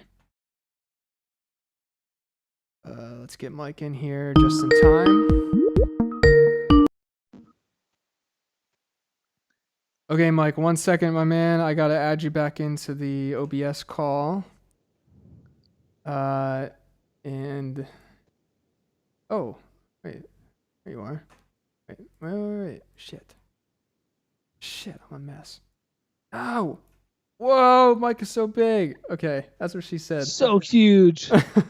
So ginormous. Wait, Don't you be back? Okay.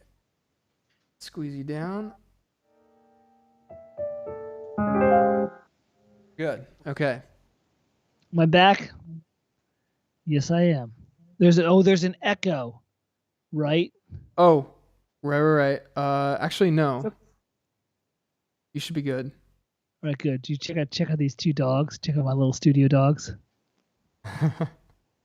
Sorry about that, guy. Everybody. No, I'm not sorry because every Friday I meet with this game studio that we're old friends and we're building some really cool stuff over the next 2 years. And this is my weekly meeting to check in with what we've done, what we've worked on, and stuff. And dude, yeah, working with people that you care about and making art that you love is a really important thing in life. And as we get older, and I'm 47, I want to do this shit. So I apologize for nothing.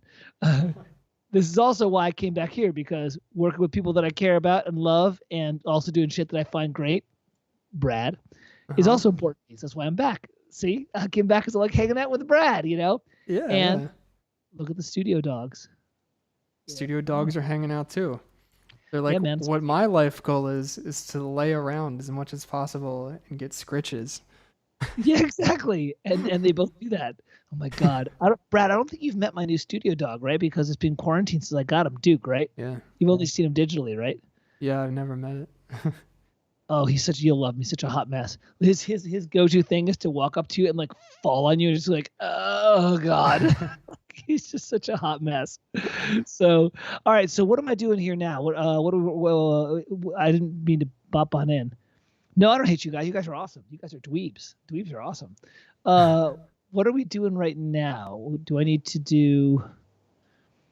Wait, hold on. You don't have to do anything. John, what are you asking? What are you saying? Only 10 here. I have no idea what you're saying. We are doing, so we're on Music Mark. Music Mark is in the folder for you. He is number 15. Okay, great. Big look, Yeah, thanks. yeah. We're getting to the end of the donos. That's what's going on. We got 2 more nice. donos. I want. Oh, good. Hey, everybody! All joking aside, thank you so much for letting me, for being tolerant as I went out and did my next commitment. Just being a game composer, you are in 7 different time zones, so that was kind of the thing. Awesome. I've got His Snow, February 8th, 2020 by Mark M. Yep. All right, baby. I'm ready to rock this out. All right, let's do it.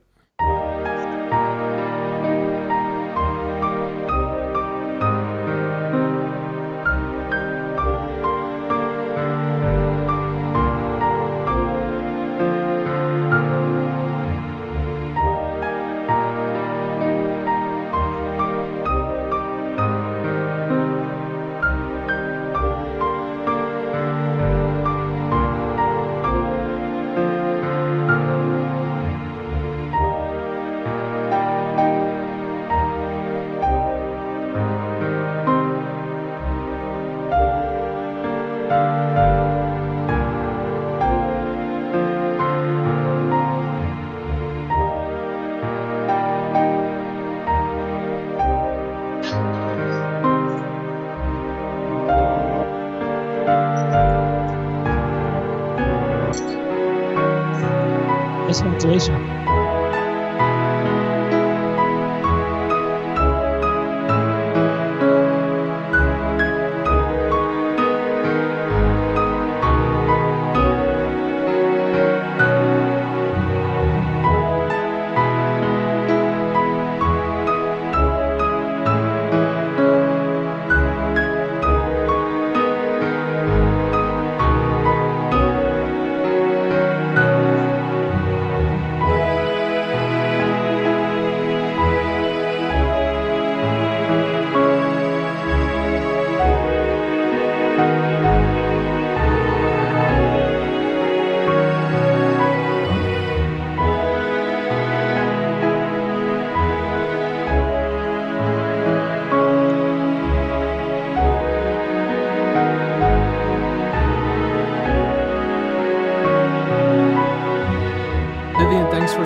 Why is it noted in E flat, but it's sounding in E?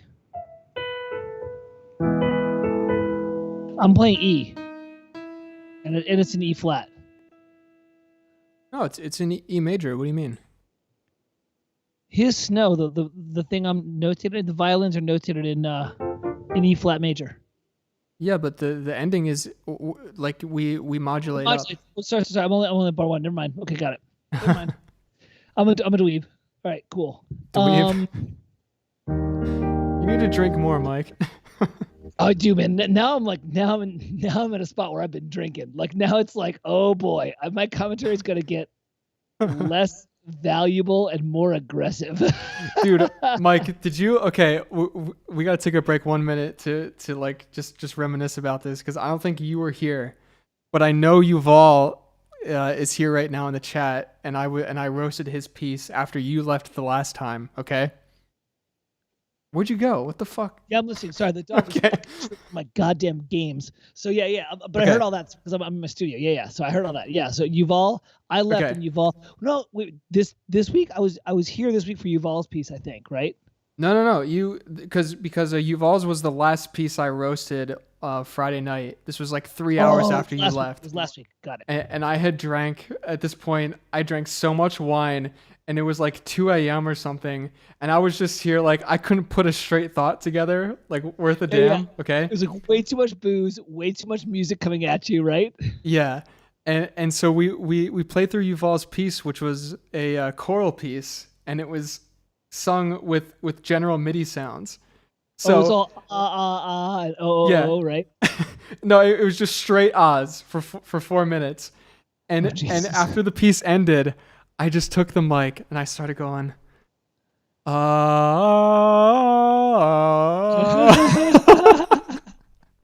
Yes. for like 2 minutes. Yes. I was like, that's all I have to say, brother. All right, so now I'm gonna tear into this. Now I'm gonna roast this shit. Yeah, do it, because I have some things to say too. But you go first. And the roasting is in a good way because here's what it is. This is the best kind of roast because here's what it is.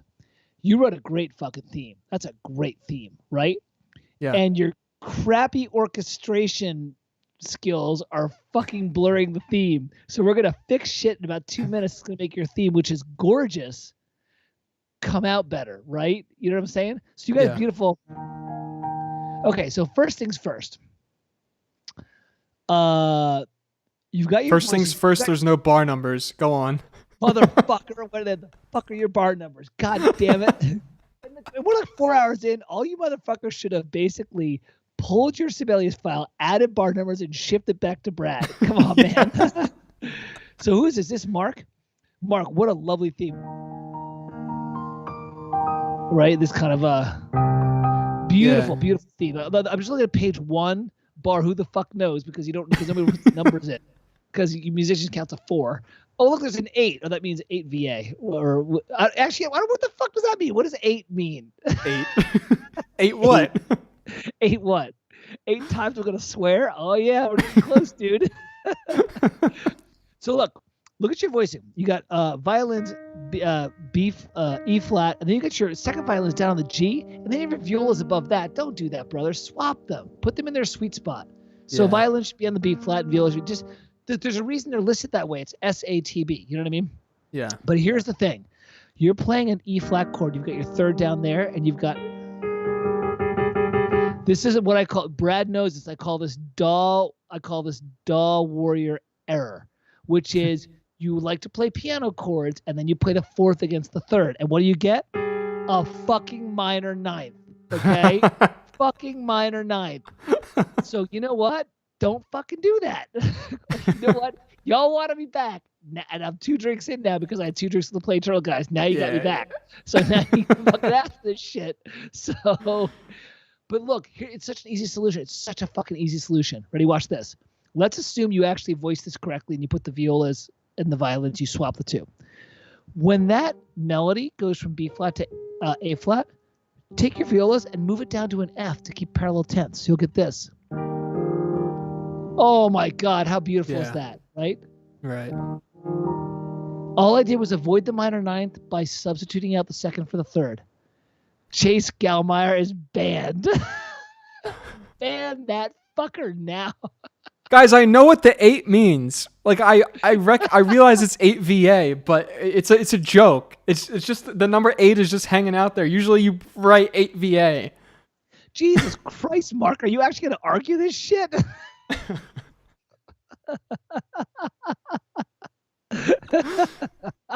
Oh, it's that time of the day.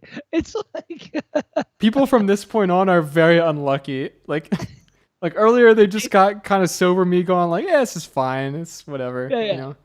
now you're like belligerent and drunk and angry, and now Well, you're it's about to like- bring like, yeah. Take that 8 and shove it up your ass. That's what you can do. Yeah.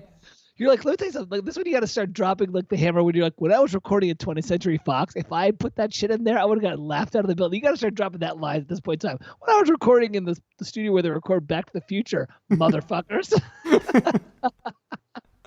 Start dropping that shit. So Mark, all joking aside, super easy, right? Just do like when that 8th note B flat to A flat happens, just have your violas move G to F. And now look what happens. You've created linear motion. It's so smooth. Because I think the other thing is, I'm going to say one more thing and then Brad, you chime off. The long footballs and the strings, I understand you're going for the pretty thing, but let's take a page from John Williams and he'll do shit like this. Instead of going like, ba-da-da, da-da-da, he'll go like this. He'll do things like that. He'll pulse it a little bit, you know? Yeah. Just something to break up the football. I didn't change the notes at all. I just gave a little pulse. You know what I mean? There's 1,000 ways to pulse.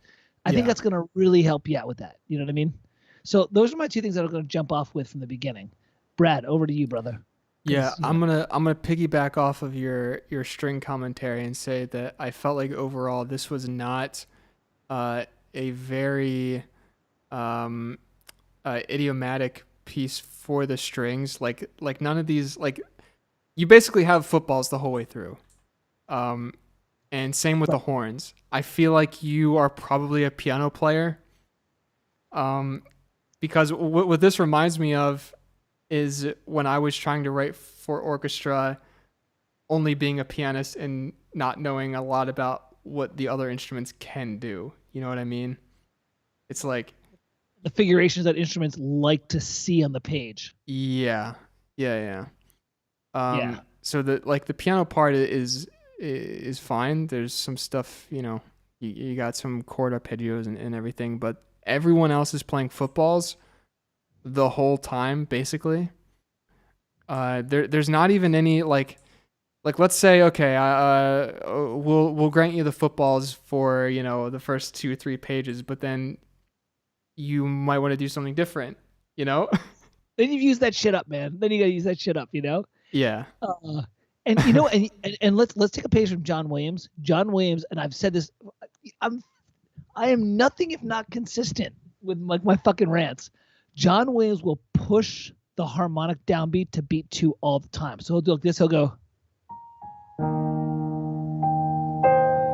So he'll do like 1 is empty. 1 and 2 is the hit, right? Like he does that in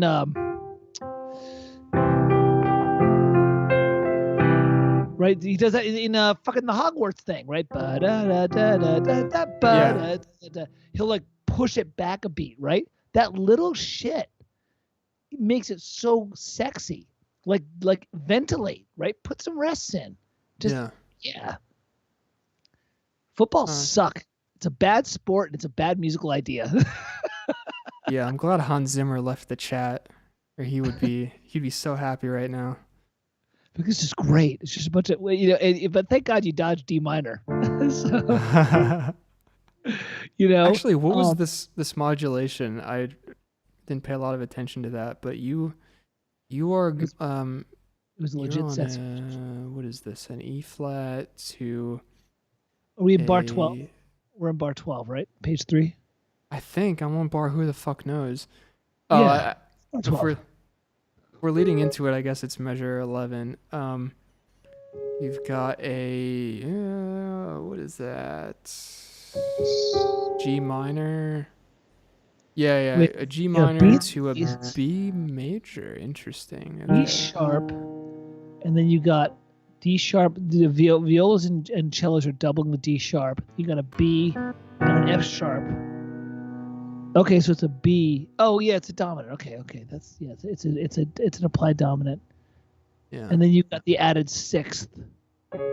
We got the 6/9 going on in the French horns. Oh no, wait, the French horns are transposed. Never mind. Yeah. Okay. Yeah, so it's like a B. It's a B add 9, B add 2 because there's no seventh.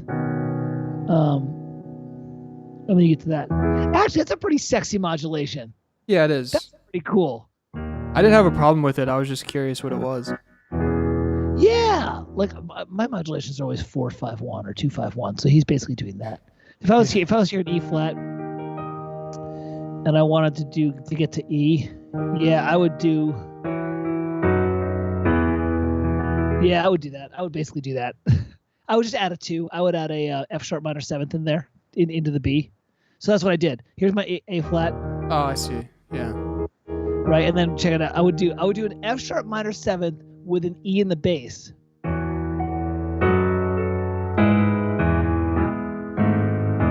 Like that kind of thing, right? You know? Yeah. Yeah, that was pretty sexy. Yeah, basically what you need to do is you need to imagine real musicians physically playing your notes and imagine what they would be doing. They'd be like, gin, gin, gin, gin, or the French horns being like, ba, bum, ba. And by the way, cheap trick, when you're doing this kind of long chordal brass things, let's say you're here in the, oh God, let's say you're playing this, let's say you're playing this. So it's like B, E, C sharp, or B, E, G sharp, B, right? Invert them, just like this. All I'm doing is just going through an inversion, right? It's like just instead of going bum, bum, bum, bum, bum, go through inversion. That's a cool thing to do, right? Yeah. Yuval says, I still think the B flat to C is weird. What bar is that, Yuval? Oh, we don't fucking know because no one puts their fucking bar numbers in. Where's the B flat to C? I don't know. I'm just coming on this shit. Well, it's a lovely melody. And you're thinking orchestrally. You really are. You're not being an idiot. You know, like you're really thinking orchestrally. I would just ventilate the string texture a little bit. Ventilate means put in some rests, allow things to. Well, the B flat to C is not a bad thing against. It's a modal inflection of the E flat key you're in. You know what I mean? If it happens in E, it's weird. No, it isn't. You can totally make it work.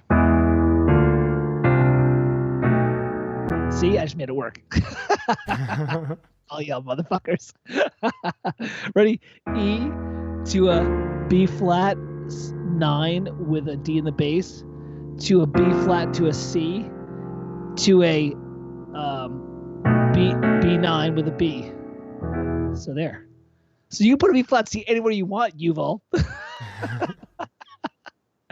You asked for this. This is like, you know what this is? This is the Dr. Farkle and Mr. Hyde. It's like before I left at 4:30, it was like, hey, we're all doing great. I come back and I'm like, listen up, dweebs. It's not that you're fucking up. It's that you're fucking up so much. Okay. No, it's really a pretty piece. All right, long and short is this. I think it's a great piece. I think the theme is phenomenal. I think the initial ideas for the arrangement is good. I think the composer needs to just be a little bit adventurous with ventilating the textures and creating some more idiomatic motion in the other instruments. And we gave a couple of ideas, right? Yes. Cool. Yes. Mark. Yuval, your shit's good, man. You're fine. Nobody's in good shit. Oh, sorry. Go over to you, Brad. Yeah, I just want to say again, thanks for sending that in, Mark. Thanks for the dono, of course. So we could fucking bust on you. Mark, great gift for melody. Great gift for melody. And good arrangement as an initial sketch, you know? Yeah. Next up, we have Colin Ferry, who donoed us the first time, but then didn't have an attachment in the email. So then donated again to say that he re-emailed it. So if you check the folder, Mike, he's like 1D or something. Colin with a single L. Etude in C minor. Oh boy, an etude. Oh boy, that's. I studied Chopin's etudes in school, so that means we're gonna be. It's not a bad thing, but it is. An etude is loaded with baggage. It's like this is gonna be an idea that's spun out musically, right? Yeah. Yeah. It's not. It's just gonna be, this is not gonna be the time signatures. It's terrifying. Holy shit. Yeah. Yeah. But props. Have fun counting that out. Yeah. By the way, props for this guy going balls out with this. Like, this is going to be a thing. Colin, I raise my glass to you, sir. This is the kind of shit that I like to do when I want to get, like, musically nerdy. It's like, fuck it, man. We're doing shit in 13/8. We're going to go at it. Brad knows before we get started. Yeah. I did an arrangement of Marble Gallery. Remember, Brad, I did that for, who was that virtuoso piano player? Annette? I have no idea. Dude, I'm going to play this and you guys can all listen to this. I did this crazy fucking... So y'all know Marble Gallery from Castlevania Symphony of the Night? I did a piano arrangement for it that was based on Prokofiev and Hinastera. And I did this wacky fucking arrangement that was like YouTube Marble Gallery. It's Anne DeMaio. And I got this piano player who was this phenomenal like Rachmaninoff Prokofiev level pianist to do a recording of this. And she fucking crushed it. Let me find it. Because all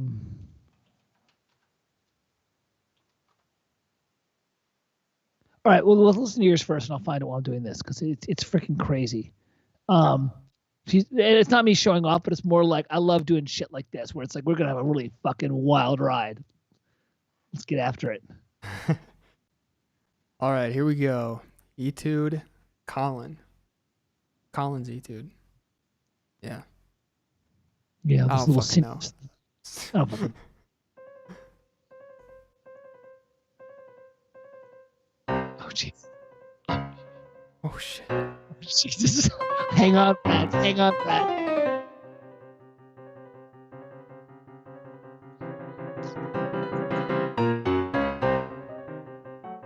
Yeah. What the hell?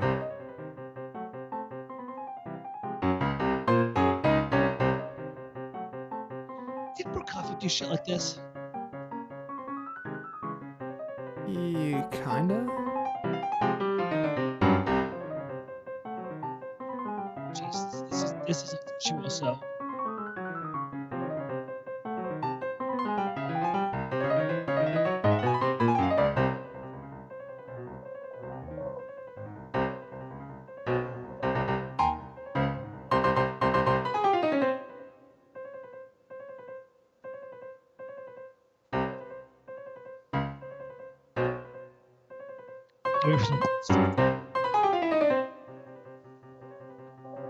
You're reusing your camphor that is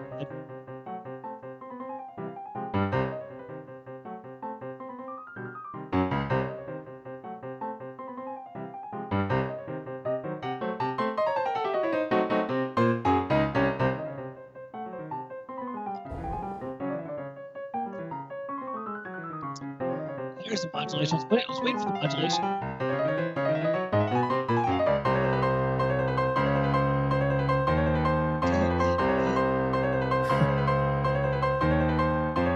You can do it, man, but the fingering is going to be tight. Yeah.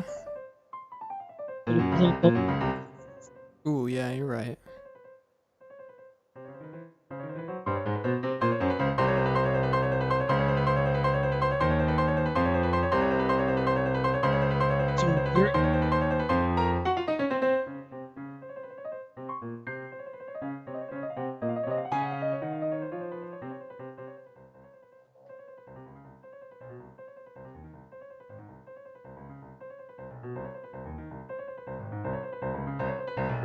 Jesus, the triplets are happening on the no, they're not happening on the downbeat. Oh, no, pardon, I need to really offbeat. Jesus, this. You know what? It's a feel thing. When you have Nest set tuplets against the 3, it's a feel thing. You're not worried about the actual. Yeah.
Hot shit, man. Like you've got your Bartok and Prokofiev down like a science motherfucker.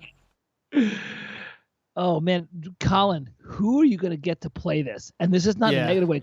There are people who can play this absolutely, but like you're gonna need a you're gonna need a 20th century Russian specialist to pull this shit off. I was kind of thinking the whole time, like, I don't think that this is impossible to play, but it's like, as someone who has played piano my whole life, and I'm nowhere near as good as a lot of professional. Like, I don't consider myself a professional pianist at all. You know, it's just like, I don't know. I can just play the piano. That's all. You know. Yeah, look at me. Brad and I are composer pianists. You know, Yeah. if we play piano at the composer level, we can voice things and figure what the hell's going on, right? Yeah, I'm looking at this going, I can't play that. I don't want to play that, but I'm sure someone will play it well and practice it really hard. But it's definitely difficult, you know. Like there's so much. Everything's so good about this. You know, like I think there's like that idea of that, like that idea of that. I keep on saying E1, but chromatic noodling. Like that kind of that lick that keeps on showing up is fantastic. Yeah. The percussive, you know, you're so smart motivically because look at the opening 4 bars. You then take that and look at bar, who the fuck knows, because nobody fucking puts their bar numbers in, bar 8, where you take the C pedal point and like you're basically taking something horizontal and stacking it vertically. I'm thinking, is it Messiaen? Rock preludes. Rachmaninoff preludes will do shit like this, and Prokofiev has done stuff like this, and maybe Messiaen. Definitely Bartok. Bartok's done shit like this in his like Allegro Barbarossa, whatever that thing is. So, but look, Brad, like look what he's doing where he's got like this lick that's linear, and then he makes it a stack. Yeah, I see what you mean.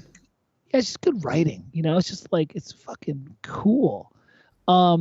I would like to hear you leave your pedal point earlier than you did. You're laying on C for a long time.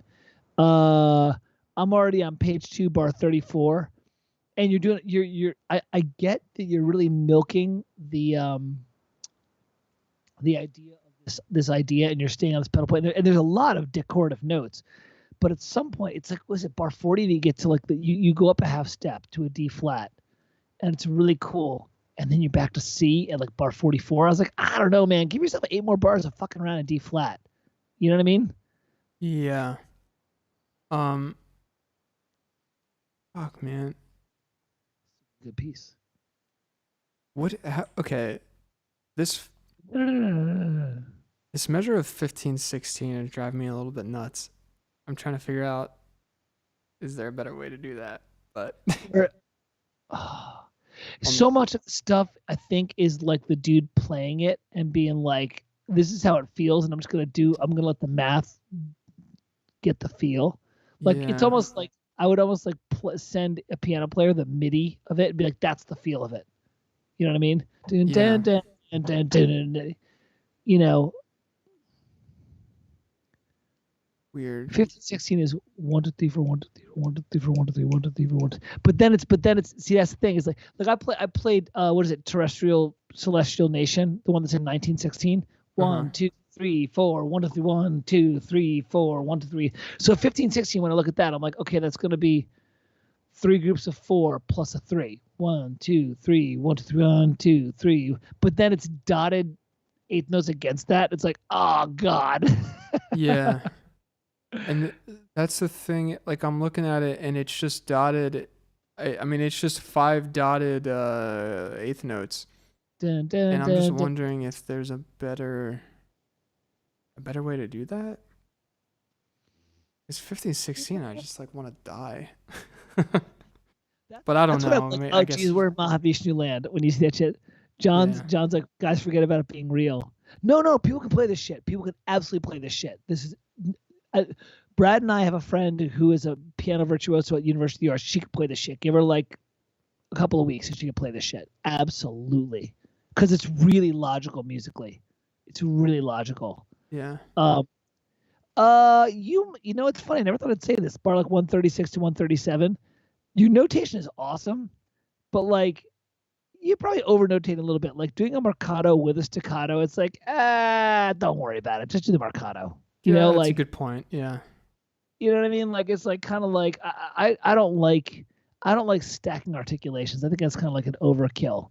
My big 4 are staccato, tenuto, accent, and marcato. It's like, you know. Especially you have not only a marcato and a staccato, but also Regular SF. I forget what that. It's not sforzando. Yeah. Yeah. Just it feels like too much. That's a good point. Yeah. This by the way, Colin, did you listen to Allegro Barbarossa or whatever? You know that Bartok piece, right? Was it Allegro? Colin, did you yeah, and by the way, Colin, look, I just got on this whole thing of like notating as many notes as possible, but I don't like stacking articulations. Like you know, John's like, okay, Mike, I don't know what I did. Okay, but did you listen to Allegro Barbarossa, which is like the whole like what's that one that by Bartok?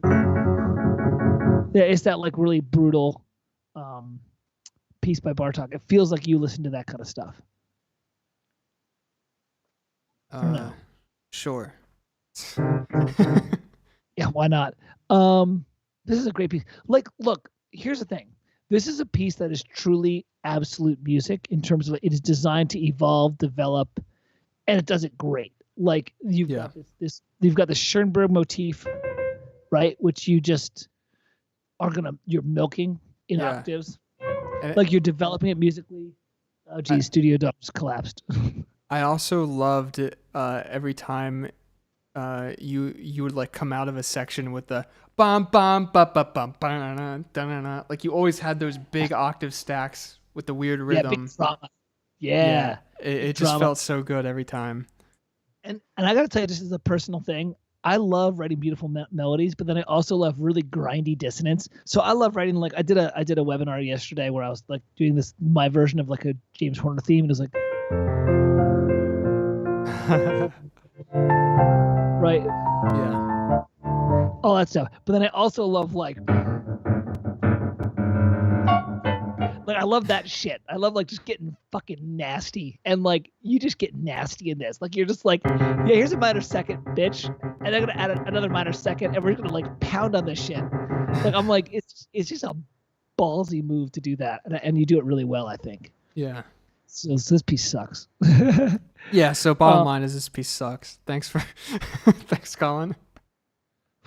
I think your notation is as good as it can be.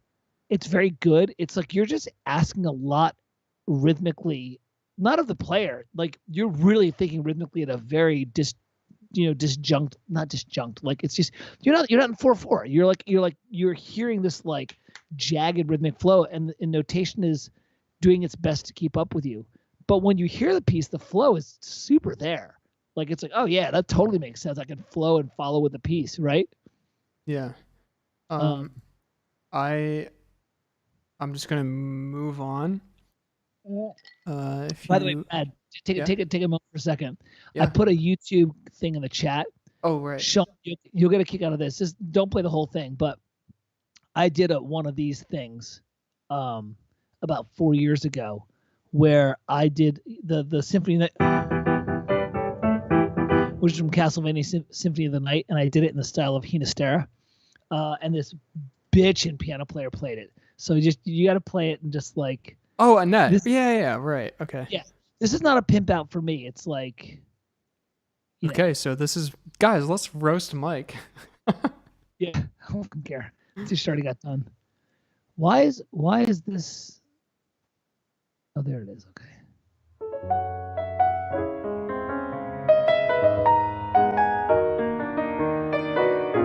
That's the whole thing. Flash was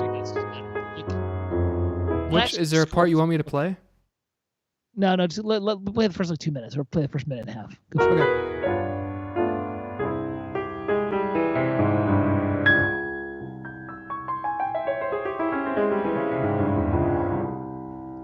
You know, Sean, this kind of shit. I did this shit. Look what you're doing. This is an arrangement of the actual piece.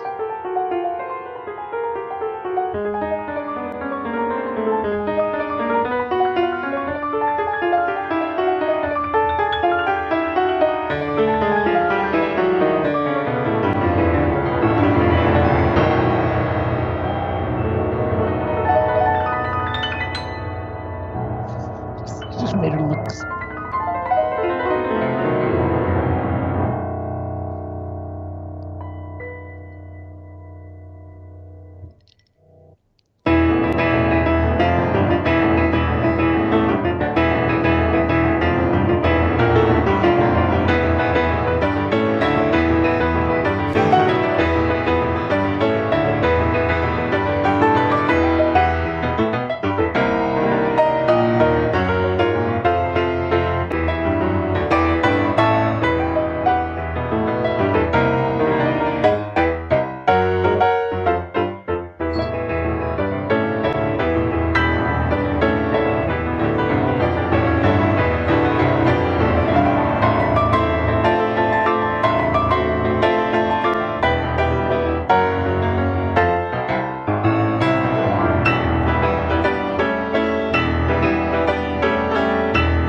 Dude, Dr. D is crazy, bro. She's a fucking beast, isn't she? Yeah, for sure. All right. Yeah, and we don't have to play the whole thing because we're here to roast others. But like, I was just laughing because when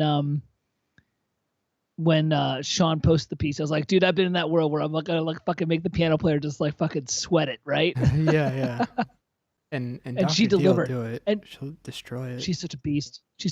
And she kept on coming back. I kept on writing shit. And she was like, I want it faster. I want more notes. I want it louder. I want it bigger. And I was like, fuck, man. So I was like, you want to do that? And so I started doing these big things like, you know, whatever. And I was like, you know, this kind of all this like crazy bombastic Rachmaninoff shit. And she was like, bring it on. I was like, all right, bitch, let's bring it on. Yeah, dude. And if you've ever listened to Hinastera's Creole dances, which the keyboard player from Emerson Lake and Palmer does a variation of on one of his live shows, you'll hear that I literally lifted some of Rachmaninoff's preludes, some of Hinastera's stuff, and some of Bartok's stuff to like inspire this piece. You know what I mean? So anyways, long and short, that's all I'm saying, Sean, which is like I've been there and I've done that stuff, and you know, you can find players to play this shit because look, she played something that's similar to what you wrote, and she totally delivered on it. You know? Yeah. Never underestimate crazy piano players. Yeah, with no social life. It's like, shit, I did that 6 years ago. Damn. Yeah. That's a great score. If you have not listened to Symphony of the Night by the Castlevania game score to Symphony of the Night, you should totally listen to it. It's fucking amazing. It's basically like it's like gothic jazz fusion. Tell me that doesn't sound like a great genre. Gothic jazz fusion. It does Right? sound good. Yeah, you totally want to watch it now, right? All right, what's next? What's next, brother? I'm sorry, I'm being an asshole. No, it's great. We are now out of Dono territory and now into the free plebeians that Oh boy. the message us before. So I think we can start with number 1 because I don't believe we touched this one, which is Gravir. I believe maybe that's how you pronounce it. I apologize. Give me a sec. Let me go back up to the live stream doc. You shared a Google. Brad was so organized. He actually has a Google Drive that he labeled and saved everything to like really be nice to me because he knew I was kind of coming in hot. Dude, come here, buddy. You want me to send you the link again? No. I have the link. It's all great. I have it. Oh shit! I gotta feed the dogs at some point. Shit. But because I'm now alone till Sunday because the girls are away. Now you might think, oh, it's gonna be party time, right? And I was like, oh, it is, but I do have 2 dogs that I have to deal with. But I'll deal. They're fine. They can walk. They can do shit. All right. You know what? Start this bad boy, and I'm gonna go pee real fast because now that I've broken the seal, I'm gonna fucking Okay. But the bathroom's right there, so Yeah. All right, I'll play it. Yeah. This is composition by Gurvir Bilku, right? Yeah. Cool. Nice.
What?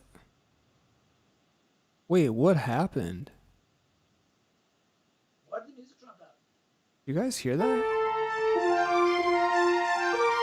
Hold on.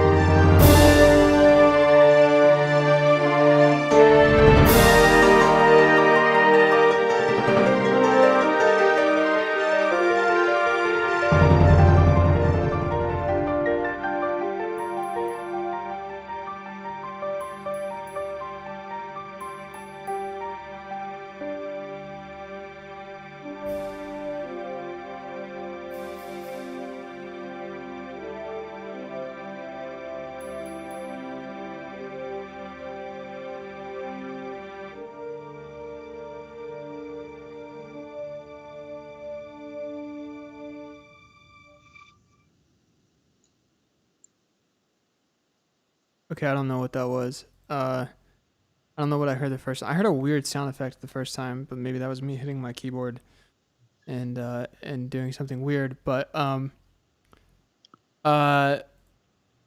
first of all, no bar numbers. I'm pissed. Second of all, there was no some, bar. Huh? It's just Mike. There's no bar numbers. I'm pissed. God fucking damn it! Can we just have some goddamn bar? Can I? This is all I want, guys. Please. I know. I'm begging you. Please. We're not asking for much. We're not asking for much. Hey, listen. All joking aside, Gurvir, it's a silly thing, but it's not. Just do score order. Like it's kind of weird seeing the percussion at the very bottom. Like just throw it between the either between the trombone or the timpani and the piano. You know what I mean? Yeah, that was one of my thoughts. My other thought was, why the fuck is there's like one horn sitting in the middle, like not coupled with the others. Like there's a brace around two horns, and then there's another horn just sitting on top of that. You see what I mean? Oh yeah. That's weird. What's up with that shit?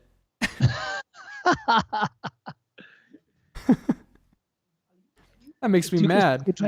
Duke is literally a fucking Minoc right now. He's chewing on the power cables. I'm like, get the fuck out of here. He's like over behind. He's bored. Yeah, no, that was weird. Just that's a score thing. Look, that's a conductor orchestrator thing. And don't freak out over it. It's like, I get what you're doing. You're probably like building instruments and you're like, oh, I need this and I need this, you know? Yeah.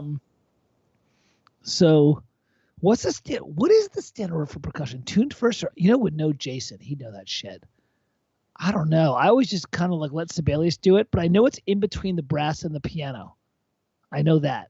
Well, yeah, all of the percussion sits in between the keyboards and the brass. I think the mallets, the pitched percussion goes underneath. But I think don't so, quote me on that. That way it aligns with the piano. I kind of let Sibelius handle that for me. I get to look the general idea. Yeah, Sibelius won't mess that up in most cases. The score order will be what it should be. Which is why I'm wondering what the hell you did. I don't know how you got it might be an import from FL Studio or Reaper or something like that. You know what I mean? Where it's like he had built the thing in like generality. Jesus fucking Christ, Duke, stop it. God, my fucking this is dog. Like, Mike, have you ever seen Danny Elfman's sketches? Oh my God, they're such a hot mess. I've Dude, seen two of them. They infuriate me, dude. He has like the percussion at the bottom, and then I think the strings, and then I forget what else. No, I think he takes even instruments within the section and puts them out of order. I'm like, what are you doing, dude?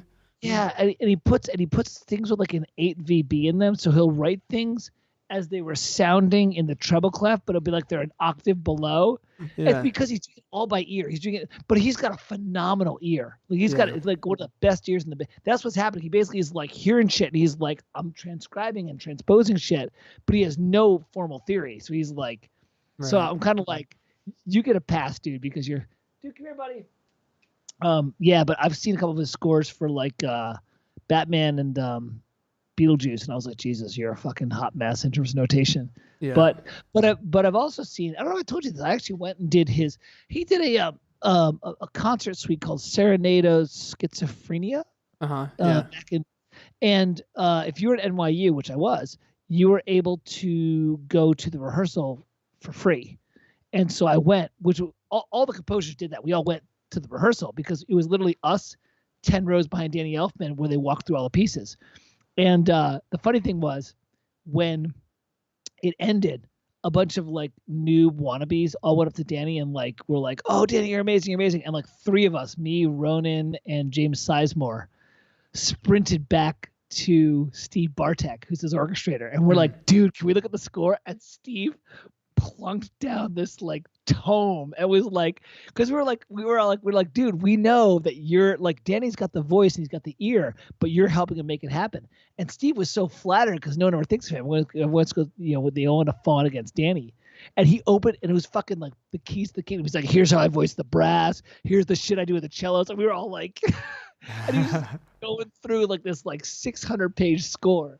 It was so awesome. So, anyways, that's my Danny Elfman thing for the day. And I met Danny; he was fine. Look, he's a super nice guy. But like, I walked up to the end and was like, "Hey, sir, so congratulations! I'm so excited to hear your piece." He's like, "Oh, thanks." But we spent time with Steve Bartek. Hey, dweebs. Here's a little hint: when you ever get to LA and you're like, I want to like fawn over a composer. If you really want to learn your shit, ditch the composer and get right to the score prep dude or the orchestrator, because they're gonna show you shit. Like, you talk to John Debney, you're like, oh, that's great, man. Yeah, I do this thing. But go to the orchestrator, and he'll be like, yeah, man, here's how the cellos are voiced. And here's the shit that I flutes, right? Like, do that shit. Go to freaking Conrad Pope. He'll tell you what's up. Jesus, yeah. Or is Herb Spence still alive? Is Herb Spence still around? No, I don't think so. Gee, That guy's like, everyone's like, oh man, John Williams shit in The Empire Strikes Back sounds amazing. I was like, yeah, thank Herb Spencer for that. I mean, no, don't get me wrong. Johnny wrote it, but like Herb was like the dude, right? Dude, but John Williams orchestrators, they don't really, like, to be fair, they don't do that much. No.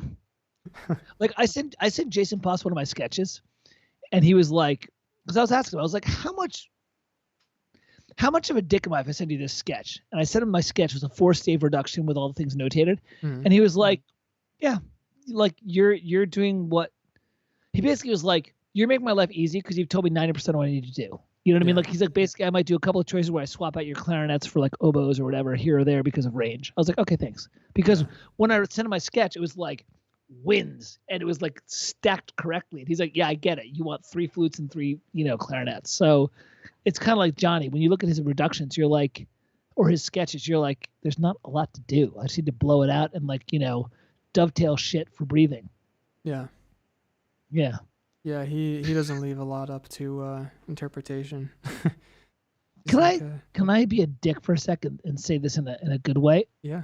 I think that's a good thing for a composer to do that. I don't believe in the bullshit of composer being like, yeah, I'm just going to write a bunch of like piano sketches and blow it out. Like, I think a composer should be notating. That's brass. Yeah. That's winds. Yeah. Otherwise, you're full of shit. Yeah. And look, I get it. Like, I was there this summer where I had to write an hour's worth of music in like 6 weeks, and I wanted to do real orchestral stuff. You read a stack, let's say you read a stack of like, I don't know, just, it's kind of like clustery thing. And you write winds, move on. Because the orchestra will be like, yeah, that's going to be clarinets and oboes and flutes and piccolo, right? Like, that kind of stuff. So there's times where you fake that shit. Good night, John. Good seeing you, brother. But Good night, John. You should control your orchestration with your composing. This is different in strings than it is in brass. Yeah. I see what you mean. Yeah, that's my thought. Now I don't know how drunk you are, but I'm nice and tipsy now. So now I've got like 0 filters.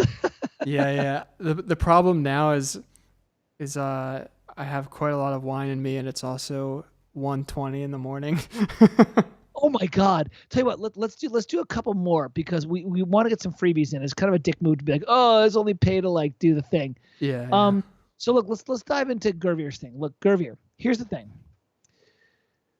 First, this is real easy, dude. Give your brass and your wind instruments breathing. Man, everyone's fucking like holding shit. I've said it before and I'll say it again. Do alternating inversions just to create some motion. Just those little moments here and there, pause to breathe. You don't need harmonic information every single beat of every single bar. Give it breath, do less rather than more. Second,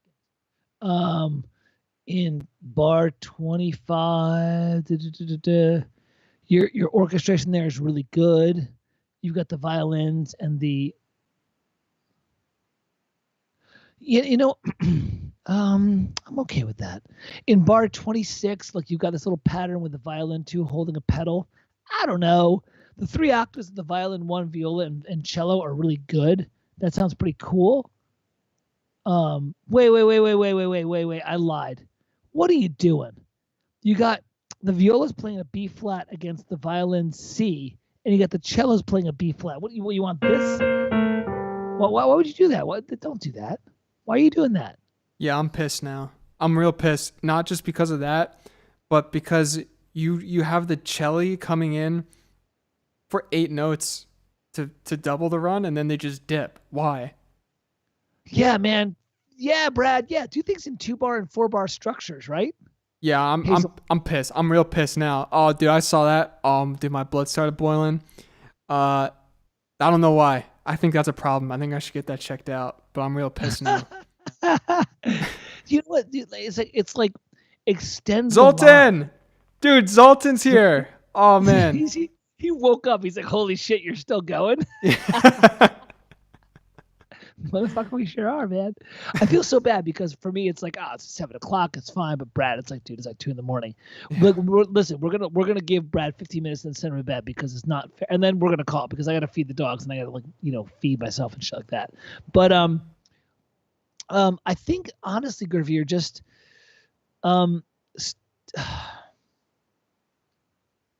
here's what it is. The idea of passing stuff between families in the orchestra is super, super good. But what happens is that people pass stuff in the orchestra and then they try and insert secondary things. What Brad knows I call the other thing for like a bar. And it's like, no. Pass the main thing around, which is great. But be consistent with the other thing. Like, don't just insert a bar of the other thing. Like, the violin too, for one reason, like having like, well, I get it. It's like, look, if you go back to the page before on bar 22, you've got this like little 5-bar line here. But it's, I think my composer teacher used to say, Sharmy, he used to say, I want 2.5 things going on. Meaning you want 2 things plus something else that gives a little bit of interest. And John Williams does this very, very well. Big surprise. yeah, obviously. So, I don't know. There's lots of good stuff here. It's good. This is not like a fuck up piece by any stretch. It's actually a really good piece. It's more like just cleaning up some shit. Yeah, it's like cleaning up the arrangement, I think. Yeah, look like you're. Oh God, I'm sorry. What the fuck is happening in bar 30 in the French horn 3 and 4? Are you fucking serious? Wait, what? Dude, are you fucking with me right now? No, you brother. saw it, Brad, right? You're seeing that, right? It's like that is a 2-octave jump in the horns in the span of an 8th note, brother. Dude, you ever seen like when you watch a jiu-jitsu thing like on like YouTube where you watch a boxer or jiu-jitsu person like take someone out in a bar and you're like, did you fucking see that? You're seeing this, right? You're seeing this. That's how I feel with that bar right there. It's like you're watching this shit. You're seeing it, right? Sultan. Oh yeah, I can move Mike over. Oh shit, you mean like move him like this? Is that what you want? I don't know. Does that work better for you? I actually didn't think about that. But if that works better, maybe it doesn't. I really like the subdividing the rhythms on bar 25 through 28, where you've got the contrabassoons doing this like well, it's here, and you got the 16th notes against it. He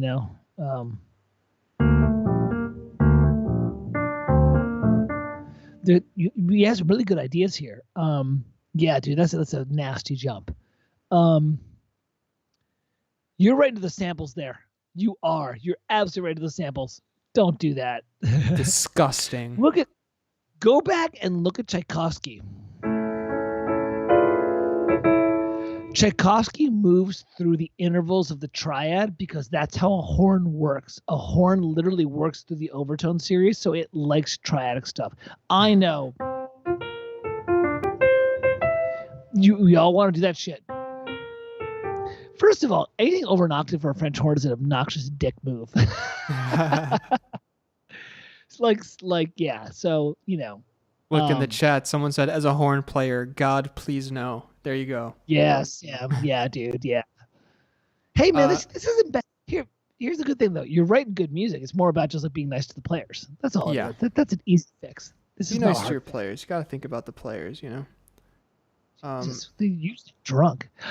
I got to tell you a funny story about this. Now we got the story time. So I was studying with Sonny Kompanek, who's done a lot of Hollywood orchestrations, and he said, "This is the shit you don't hear about when you're like, oh, he's writing a film score." And he said, "Okay, so here's what we did." He's like, "We went to London. We did this score with Carter Burwell and the London Symphony Orchestra." And he's like, "We did this. We did all the action cues in the morning and all the romantic cues in the afternoon." I'm like, "Oh, why? Because I got tired." You right? And you know why, Brad? Tell me why. I was like, "Oh, they got tired." Because then they've had, a glass of wine at lunchtime and they're a little couple looser, pints, right? Yeah. And so their timing is for shit, but their emotion is like spot on, right? That's true. Right? It's like that's the shit that like music supervisor or music score preppers and contractors do that nobody thinks about. It's like, like shit like do all the really fast fanfare shit in the morning when the trumpet player's lips are fresh, and Yeah. like do like the death legato scenes. You know, like when they're in the afternoon when they're like tired, they just are a little languid. You know what I mean? Yeah. Yeah, it makes sense. But Yeah. if All you right, don't think let's about go to your the next players and you're just writing shit into a DAW and going, "Oh, sounds good for the samples." but the DAW, fuck the DAW. Let's get the next one going here. Not a bad one, but I want to get a couple before you collapse. Yeah, let's Graveyard, do good two stuff. more. Yeah. So And then we'll do more in a two. yeah, so All right, should we next do one Mitchell? is Mitchell. Yeah, Mitchell's number 2, and just for the people watching after that, we'll do number 3, which is A Orango. And then I'm going to just collapse, and that's going to be the end of the stream, but of course Mike and I will continue to do this. I don't know, Mike. Well, we can talk about this at the end when we can. We're going to continue to do this. I don't know how and where, but we're going to do this because this is really fucking cool. This is a really good idea. You know, we'll figure this out. Because I like this a lot. As long as you dweebs are cool with like listening to us just riff on this shit, you know. Yeah. All right. This is Mitchell Wiseman's Sweet. Yep. Very descriptive. I'm very impressed. Ooh, relations.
Oh, okay.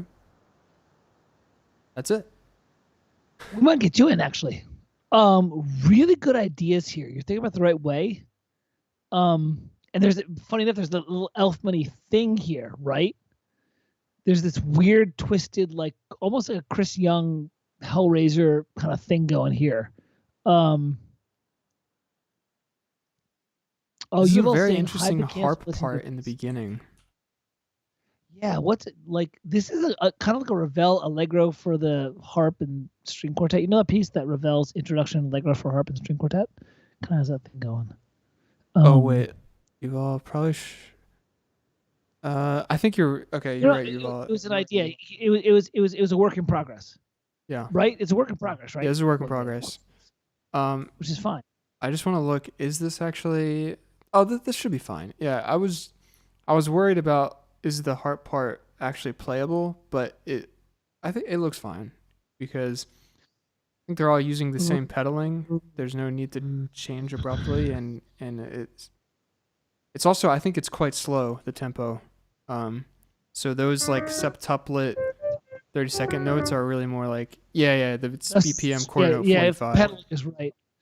You're a better harp writer than I am, so you will be able to check. But let's assume that he pedaled correctly and he's just staying in a particular mode. Yeah, you know looks what I like mean? he is. Yeah. Dude, you're such a fucking awesome harp nerd. I love it. Like, I don't know this shit. I know it, but I have to like suss through it. You look at it, you're like, nah, this is fine. This is good because you've written for more than I have. Well, I'm also thinking about the fingerings, which oddly enough is something people forget, that like harp players have 10 fingers like the rest of us. And yeah, like normal.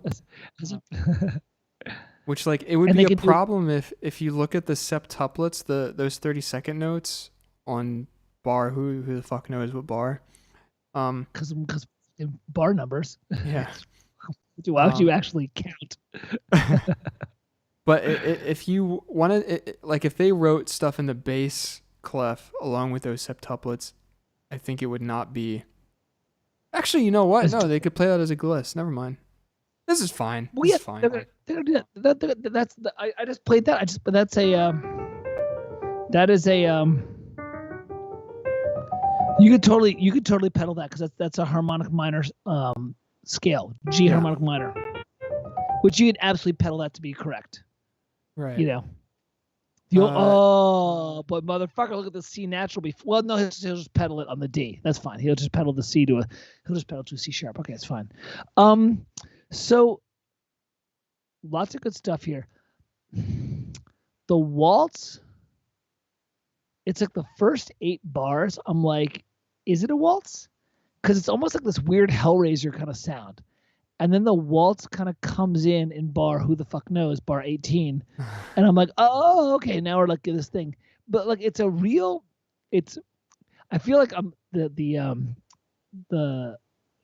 drinker. You ever seen The Drinker Recommends, the critical drinker?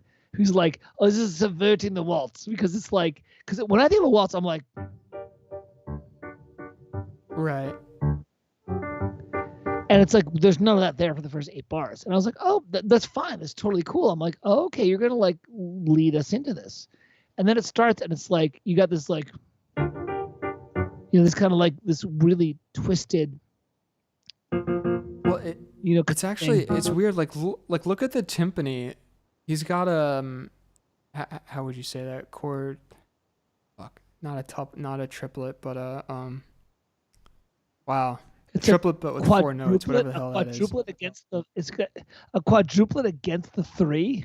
Yeah, it's like you are doing everything in your power to not make it a waltz, but you're labeling it a waltz.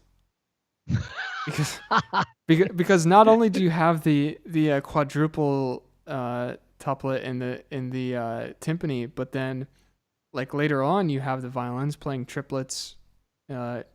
Triplet eighth notes. You have there was something else. Your basses are playing kind of on the offbeats a lot of times. Or no, actually never mind. The basses are fine. I see what you're doing. Snare drums playing triplets. It's sort of, it's like I can't tell like if you really want to do a waltz or not, and I think you don't know either. You know what? And I'm going to be firm on this and not in a bad way. Uh-huh. You got to pick a rhythmic style for this page. There's no fucking page number. Are you serious? There's no fucking page number? Oh, I'm done. My God. I'm closing it. Next. Bar 10, if whatever fuck all page this is. Look, dude, you got the contrabass in a Pitts structure, or maybe it's not Pitts, but and then you got the timpani fighting against it. You got 2 rhythms fighting in the bass register. Pick one and stick with it. You're being too clever. You're being way too clever. Because look, Brad, look at like bars 10, 11, and 12. It's like you got this bass. No, I closed it. Fuck this shit. Like, you're trying to be clever with like the bass in the contrabassoon doing a thing, and then you've got different rhythms up top. Don't do that. Like I said, it's just it's like if you're a rock musician, like the bass and the kick drum don't fight against each other. It never works. Like you're in that low register, you have to agree. And I think that's going to really help out with that particular thing. Just pick one and go with it. If the timpani's doing it, have the contrabassoon, the double bass support that. If the double bass is going to be the driving it, then have the timpani support that. Simpler. Reinforce. I like that. Yeah. Holy shit! See, now I'm so drunk. I'm like, I know Yuval, but you know what? It's like, well, no, Yuval's not saying you should do that. He's saying, it reminds me of La Valse, where Ravel ends it with a quadruplet. He ends it with a quadruplet. He doesn't start it with a quadruplet. He starts it obvious. Everybody wants to get to the nut shot early. Gotta wine and dine. Everyone, yeah. Look, look. I get it. There's a Farco Friday I did when I did a speed composing thing, and in 4 bars, I was already in a polychord, and I was like in this like like this thing, and I was doing this like weird whole tone motion, so it's like this, and Rob Thomas, Brad's buddy, was like Jesus Farkle. I was like 4 bars in, and I'm already in this weird polychord, non-tonal root motion where I'm moving by whole tones. I was like, dude, fucking save it. Stop. Don't whip your 12-inch penis out this early in the game. Jesus. I'm serious. Like wine and dine for a bit. Tell them about your bookshelf, that you like to read a little bit of, a little Greek philosophy, right? Show them your movie posters, and then once the heavy betting starts, pull it out. And here's the score to Ravel's Daphnis and Chloe. And my penis. and my penis. Exactly, Yuval. Exactly. Ravel's, look, y'all forget this shit. Everyone, we're all composers. We're all fucking nerds. We all love the super hip, dissonant, complex nut moment. But we all forget that it got there 30 bars, 60 bars, 80 bars in. They all started with real basic shit. And then they bring the real nasty, gnarly shit at the end. Right? Yeah. Chase is like, what the hell's going on? It's like, right, exactly, Yuval. So like, this is sex 101, You asked for this. Like, actually, no, you didn't, but you're getting it anyway. You're getting it anyway, just by virtue of being here.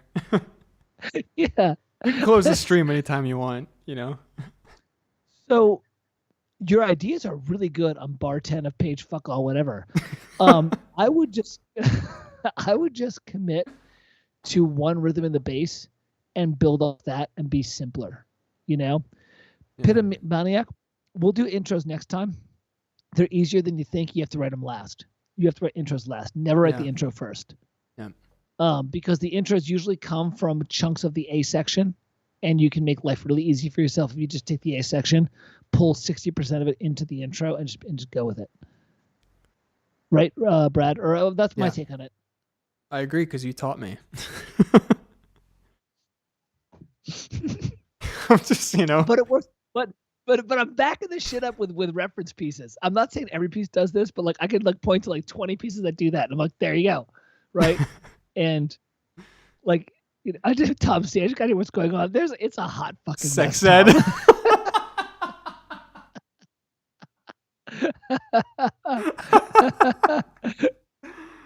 Yeah, I'm man. going mental. Dude, Pitomaniac. All right, let's do one more and then get Brad in bed because I got to feed the dogs. And you all have to go to bed. It's been like 6 hours. This is like a Mike Verda thing, dude. This is like a thing.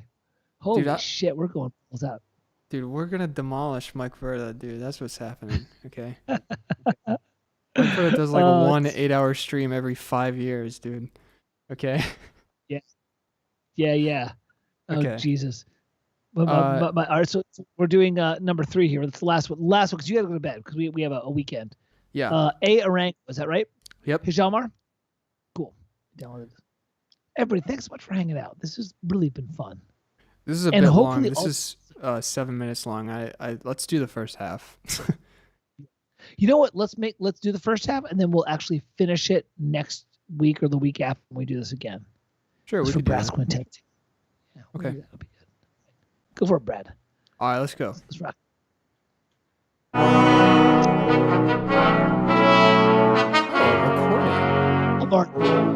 This is Orville.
This voice, nice change of position.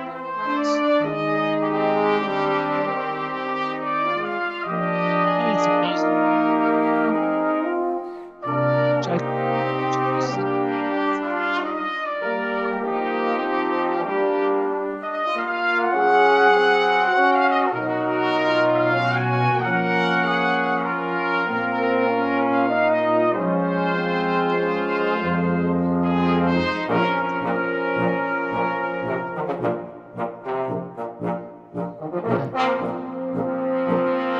Good, obvious 5/4. The obvious with the weird time signature. You're good with it. Nice. Virginia is the pedal point.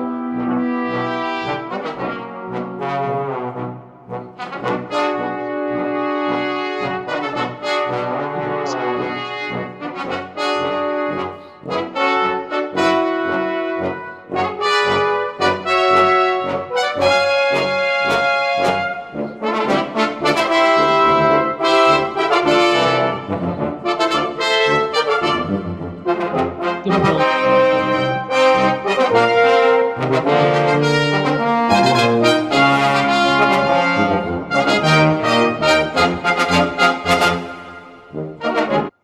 All right, let's cut it there. That's a good place to stop. Man, this is a good piece. It's Yeah. sitting real well. There was a few. Okay. Okay, you've got some bar numbers. That's nice. Yeah. John Tobin just hit the thing that I was thinking, which John Tobin nailed it. It was all in range, all breathable, all idiomatic, right? Like, Polaris extempore, right? Just like you're thinking of the musicians really well here. And Yeah. you're playing the yin yang game, which I talked about in my webinar, I think Space. You're going between staccato and legato and things like that, Yeah. The only thing I wasn't crazy about, if I'm gonna roast you on something, is at section B, which is starts at page 5, measure 30. 5. Yeah. You have these triplet rhythms, which actually Yuval, I think it was in the chat, suggested wouldn't it be easier to notate this in 9/8 because it's all triplets, which would make sense. Maybe. Yeah. It's whatever. Yeah. But my biggest problem with it wasn't necessarily that, but that I think you could maybe let me find a place in particular. So you have these brass instruments playing the triplets kind of as this like rhythmic thing underneath, but I think it may not always be obvious what the pulse is, meaning like it might be more useful to have them dovetail each other at certain parts, because every now and then you're having them kind of end on weird parts of the beat. Do you know what I mean? It's sort of like when we talk about like dovetailing the runs, and instead of like ending before the next beat, like have them hit the downbeat of the next beat and then the other instrument picks up. It's like some of this is not as connected as it could be, if you know what I mean. Yeah. And then this is not like the end of the world. It's more of just like a kind of a polish moment. This is all polished thing. John Tobin at a point where he said it kind of lacks a story. I think this is very musically smart with this development, because, man, the build, right before you cut it off, the build was really strong. There was a great sense of orchestral crescendo registral and adding and things like that, which feels great musically. From a story time, it's like it's not that it's bad. It's more like I'm trying to. But this is I did a webinar on this yesterday about like music logic and development of musical logic is not narrative logic. So it's always just when music tells a story. I'm like, no, it doesn't. It doesn't unless you really think about it telling a story. Because Mozart's sonatas do not tell a story. They tell a musical journey of tension and release based upon the dominant and the tonic. Like that's absolutely what they do. Anybody who says otherwise is full of shit. Mike, are you saying in music, it's almost like you're having a conversation, right? There's a question, and there's an answer.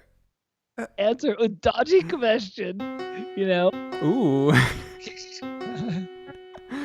Bit of a dodgy question there. Right, Bit of a dodgy question, So, sorry. So, the voicing is really good. The harmonic modulations are really good.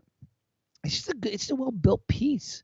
I like what Brad was saying about the whole, like, it's kind of obscuring the rhythm by having the tied notes and the thing, Yeah. I don't know. Is anything jumping up that really sounds like it's not working? By the way, another great thing about these smaller ensembles, nobody realizes how much character you can get out of small ensembles. Like, remember, Brad, when you were talking about writing for woodwind ensembles, and we were like, dude, woodwind ensembles are a little fucking unsung gem. You can get a lot of shit out of a woodwind ensemble, right? Yeah. It's not Copeland, it's Ives. Oh, you threw yourself out there, ES Musicals. If you're Copeland, there's an unanswered question. It's Ives did the unanswered question. Yeah. Oh, shout it down. But you're thinking American composer, so God bless. That's awesome. You know what? Bar 63, 64, 65, 66, that trumpet 2 is getting a little low. It can get lower, but it's like whatever. Good call on letter D. If you're doing 5/4, don't fucking do syncopation. Brad and I know a dude, that weird fucking dude from University of the Arts. Remember the dude who's like, we're going to do 7/8 and we're also going to do like syncopation? And I was like, dude, this is going to be a hot mess. Yeah, I was like, dude, just get out. Just quit trying this shit, dude. Just write a normal fucking 5/4 piece like the rest of us. Yeah, exactly. Like when you go off of 3/4 or 4/4 or 2/4, whatever, the whole, don't fucking do syncopation. The whole point of 5/4 and 7/8 and not, and like let's say 11/8 is you want that weird time signature. And I remember seeing this. Remember we were watching that, and these guys were trying to, like, the bassoon was doing an ostinato, but it was on the and of the 5/4. It was like, yeah. Oh, it was a fucking nightmare. It was like an absolute, and yeah. Go for it. They can't do it because it's a terrible idea. You're like, oh, like everyone before me has written a 5/4 piece that that does this thing, and I'm gonna, instead of having the like central, like, rhythmic focus of the ostinato be on the downbeat of this strange odd time signature, instead I'm gonna do it on the offbeat, and then it falls flat, and you're like, huh, that's weird. Yeah, and you know what? And I know you've always like, unless you're host, but here's the other thing, and I'm going to say this because Brad and I both dealt with the whole session thing. Hey, man, it's really cool if you want to be fucking like Lutoslawski with your weird polyphony and Zanakas and shit like that, but 99% of us are going to show up under budget, having to make shit work in less time than we want with less players than we want. Yeah. Do you really want to have this be your artistic moment where you're like, and now I'm going to fucking do... Now, this piece is a good example of not doing that, where it's like, no, I get it. I got 5 brass players. I want the shit to sound good, and I'm going to do this shit. Like, if you know what? If you want to do that kind of crazy, like, rhythmic shit, this, by the way, this piece is not doing this. This is me just ranting because I'm drunk now. Poetic Tempore is a really good piece. If you want to do your weird, like, let's have fucking like weird syncopation and the weird polyphony, do fucking is it Cowell? Who is the dude that did the player piano shit? Oh, I don't know, dude. Do black MIDI shit. Do black MIDI shit where you can do like one counterpoint in this guy. It's not Cal. Fuck, where's Rob? Rob's here. He would know this shit. There's this dude in the 20th century. You know, counterpoint's like 3 against 2, 2 against 4, all that shit. Yeah. Right? Yes, Colin Nancaro. Thank you, Colin Nancaro. Thank you, Yuval. He would do counterpoint was like 13 to 11 to 9 to 7. Like in one bar, to be 13 notes on one line, 9 notes on another, 7 notes on another, right? Nice. And nobody could play it. So you know what he did? He fucking programmed player pianos. And you would get this wacky shit, right? And it was unplayable, but it was cool as shit. And guess what? Colin Nancaro came at a major resurgence in the 90s because guess what you could also do instead of player piano? You could do MIDI shit. Yeah. And so this whole black MIDI subculture, which is the coolest shit ever, came out. And Dude, it was no, like it's that kind of... not. Yeah, it's so Black MIDI is cool, fucking dumb, dude.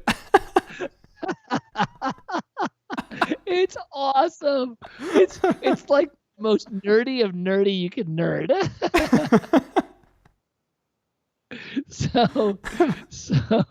So that's so like my thing is if you're gonna be that kind of adventure, and to be fair, this composer will remain nameless, should absolutely do that kind of music. He's just do Colin Nancaro shit because he was all about the nerdy math stuff, and it's like just don't even go for live players. Just fucking do your MIDI shit and like make it amazing there, right?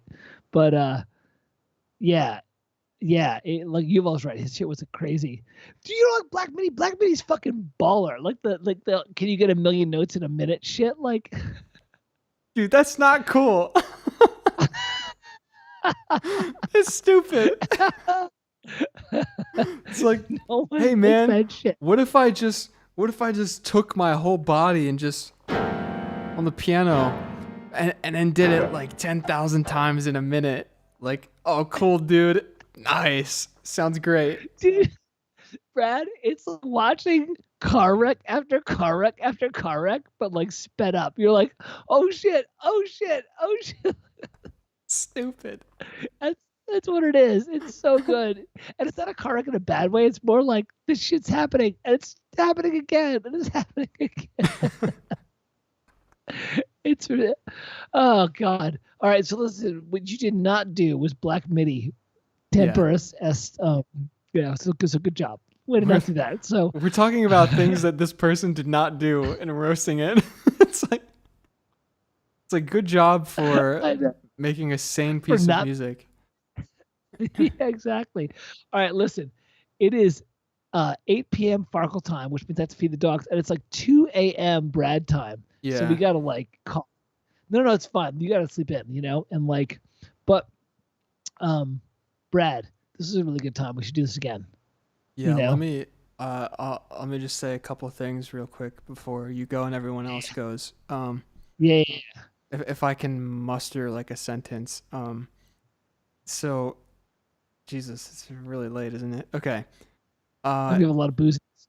If you're still here watching the stream, there's 48 of you. I want you to say hi, okay, in the chat, because you're the real OGs.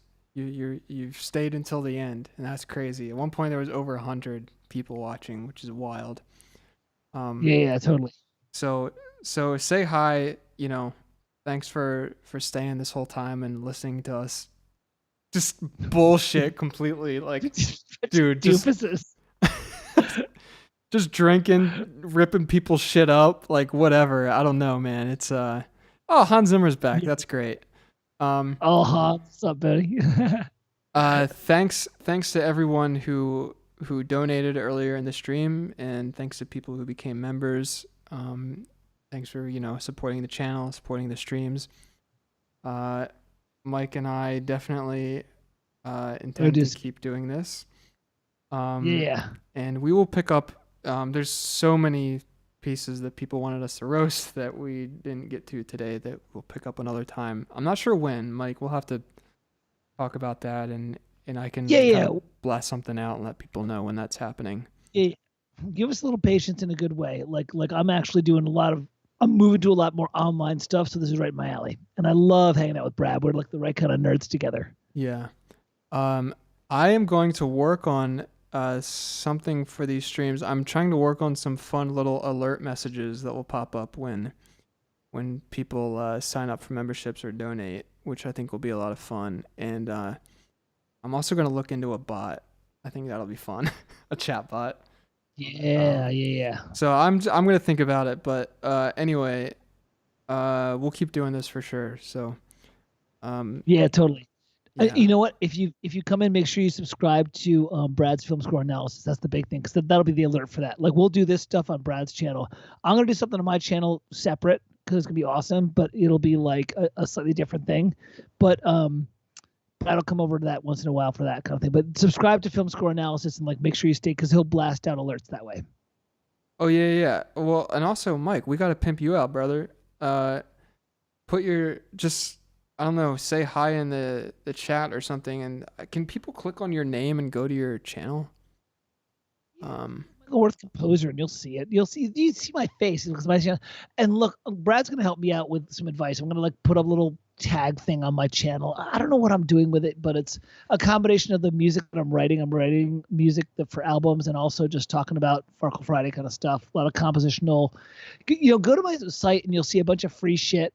Like, I talk about a lot of composing ideas, how to build a theme, counterpoint, rhythm, space, nuance, that kind of shit. Yeah. It's good. There's some good shit in there, and it's all free. I don't care. I just want to share. You know what I mean? Because here's the best part. I was like, oh, Sherry's giving away secrets. I'm like, no, you still got to do the work.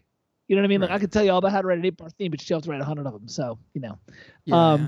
But yeah, Michael Worth, and you can always ping Brad and be like, where the hell's his site? And I'll try and come up with some. Brad's going to help me figure out how to make my YouTube channel not look like a piece of ass, because this shit's all professional. Shit's not. So, Dude, what are you talking about? This stream is the most unprofessional thing. It's brilliant. It's awesome. It's like, so, and keep on. No, it's great. And let's keep on having some fun roasting and shit like that. And maybe we'll do more. We'll do some film scoring stuff on this too, because it's a lot of fun to nerd out over Hans or John Williams and Jerry. Nerding out over Hans is like 8 seconds worth of work. It's like, hey, look, Hans, D minor. All right, moving on. Yeah. That's his trick. Sorry, Hans. Yuval, it's great to hang out with you, man. That's awesome. All right, listen, great to hang out with all of you.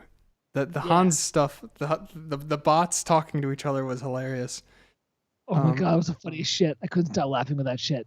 Michael, and like poor Alexander Desplat getting absolutely just like trashed by both John and Hans. Like, the It was amazing. All right, listen, this was a great way to kick off the weekend. I had a really great time. Listen, everyone, have a great night. Brad, get to bed, brother, because you got to get some sleep going. All right. Well, wait, Mike, I'm gonna end the stream, but just stay on Skype for like a minute afterwards, okay? Yeah, I'll do it. That's totally cool. Okay. Hey, everybody, thanks for hanging. It was so great to see y'all. Yeah, guys, thanks for hanging out. I'm gonna click stop now. So bye. Love you guys. Smooches. We'll see you soon, right? Yeah. All right.